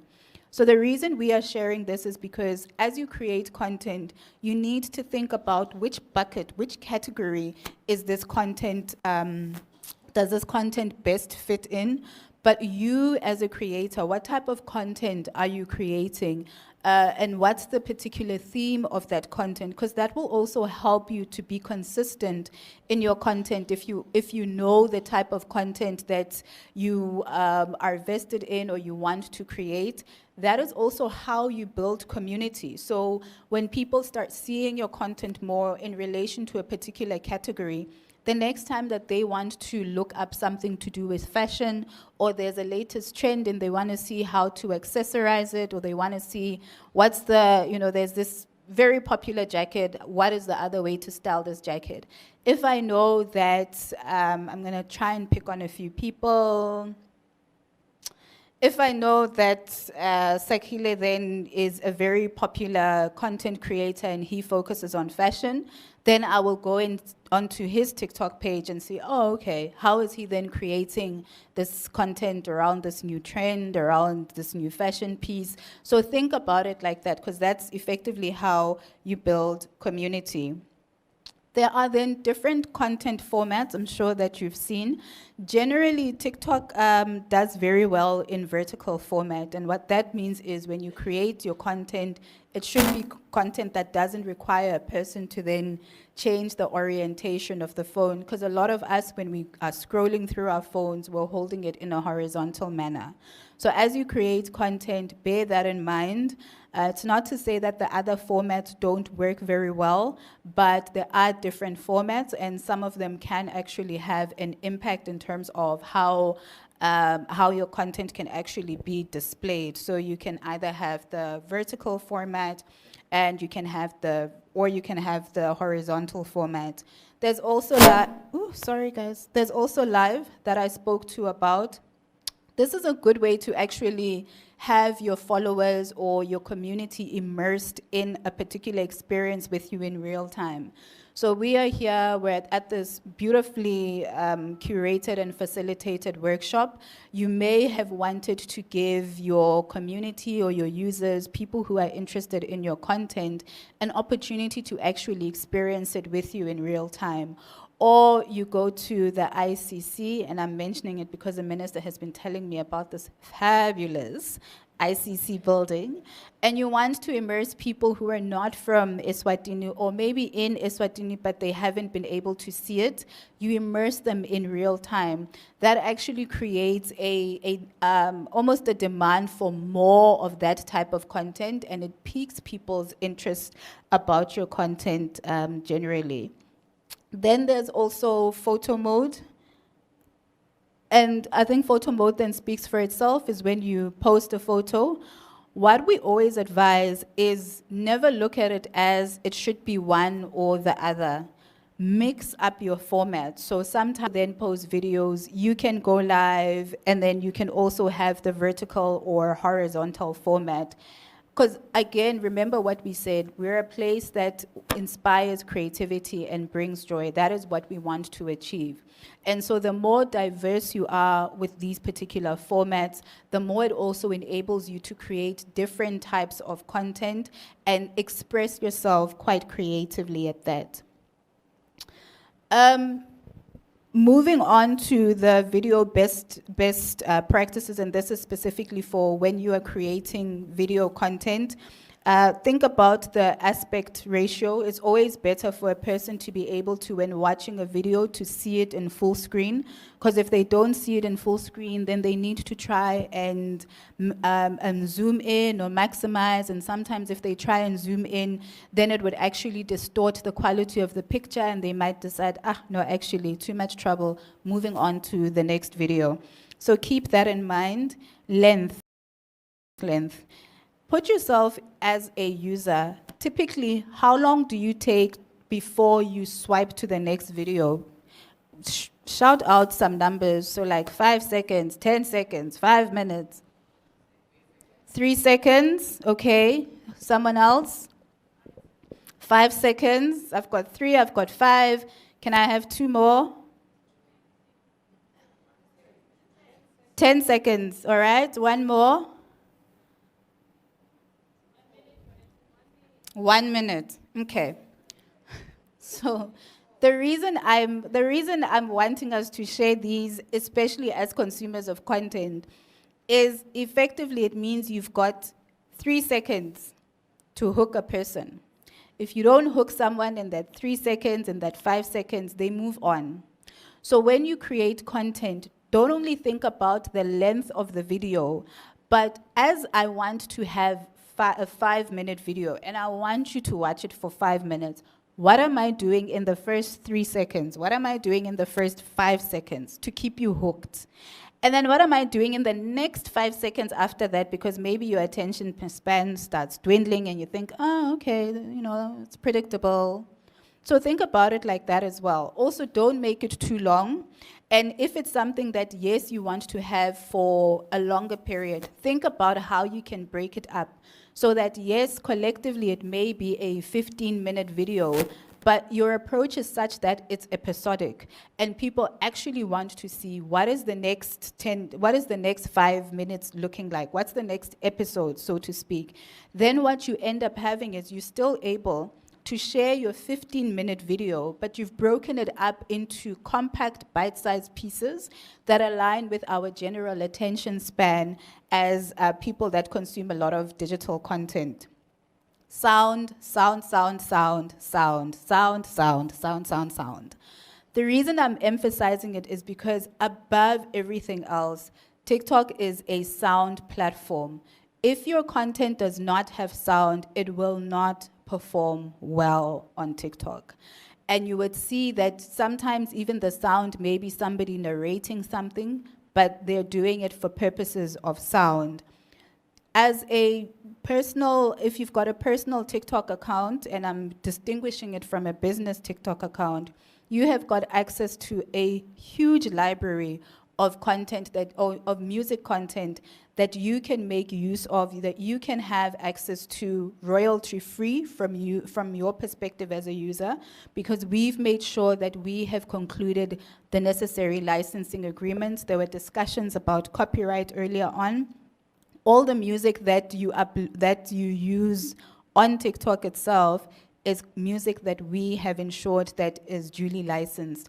And I just want to be absolutely clear. That would be music that is already in the app, and maybe you're searching it up and then you're adding it to your video. Not necessarily, let's say, music that is from your own personal music library and then you want to upload it onto TikTok. That type of music, where it's from your own personal library, from your device, would not necessarily be covered under licensing. So anything copyright, that would be your sole responsibility.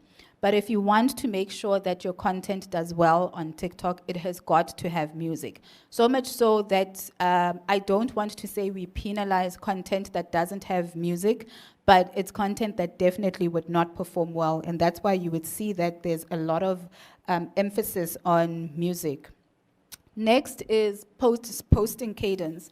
Posting cadence, what we're simply referring to is how often do you post. Typically, we say when you start off, make sure that you post daily. And some of my colleagues would actually even share with creators that they need to have a higher cadence. Why that is important is because that is the way that you start ensuring that there is a lot of your content that is now coming through on our algorithm. And as our algorithm shares your content and is consumed by people on TikTok, and that's not unique to us in terms of the sheer scale, it's just that when we talk about digital platforms, there's a lot of content out there that is continuously being consumed, that is continuously being posted. So you need to make sure that as a creator, you are consistent in your craft of posting. In-app effects, earlier on when we were going through the anatomy of TikTok, I showed you the plus sign where I said that that's where all the magic happens, where when you select the plus sign, you are then able to start creating content. In-app effects make your content as native to the platform as possible. You have access to the creative in-app effects that we have. You have immediate access to some of the music and the sound. Sometimes it may be a trending sound, and you'll see people creating videos and then lip syncing because that's now embedded in the platform. So when you create content, try to make it as native as possible. If there are filters, don't you worry. We've got you covered with awesome filters that you can use. You don't need to try and filter your video separately on your phone and then after that you think, okay, now I can upload it onto TikTok. There are different filters and different effects that you can use. Again, it goes with inspiring creativity. So we give you the opportunity to be as creative as possible. And in fact, some of the effects that we have are effects that have been created by creators themselves. I spoke about hashtags. I almost did a song and dance about hashtags. But again, we cannot overemphasize hashtags because that then gives us an indication of what your content is about. But if I am looking up hashtag Eswatini, if your content has a similar hashtag, it could very well be recommended to me. And the more I then engage with your content and like your content, download and share, then there's more of your content that is then made available or recommended by the algorithm on my For You feed and other users who have a similar content preference as myself.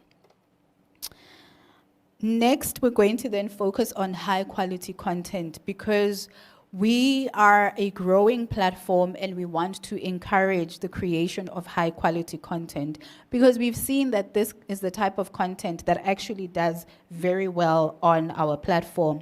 So there are effectively 3 elements that we take into consideration when assessing what constitutes high quality content. First of all, the content must be well crafted, and we're going to go into more detail around what we consider as well crafted. Secondly, the content must be engaging. And always look at the content not only from your perspective as the creator, but also look at the content from a perspective of somebody that's consuming the content. Yes, you love your content, but do you think somebody who's never heard about you stumbles onto your content? Do you think that there's something that they would necessarily enjoy about it? And the content must be specialized. You would recall right at the beginning, after I had shared the slides that we've got over 1 billion people on our platform, I then went through quite a few elements around why our community loves TikTok. And I think just for the sake of waking you guys up, and this time I do promise a prize. Can someone name one of the reasons why our community likes TikTok, loves TikTok? From the slide, not your personal opinion.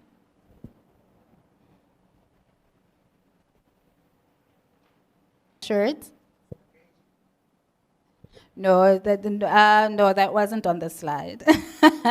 Yes, yes, ma'am, at the back. Sorry? Okay, yes. We said that it's a place to discover something new. There you go. And that was the first. That was the first reason. Here, come get your prize. Hopefully that'll wake you guys up because I know it's after lunch. The food is settling in. We are warm. We're sleeping. But guys, we're gonna go into the challenge. And then your name and TikTok handle. Spesihle Dlamini, my TikTok handle is Pepe Dlamini. Lovely, lovely, lovely, lovely. So, what is well-crafted content? Well-crafted content is content where you can see that somebody actually put in a significant effort. One of the creators was actually sharing about just the amount of time that she puts in to creating the content, from the storyboard to having an entire team. So yes, you may not necessarily have an entire production team, but you can tell when somebody has actually put an effort into it. And you can tell through a variety of ways. It's not just the quality of the content visually, but also the quality of the content itself in terms of, is there a story? Is it intriguing, or is it just somebody standing, talking, and saying words as they come to their mind, and then that's it?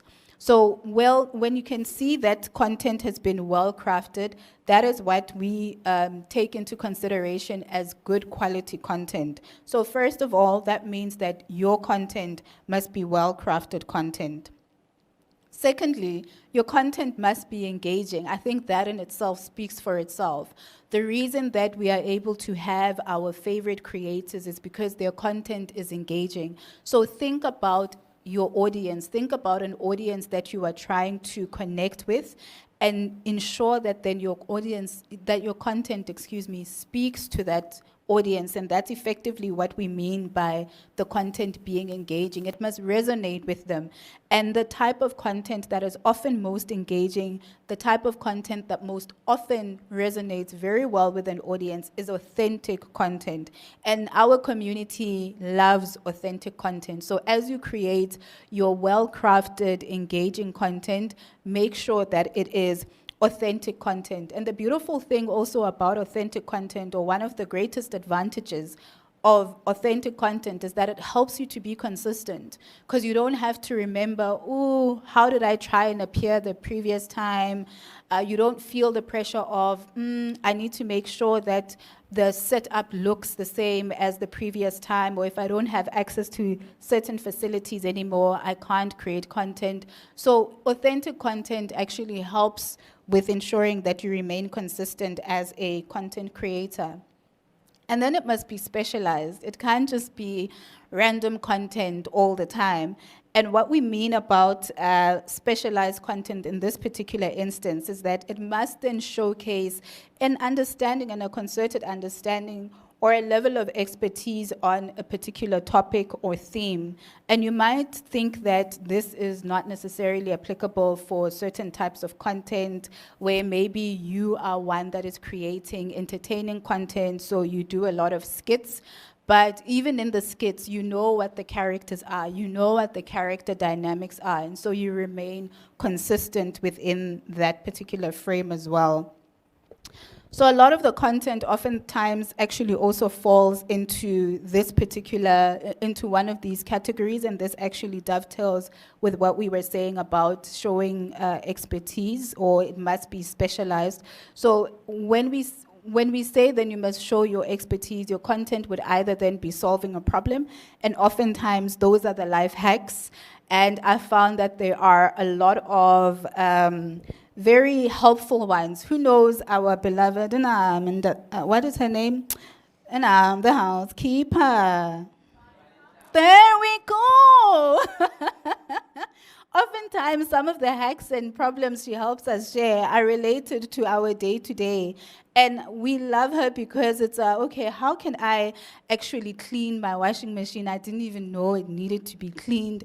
Or how can I deal with ants in my house, those type of things. So she's always solving a problem. So even when it comes to solving a problem, don't think about it at a high level that it needs to require you to maybe have a science degree or something like that. No, we are just talking about practical, everyday life problems that you can actually help solve. And bust a myth. Bust a myth is actually something that a lot of people can also use as a hook. So that's where you actually let people know that much as they may think that brown sugar is healthier than white sugar, brown sugar is just coated white sugar, something that I learned. So it's those type of things where you bust a myth, because then immediately what it does is it draws a lot of intrigue out of us as people that are watching, that, oh, interesting, what other myths are you gonna bust, so that I'm a lot more informed. You know, there was that always, how old were you when you found this out? And then oftentimes in the comments, people would say, I was 2 years old. And that's how you then create engaging content that busts a myth.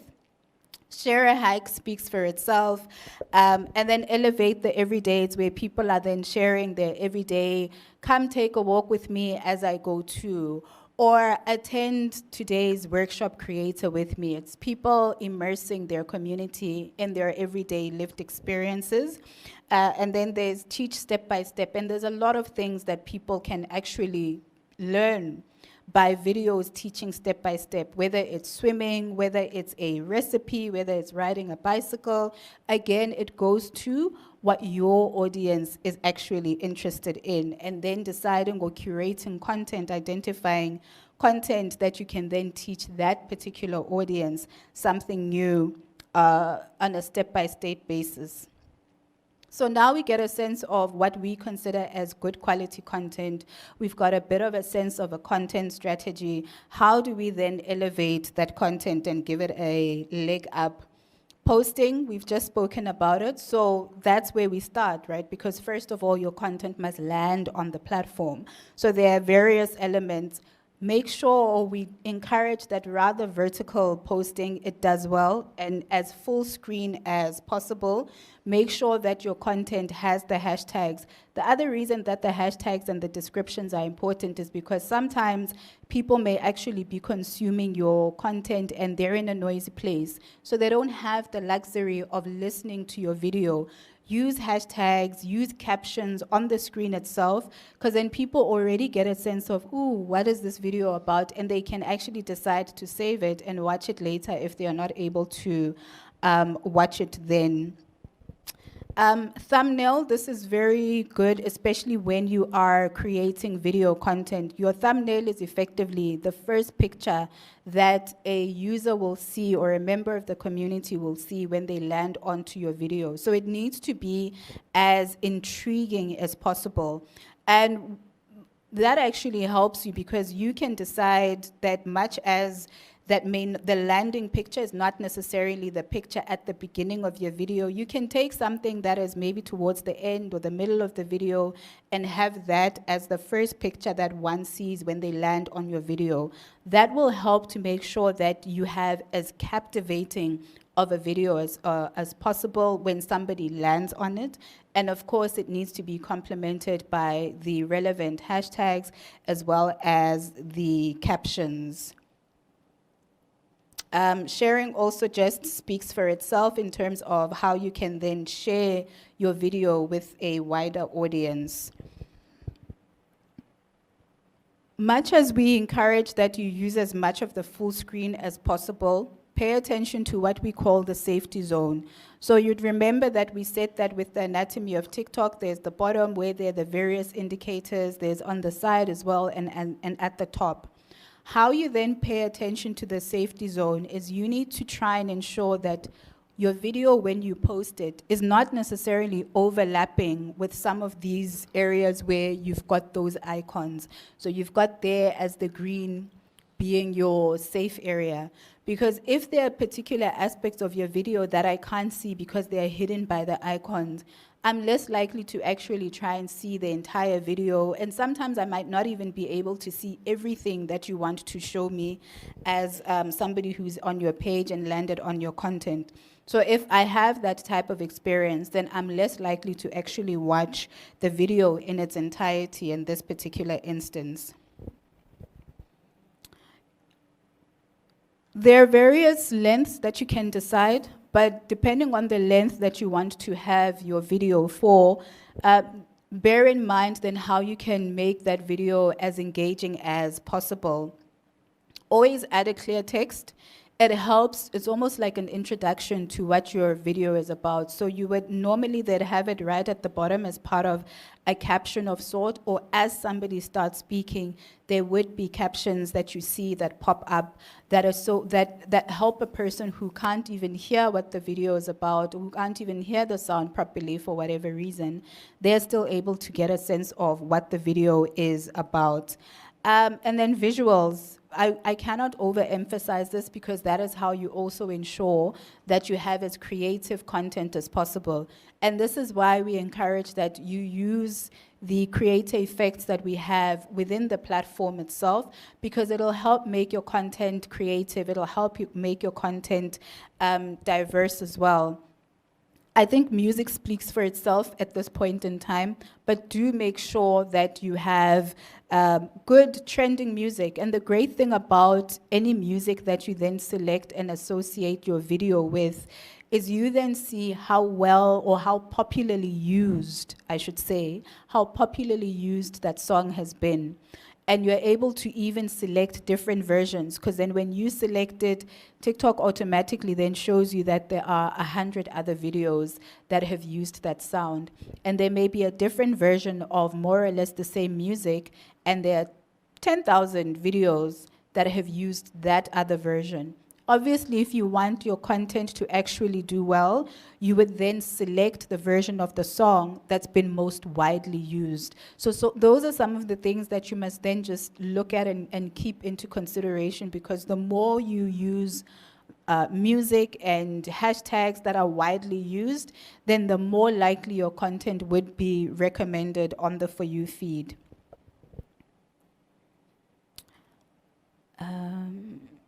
Okay, let me just write. And so effectively, if we put all of this together, what it means is that think like a director.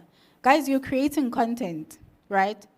You're creating something that is visually consumed, and you want it to be visually consumed for as often as you post it. So think of yourself, much as, yes, you may be the main act in the particular video, but think about it as a production plan. So what are the key elements of a production plan? You need to make sure that your video is actually stable, it's not shaking. You need to make sure that the sound is clear. If there are people that are talking in your video, you need to make sure that the audio is clear. You need to play around with the different angles, the different lighting, so that you can make your video as dynamic as possible. The more dynamic it is, the more engaging it is. You might start, if it's a video, you might start the shot with somebody's the bottom of their torso, and then you go up because you want me to focus, me being the person that's watching your video, you want me to focus on the outfit. Or sometimes there's something that's happening in one particular corner, there's audio coming from another corner, and then you start the shot from one side, and then you eventually go to the other side. And sometimes it may also just be quick, captivating shots, not necessarily one still video that goes on, and then you can see people walking from one end to another. It can be like quick shots. And then different effects, use of trending sounds, subtitles and voiceovers also do very well. And these are effectively the elements. I think in the interest of time, and there are so many people falling asleep, it's quite sad. I'm going to skip over a few slides because I want to get to the creator insights. If you've been creating content, and your content is not doing as well as you would have loved to, what we have as TikTok is what we call creator insights. When you go into the creator insights, it gives you an opportunity to see what people are actually searching for. You can use that information to create content that relates to that, because you already know that there is a market, in inverted commas, there's already an audience, there's already a community, because that's what people are searching for. So you can create content around that. And it does not necessarily mean that once you then create a particular piece of content based on the search insights, every single piece of content that you create thereafter has to be similar in theme. Not necessarily, but the creator insights is one of the tools that you can then use as a creator to create content which you know there's already an audience that is waiting and desiring that particular piece of content. Of course, when you create the content, you'd make it engaging, you'd make it personalized, you'd make it authentic, despite the fact that, yes, there are over 10,000 videos about MTN bushfire. People still seemingly want more content about MTN bushfire, and you then want to create content. You're a unique creator. There's an authenticity about you, so you can still create that content, but making it authentic to you as a creator. How do you access creator search insights? The easiest way is to actually search for it in the app and search creator search insights. You will be directed to where you can access it in the app. What's also great is you will then also have access to videos about other creators who share about creator insights, how they've been able to successfully use it, and how you can actually access it. This is going to be a bit of an interactive session. And I'm trying to think about how to make you guys move about because, the after lunch session is heavy, I can tell. But I'm going to start off with a few questions. So, Vugani, wake up. And put some thought into this. And we always use this because, all right, so is TikTok a social media platform?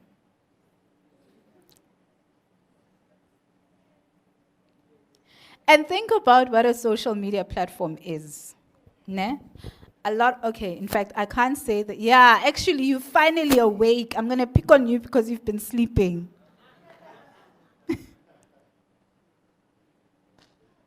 Name tag, red, next to the Mazazas. Sir, I've been watching you, shame. Lunches, yeah, I know. Is TikTok a social media app?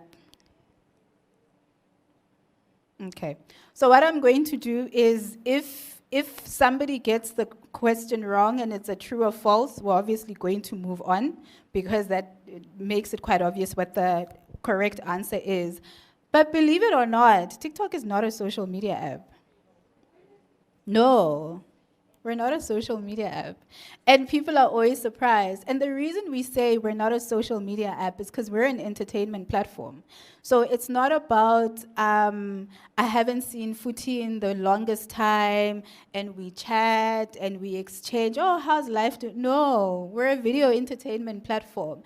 And that's why we often say we use a content graph and not a social graph. So everything about TikTok is all about content.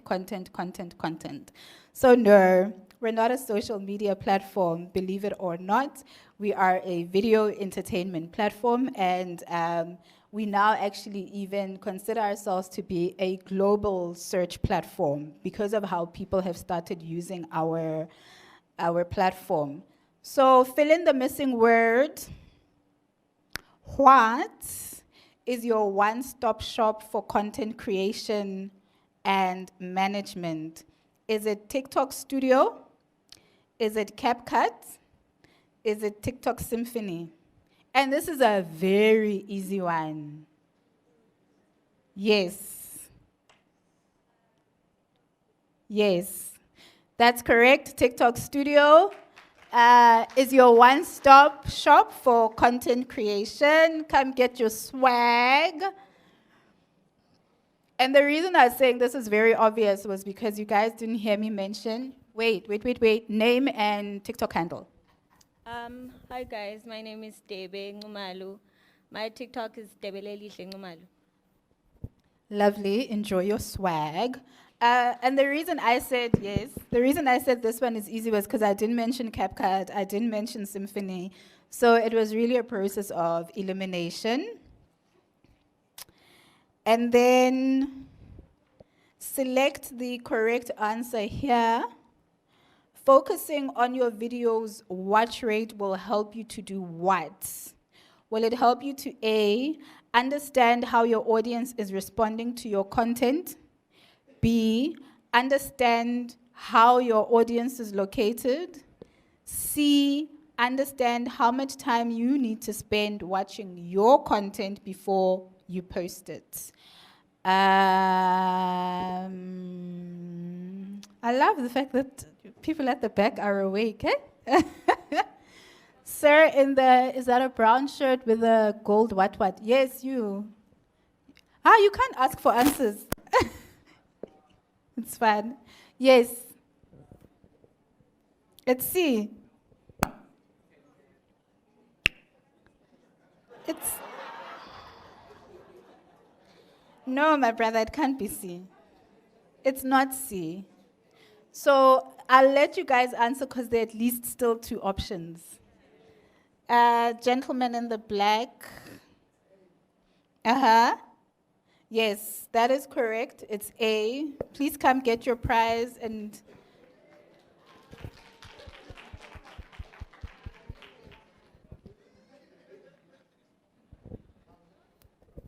My name is John Molelekeng and we are from JTM Media. That's our handler.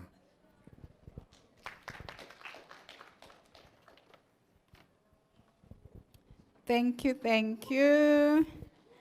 Let's see.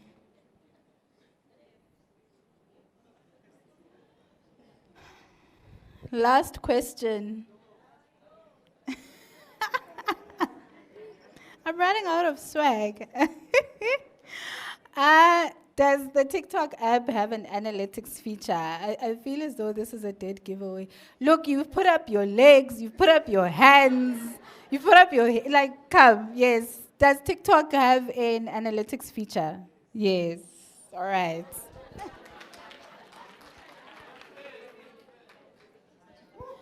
Thank you, thank you. Thank you, Sanbonani. My TikTok handle is Dr. Shakes. Thanks, Dr. Shakes. Yeah, I'm glad that at least giving away prizes helped. So that brings us to the end of this segment.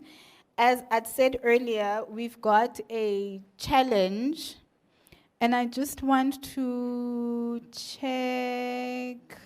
Right. So it's 15:08. The TikTok challenge is very easy. It's content, create content. We've given you tips, and I always say we, even though there's one person standing here because I'm standing representing TikTok. So we've given tips around how to create content, what your content should entail, length, aspect ratio, and so on. So we're going to give you guys, Google, should we make it 30 minutes? Should we make it 30 or 20 minutes? 30 minutes, okay. So we're going to give you guys 30 minutes to create content and use the hashtag TikTok in Eswatini. Ne? Use the hashtag TikTok in Eswatini. You're gonna have 30 minutes to create content. You can go outside, you can collaborate wherever. And then we are going to reconvene and we are going to go through some of the videos. Unfortunately, because of time, because there's a lot of us in here, we won't be able to go through all of the videos, but we're going to go through some of the videos just to see how you've actually started implementing some of the tips that we have given. So off you go. I think if it's going to be 30 minutes, we'll reconvene at 15:40. And then we are going to go through some of the videos. Is that a question at the back?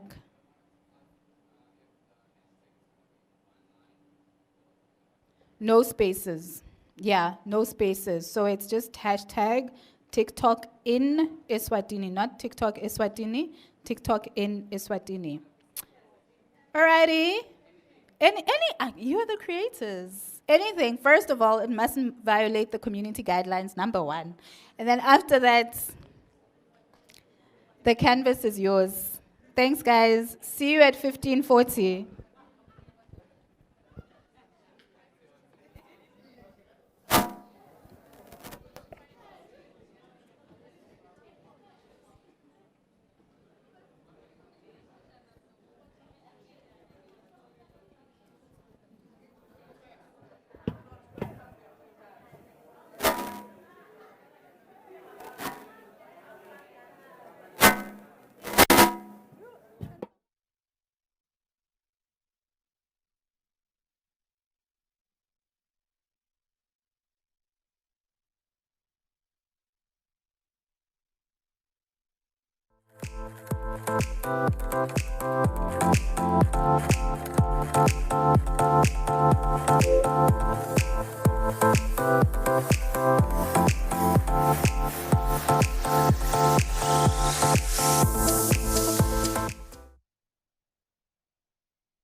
Going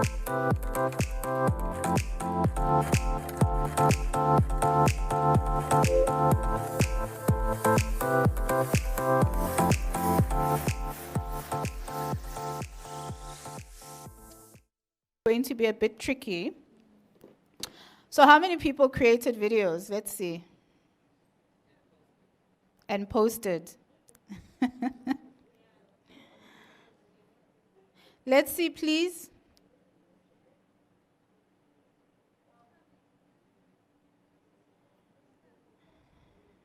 Okay.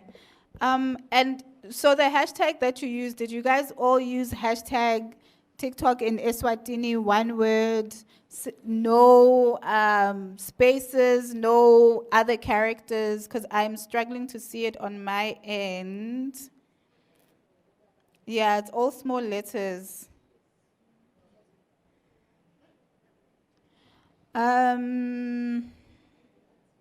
And are you guys able to see other videos that have been created today under that very same hashtag?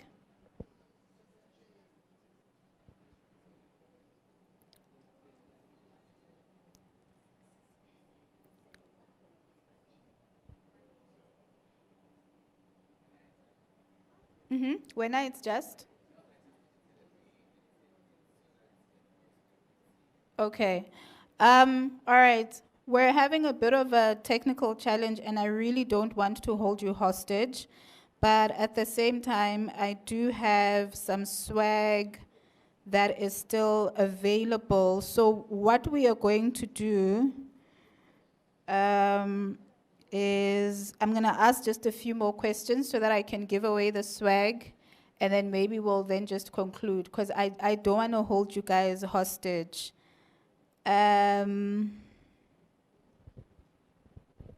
Please just give me a moment to get to the point that I had stopped at.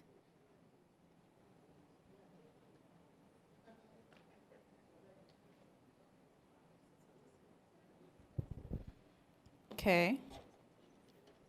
All right, guys, I'm going to ask a few more questions, and then that'll be it from my side, because I do want to give you guys an opportunity to get some swag. I don't want to go back to South A with it.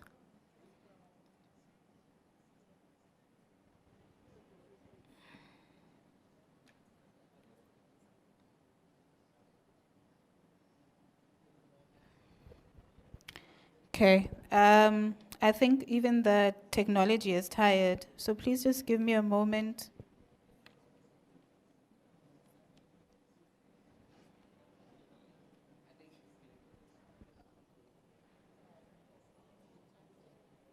Okay.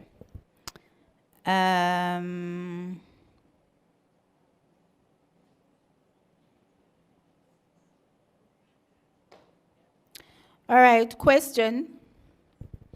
And let me get this swag, sorry.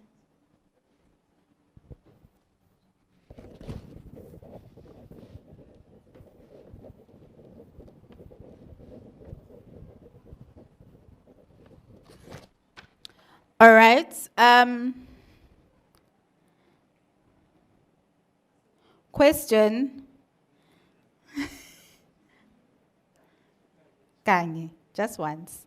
Okay. Let me ask the question, and then I'll give you an opportunity to respond. Ne?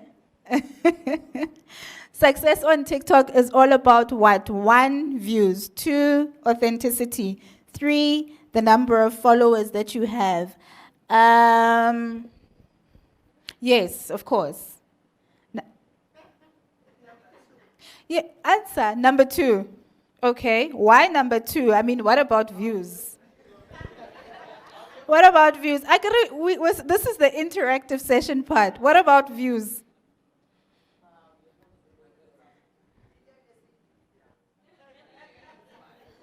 You must substantiate.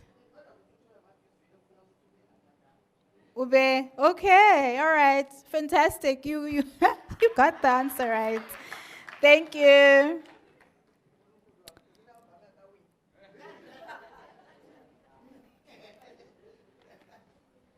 Name and TikTok handle, please.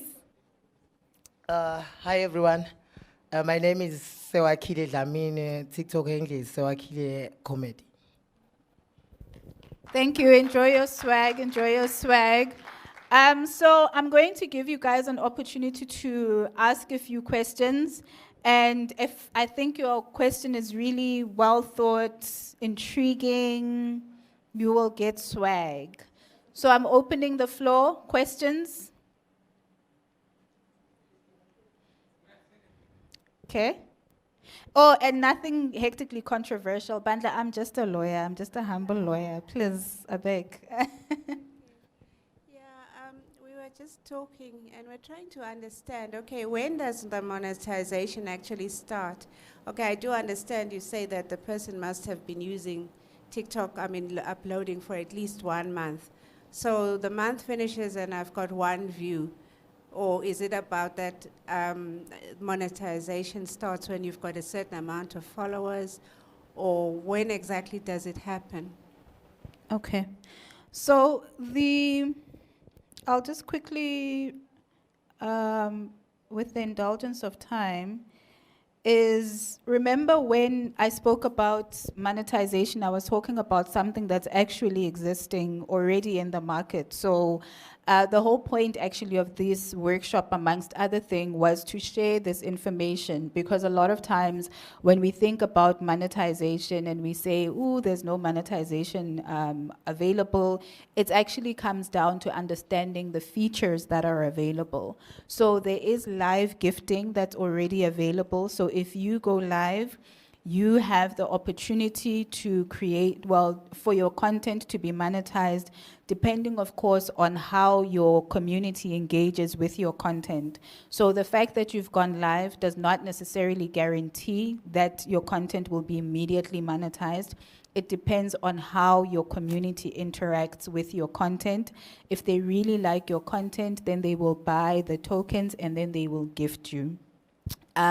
We were having a separate discussion around payment infrastructure, and that's a discussion that can then be had, I'd say, separately, facilitated by the ministry. But as things start, if somebody then gifts you your video, or they gift you with a token during a live, that's effectively then you having access to that monetization opportunity, provided, of course, that you meet all the other thresholds. So your account has to be in good standing, and where there's a specific follower threshold, then you need to meet that. On the video gifting, which is the one where your account has to at least have been active for 30 days at least, when the particular video, after day 30, when the particular video of yours becomes eligible for monetization, then there would be a particular icon that pops up on your on the video that indicates that that video is eligible for monetization. And it then would depend on your community in terms of how much they gift you. That would then indicate or determine how much you then are able to make from that particular video. So it all depends on how the community engages with your content. So if they like your video but not necessarily gift, or you've gone live and people comment and not necessarily gift, then that means for that particular piece of content, then there wouldn't be any monetary value or revenue that you would realize, because you are not being gifted. If you are being gifted, then there is a monetary value that you can then realize from that particular video or that particular piece of content. I hope that provides you with some clarity. And if I could give you some TikTok swag, please.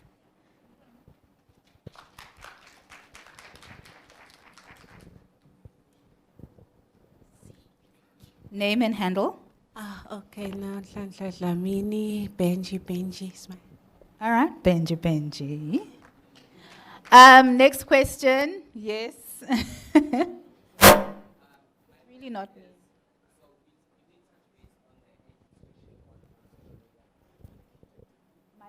Mic check. So we did touch base on the age restriction on TikTok. But we then did not maybe fleshing it up or a little more details. If someone is a minor, how is then that TikTok, how is that account managed?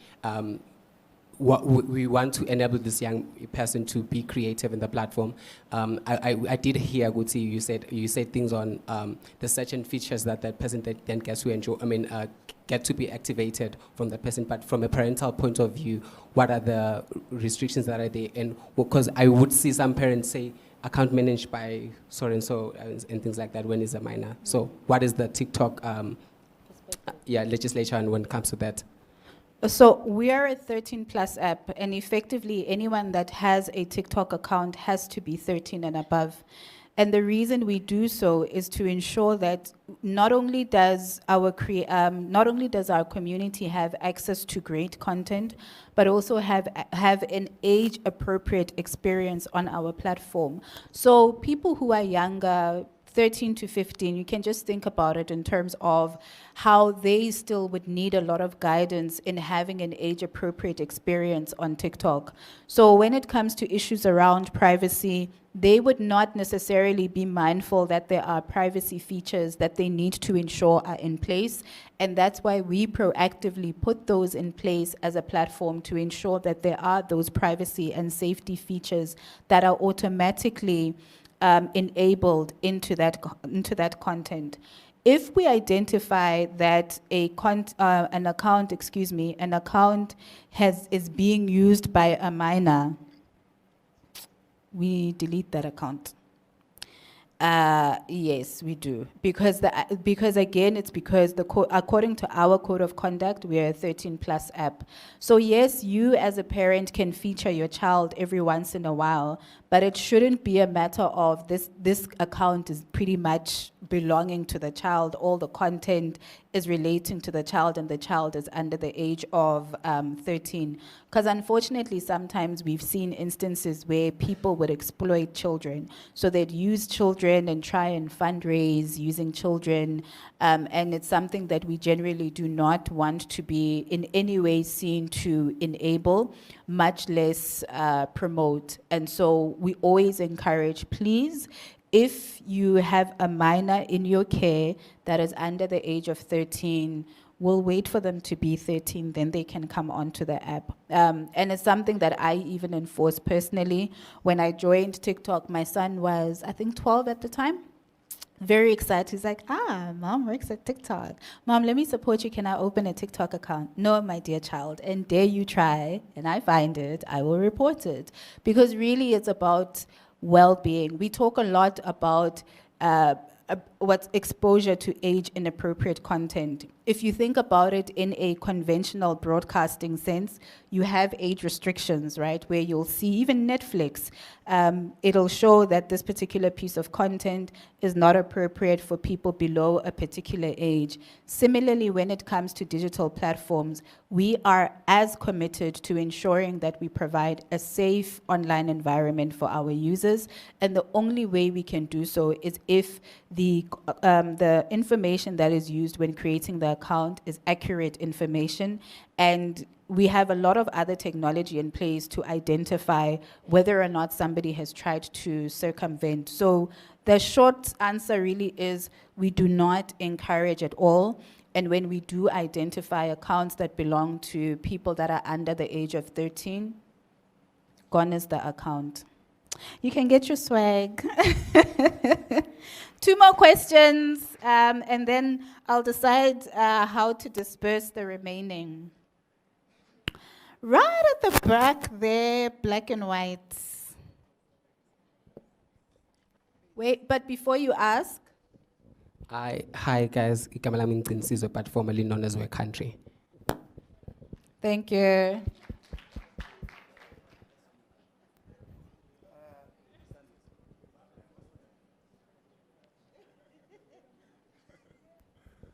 Hello. All right, my question is, your response towards monetization was, I want to make sure that I hear you very clearly, was that what is already activated or what is working in the country right now is live gifting. And live gifting happens when your account is over 30 days. That's the only thing that is like available for Eswatini right now that is monetization. That's question number 1, if that's correct. Number 2, what is it that we can do as content creators ourselves? We might not have sufficient influence on regulations and on all these other things, but what is it that we can do as content creators to influence monetization just like every other country that has your general monetization, whether it's based on views or based on followership? So what can we as content creators do to contribute into developing or moving closer towards monetization in a normal way? Okay. So there are 3 features available. Live gifting is one of them. And I've put up what the eligibility criteria for live gifting is. And then the second one is video gifting, which is different. That's where we take into consideration the duration of the account, how long the account has been active for. So there's video gifting that is available currently in the market as a monetization feature. The eligibility is there on the screen, community guidelines, the follower threshold of 10,000 plus. You must be at least 18, and then there is the 30 days. I then said, in addition to that, there are a lot of creators who have been able to forge brand partnerships and collaboration through TikTok. We consider that as a monetization opportunity because we think about monetization more broadly. It's about how you can use the content, the platform, how you can use the platform and effectively your content as well to increase your visibility. And so a lot of creators have been able to forge brand partnerships through TikTok because they've created engaging content, well-curated content. They've been able to establish quite a consistent and strong community, and brands see that. So if I am a B&B owner and there's an influencer who has great travel content, and there's MTN bushfire that is happening in 2 weeks, and I would go to that person to maybe market my B&B. I'm like, come have a weekend experience, talk about my B&B, because I want people to book it for those that are coming to MTN bushfire. There are even big international brands, Netflix to name a few, L'Oreal, Take-A-Lot, all of those that actually have been collaborating a lot with creators that are discovered on TikTok. And in terms of what can be done to unlock monetization, I think let's first appreciate what is currently existing and start using it and start seeing just how accessible it is, how feasible it is, whether there may be other challenges that don't necessarily relate to TikTok from an infrastructure perspective. We had a representative from the central bank and they were talking about what they do to facilitate these type of payment gateways. So sometimes challenges may lie more within the banking infrastructure division, if I can put it like that. Also from a TikTok perspective, we don't always roll things out globally. In fact, we hardly roll things out globally because we only were launched in 2018. We're actually less than 10 years old, if you think about it. And it's almost difficult to believe that TikTok is less than 10 years old. So our approach generally when it comes to product rollout is we iterate. So we'll start in a market, see how it works, and sometimes there's specific market dynamics and then decide whether or not we are going to scale things. Sometimes we start in other markets outside of Africa and scale to Africa. Sometimes we start in Africa and then scale globally. And if something doesn't work, we simply remove it. So that is why I would encourage the focus to be what is currently available and see how you are able to make the most of it. I'm sure a lot of you maybe didn't know about live gifting until today. Some of you maybe didn't know about video gifting. Some of you didn't know about the brand partnership element and how prominent it is, and there are a lot of success stories. So my huge encouragement would be now that there is this information, hopefully that can then be used to empower you as you create your content, as you share your content. There's the analytics information that we shared as well so that you can have your content increasingly visible and increasingly consumed.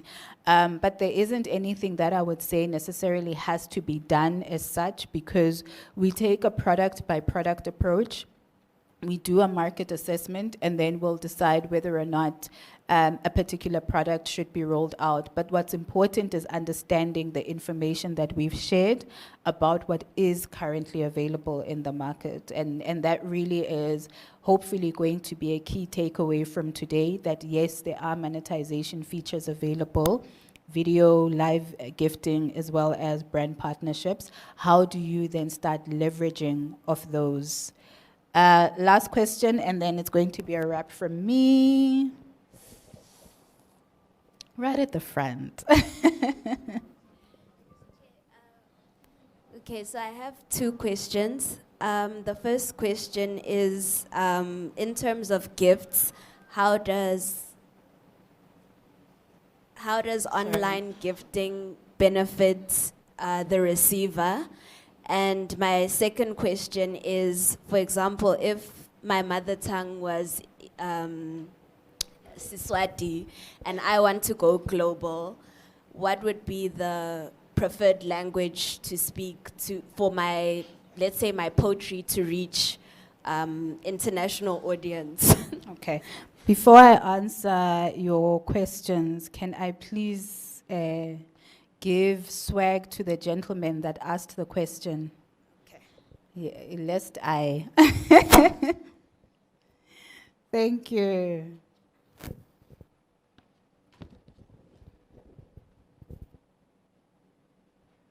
I'm sure by now you know name, TikTok handle. Hello, my name is Sandile Makanya. The handle is Sandile Makanya MU, or Makanya Universe. Thank you, thank you. So your question, how does the gifting benefit the receiver? You get money. Really, so the tokens that I spoke about earlier on, let me see if I can just get that slide. I think that is under live gifting. Just give me a moment, please. I'm trying to get to it. So what you would see on your screen, let's say you've gone live and then people start gifting you. What you would see on screen, and anybody that joins your live, if they start gifting you, is you would see some of these icons. You would see a rose, you would see a diamond, and you actually have sometimes creators encouraging people to give them diamonds. They'll be like, I love the rose, but I really want the diamond, because they all have a different value to them. They all have a different monetary value to them. And once you then have accumulated them, then in your account, there would be a particular monetary sum that is then deposited into your wallet, so to speak, or into your account, which then you would be able to withdraw theoretically, provided, of course, that from a payment infrastructure perspective, everything is in play. We typically use PayPal. But if PayPal is not available in the market, then I think it's then a discussion more for the domestic banking entities to then see how they're able to assist. But from our perspective, there is then money that's ultimately paid to the creator. Then your second question is very interesting around language, and that goes hand in hand with authenticity. I was chatting to one of the creators over lunch, and she was sharing how sometimes, yes, if you want to then create your content in Eswatini or Sotho, so perhaps Sotho in my instance, maybe sometimes use captions, like audio captions, so that whilst you are speaking in your mother tongue, there is like some English words that help somebody who doesn't understand the language to know what you are talking about. Also then think about how much of your mother tongue you use, sometimes in a singular video or cumulatively in your videos. Because the more you use your mother tongue in a lot of videos, the more limited your audience will be, because it's really only people that have a sense of understanding in some instances that then would be able to watch from start to finish. So those are some of the things that you should think about. Also track how people engage with those pieces of content. So where you have had a lot of mother tongue used in your videos, track and see, use the analytics and see, okay, who's actually engaging with my content, because sometimes there's a whole demographic that you're able to sort of see, and then you can decide how you then want, it's really not me guys, it's the tech. Then you can see how then you are going to apportion that between using your mother tongue and using English, and depending on how your community engages, then you'd know that, oh, okay, there is this particular community, this is what they're interested in. So if I'm going to create content using my mother tongue, maybe this is what I should be talking about.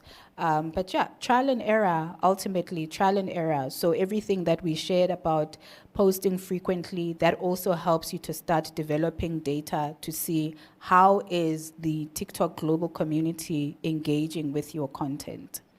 Thank you, and that is the last prize that I would like to hand over. Thank you very much. Name, TikTok handle.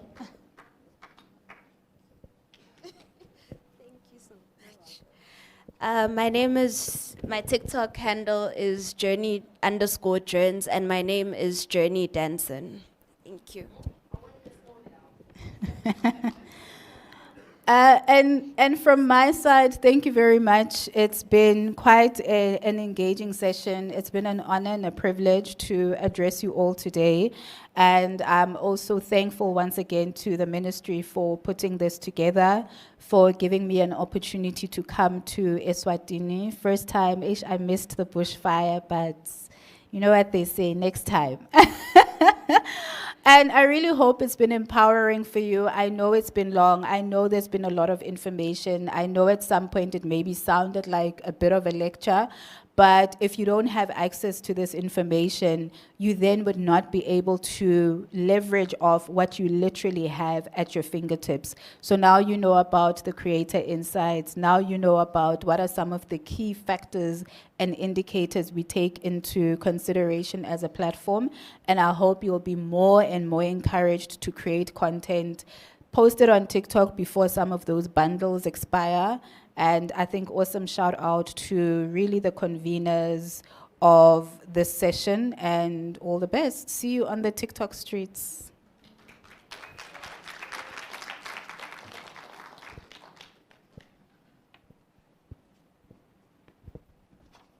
Thank you very much. Right about now, ladies and gentlemen, we are going to have another interesting conversation by Mr. Lushaba from MTN, who's basically going to be giving us an insight on the domestic opportunities that are there for creators. Please can we give him a huge round of applause as he comes on stage.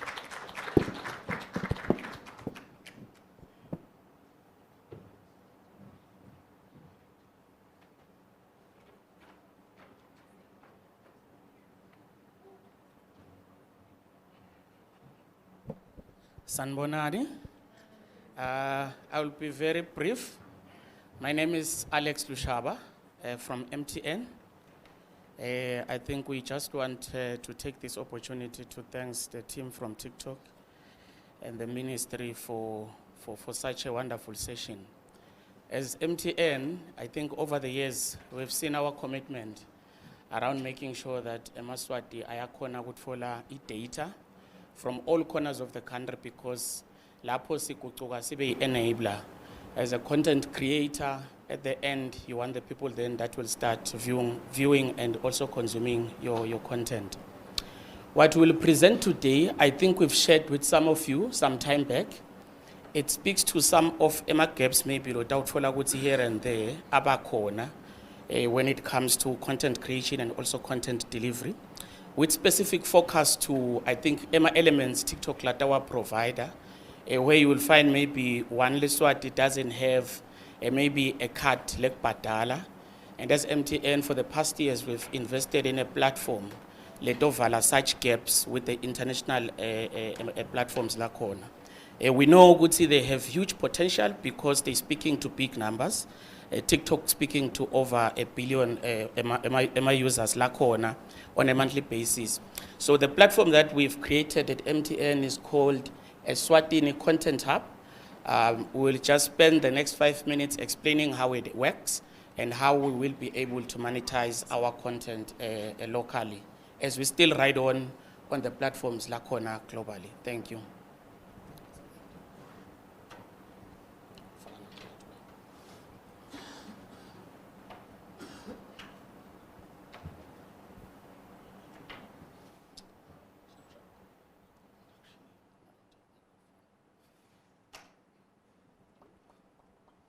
Salwana technology, we should be okay.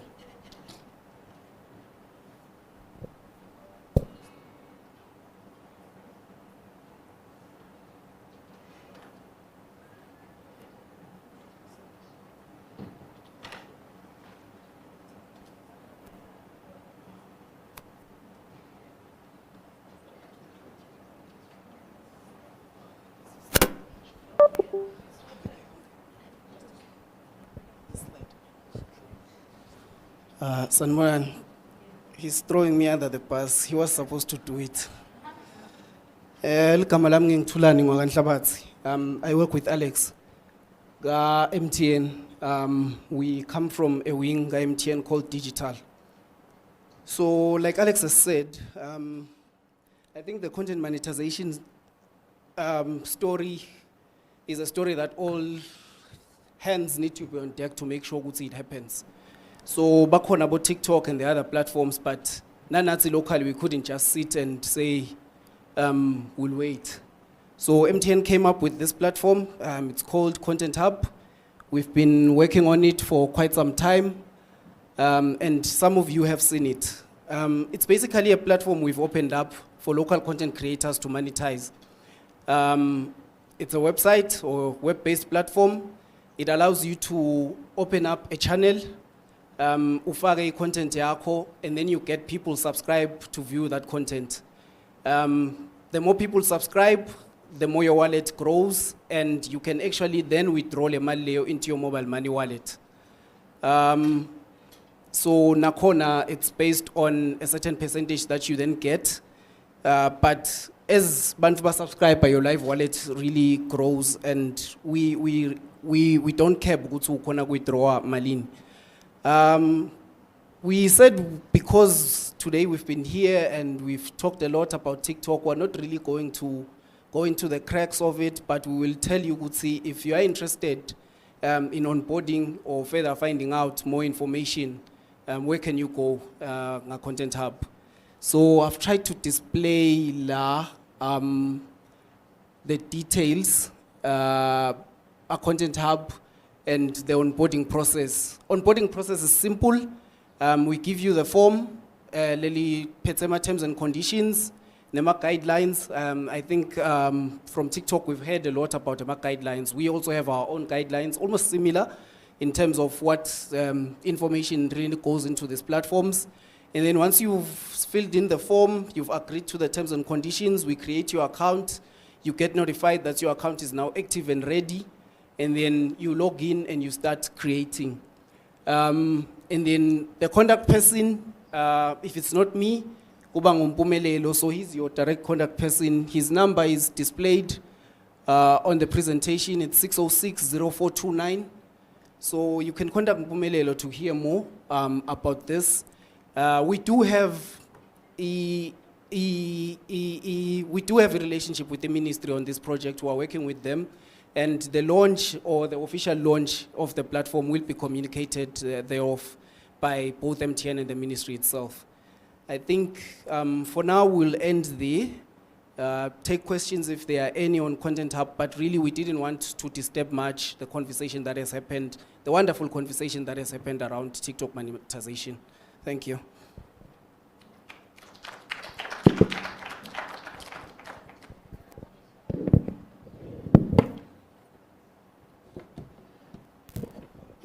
Thank you very much, Alex Lushaba from MTN, and Tulan Tlabatsi that works with Alex Lushaba from MTN.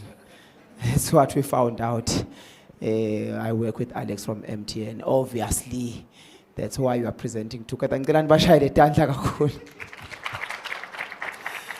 Thank you very much. We hope it's another platform that our content creators are going to make use of. We do also have Mr. Paul Tavis from Chelele, who's going to add on that more about other opportunities that are domestic, which are available to our content creators. Can we please give him a huge round of applause? A man that, better round of applause than that. We are almost there now. We are almost there. Promise. We are almost there.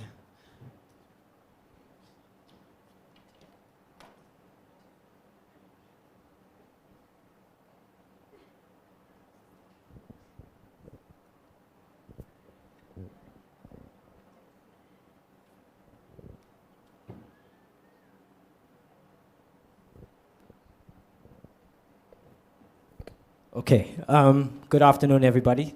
Thanks for your time. I know everybody's tired and all of these, so I won't take up too much of your time. As Program Director Mdura said, my name is Paul Tarvis. I am known by some people in the sector as Dr. P. I produce, I do a lot of things in the creative sector. So just to quickly give you some insight before we actually go into Jelele, so that you can kind of understand our approach. I know you're familiar with TikTok, you're familiar with YouTube, you're familiar with all the other platforms that are out there for you. We have a different approach. We are, as you can see at the front there, unapologetically Swati. So we've had a personal experience, both myself and Spura, my partner in the platform, as being creators, having IP, trying to get it out there, trying to get it licensed, and all of those things. So we've been on this personal journey ourselves. And so we kind of understand what you guys are facing. And a lot of the times, with no offense to the international platforms and things, because you're not from here, you don't understand how things work, Lakaya. And sometimes we have to take into account things like the way the social environment is, how people want to support you and what it is that you want to do, as well as their exposure to these digital platforms. So what we decided was that coming from a background of when you make a CD, you make 100 CDs, you go to a venue somewhere, you've got your 100 CDs, Munvu gives you 100 Rand for your CD, you've got your money in hand. Simple, direct to fan, from you and the fan. That's the only interaction that's there. There's no middleman. There's no one trying to come and take cuts and corners from that side. So we looked at it and said, okay, how can we now do that for our people Lakaya? And so we came up with ejelele.com. So I'll just put it up here and give you what it looks like. So this is the site. I prefer it personally on night mode. I think it looks nicer that way. And you can see already when you get there, familiar features. It looks like a social media type platform. But actually when you go in, I'll use myself as an example. Oh, there's no internet anymore.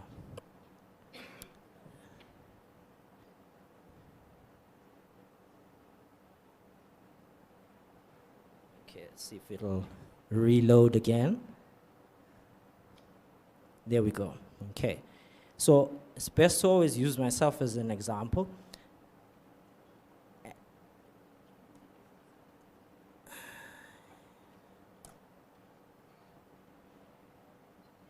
Okay, so while that's loading, hopefully the internet is fast enough. It should do it. Let me see. Here we go. Okay, so you can see I have a profile. Normal like social media, you can put up things, but here are our features. If you go to the side, you'll see right there, there's a wallet. And the wallet is in Emalangeni. And that wallet there enables you, regardless of audience size or anything, to get monetized or money from the people that want to support you. So I'll give you a case in point. I've been a DJ for many years, and I came back home, and there's a lot of friends and things that are overseas who are like, hey, Paul, we don't see you playing anymore. Do something. We'd like to support you. So I was like, okay, I'll put it up on YouTube and those type of things, but clearly we have the hurdles. So we created this platform that allows my fans, no matter how many, 1, 2, 10,000, to support me. Using PayPal, using your bank cards. There's no token system, nothing. It's just direct cash from your supporters to you. So I get maybe some relatives in the UK who saw my last video. I'll go down here. You can see I have, where are we here? Let's see if I have one close. So some of these, see, so we've put like our TV shows are here, those type of things here. So I'll give you, here it is. Here's an episode of one of the things that I have here. So this program here that I've put on is like a DJ mix. And what they do is when they see it, whoever likes it can send me a tip. They can send me a tip, or they can subscribe to a channel. You can set the prices. There's no rules by us that say, oh, you must set something at 10 amalangeni, 50 amalangeni. You value your content according to what you think your audience and your supporters will pay. So if you, for example, there's a local film here called Where the F is Nosy. Sorry for the language. But what they did with Where the F is Nosy, instead of uploading it up, you can see this is on their site here. Because I've paid for the film, I have access to it. Others who haven't paid for this film, they've set it at 35 emalangeni. If you don't pay the 35 emalangeni, you can't watch it. And the 35 malangeni goes straight to them. We only take 5% for administration fees. So 90% plus goes into your pocket.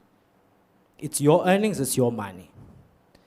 And it's a no-frills system. We don't have minimum thresholds. It's minimum 100 malangeni to withdraw your earnings. You have all the different features that you want. Let me go into here. That you can think of. There's a shop where you can put your products. There's all sorts of different features. I just encourage you to look through it because of time. But the crux of it is that if you're looking to monetize, there's other ways. And the simplest way that we've put it is that just create a way that your fans can support you, direct from fan to you. It's a simple, no-frills system.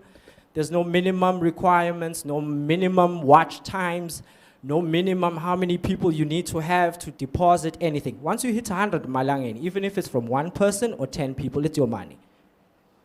Currently, we have PayPal and the bank transfers. We are uploading the APIs. We're sorting out the APIs from MTN Momo.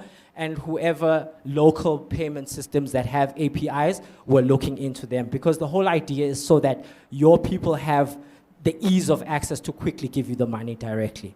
We have other things like crowdfunding, there's fundraising campaigns, there's all sorts of different ways for you to earn money, but it's not in a convoluted manner. It's straightforward, it's cash.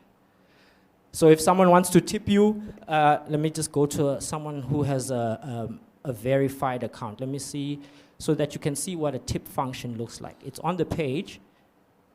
Let's see who's got tips.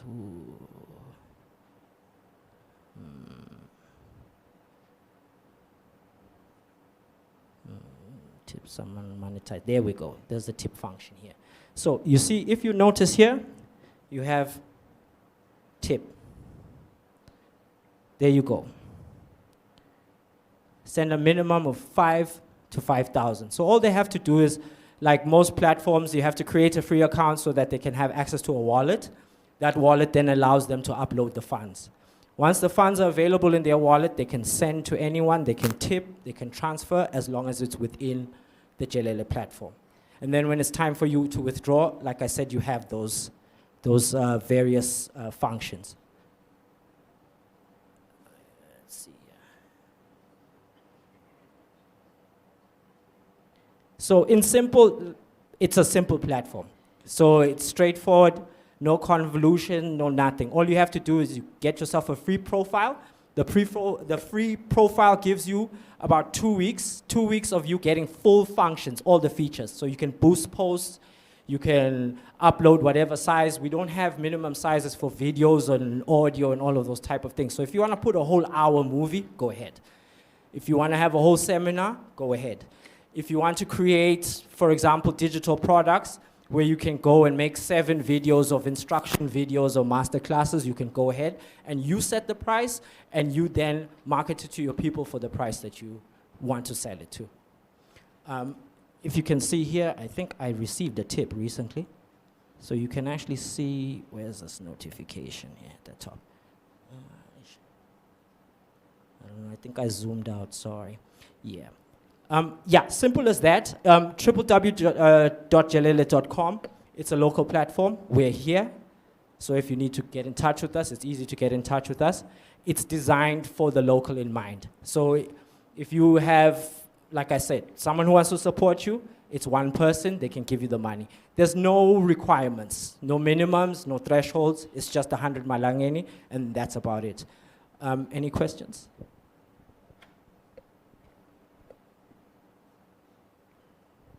Okay, thank you. I think I would just encourage you to go on. It's online, it's live, go ahead, test it out, www.jelele.com. And I can see someone's asking, it's not an app. Yes, the app is on the way, yes. Because once you're doing all of these things like onboarding your APIs and all of those type of things, it's best to have that complete so that by the time we now take it to Apple and Google and stuff, our story is sorted with all the tests and safety stuff and all of those type of things that we've had. Our wallet is Stripe, so it's not Fakata. It's a serious company. Stripe is an international company. It's got its insurance. It's got all of those type of things. It makes sure that, you know, it's been around. So it's not like this money is going to disappear in the air. And while I'm up here, it's actually something that is of a concern for us. We would actually like, and hopefully since the commission is here, we would actually, we envision this being 100% localized. When we started in 2018, there was none of these things, Lakhaya. It was no man's land. So we had to now, our servers are out in the UK. We're now under European Union regulations and data stuff and all of those type of things. We're using Stripe and all of those things. We would like to use our own payment gateway, but 100,000 and all of those type of things to come for a local is a bit tough. So for us to localize these things, we need to actually have real conversations that make things work for our people, Lakhaya, that make the data accessible, all of those type of things, because we'd like to holistically bring this home so that we can then invest, create more opportunities, grow offices, and all of those things like these major tech companies want to do. But it's just for us to compete with them, we need the playing field to be leveled on purpose, to give us some sort of leg up so that we can then provide these no-frills services to our people without a lot of confusion, a lot of stuff that they have to learn, and all of those things. It's just straight money, something you understand, it's coming from someone, regardless of you've got 10,000, whatever. If they can support you, if they want to support you, let's give them the opportunity and the ability to do so. Thank you very much.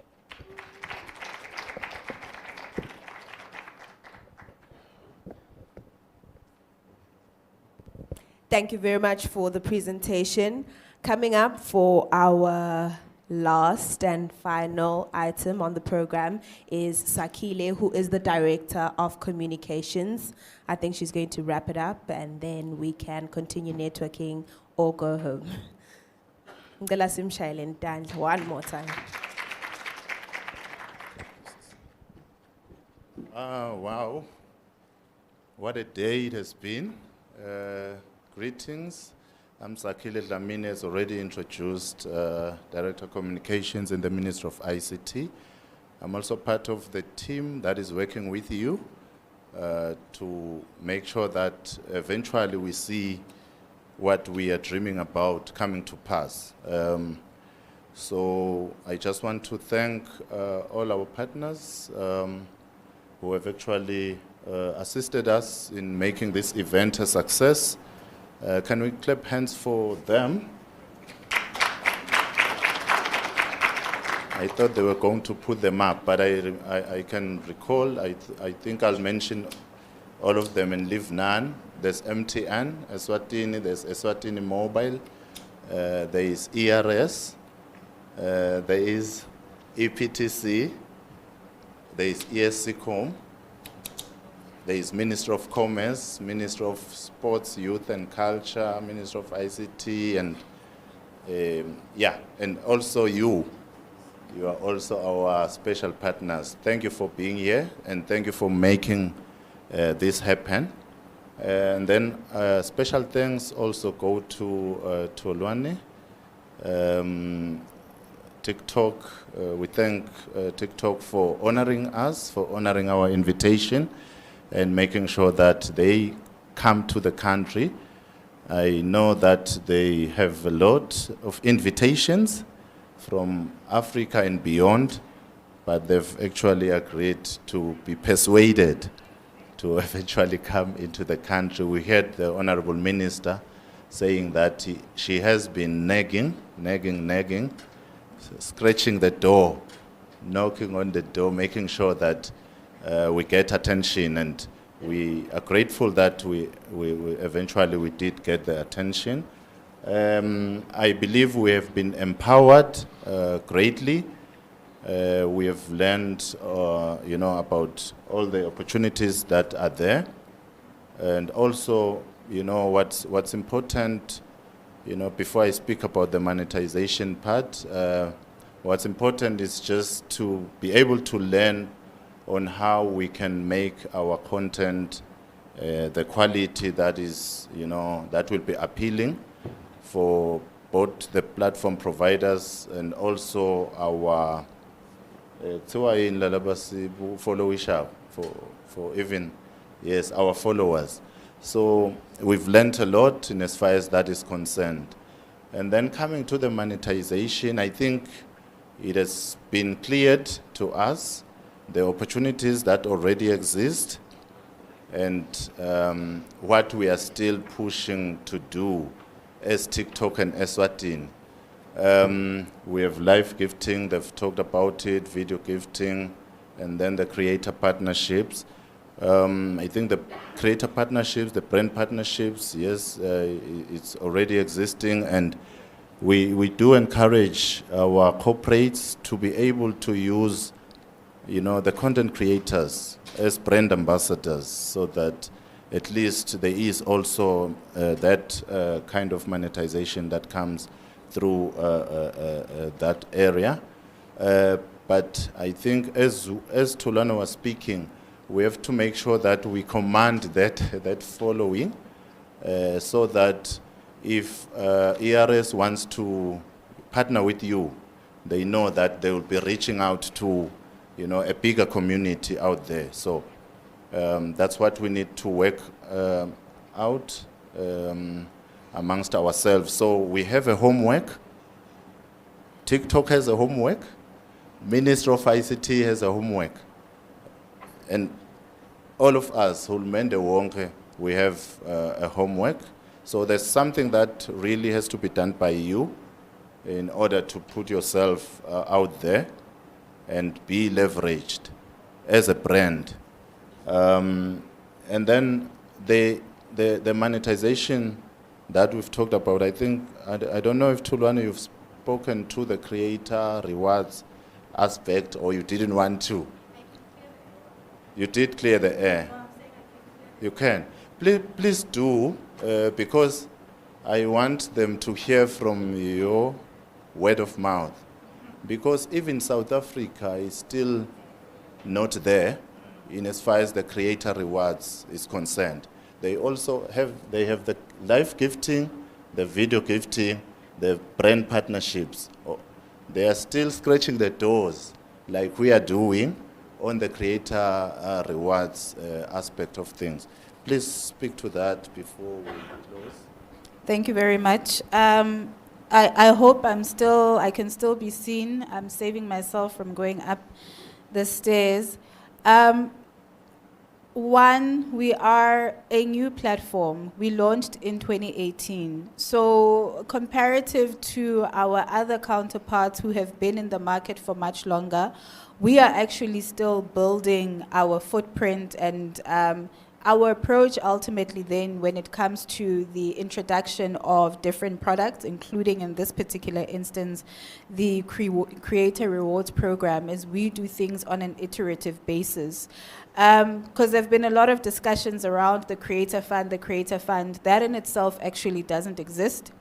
The Creator Rewards Program itself does not exist in all markets. It only exists in 7 markets.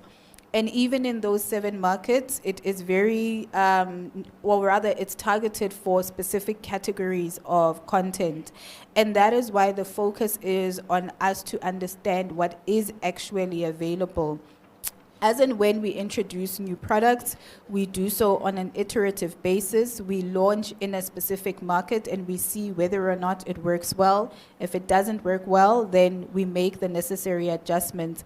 And it's really one of the reasons that we sunset the Creator Fund, in the sense that when we realized that it wasn't achieving the intended objectives, then that particular initiative or product was sunset itself. And so that's why I just thought, to clear the air, we know it's a question that we get. It's available only in very few markets, but there is monetization features and tools that are available on TikTok in Eswatini, and I think the outlook really should be how we now start using those, how we now start understanding them, how we now start exploring them, and really then starting to gain from them and through them. Thank you. Thank you. I hope that clarifies further on what is available and what is not yet available. And if they say 7 markets, I don't know what's in Africa, how many? It's Nigeria only. Nigeria is not there. You see, you've got a lot of opportunities that you still need to, to take advantage of. I mean, the population of Nigeria, yeah. All right, so there it is. What has been presented here is available for us, but it's also available for other countries out there, including South Africa.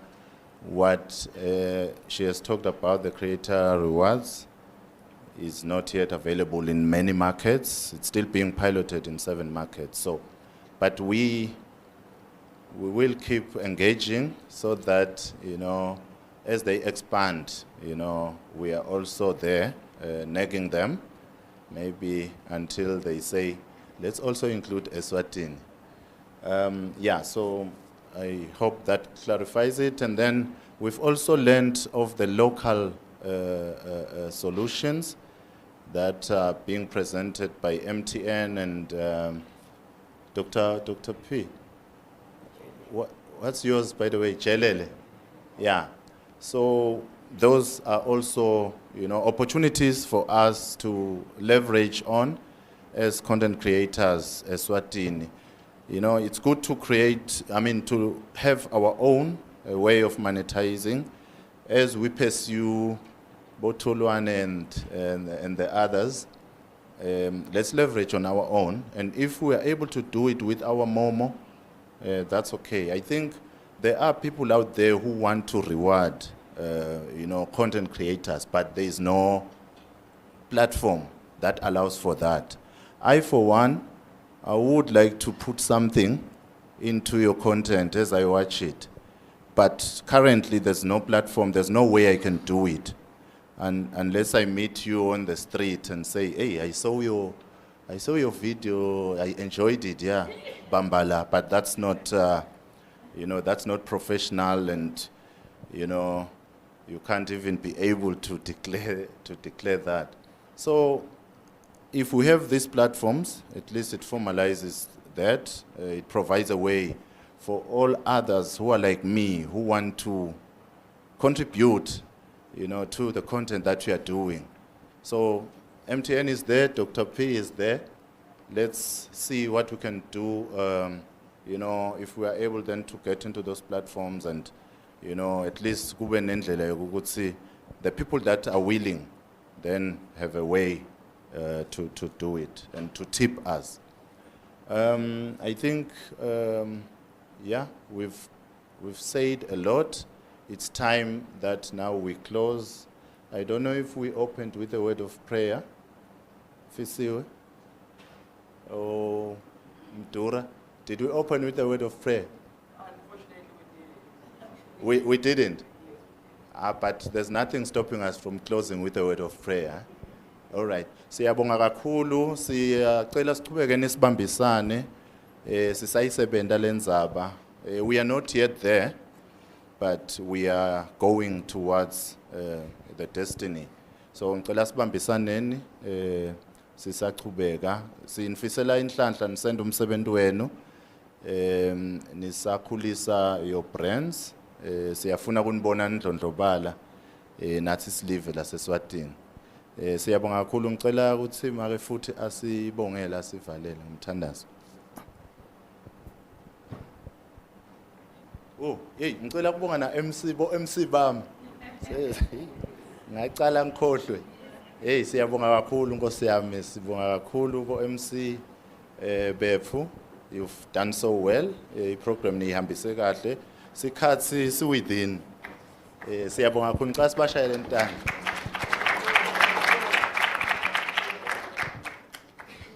Let's pray. Baba siyakubonga namhla ntambama, we give you all the praise and honor. Sibonga Nkosi konke lesekwendekile kule ndzawo, mighty Father. We pray, O God Almighty, for your guidance. Egameni lika Jesu Kristu. Siyakwethemba Nkosi ukuthi wena uqala umsebenzi bese awufikise emaphethelweni. Even this time, O God Almighty, we fully depend upon you. In the mighty name of Jesus Christ, amen.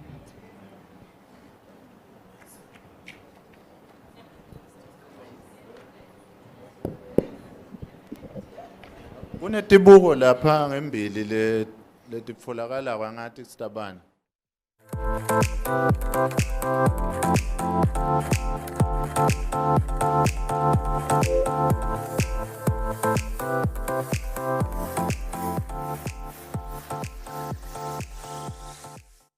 Okay.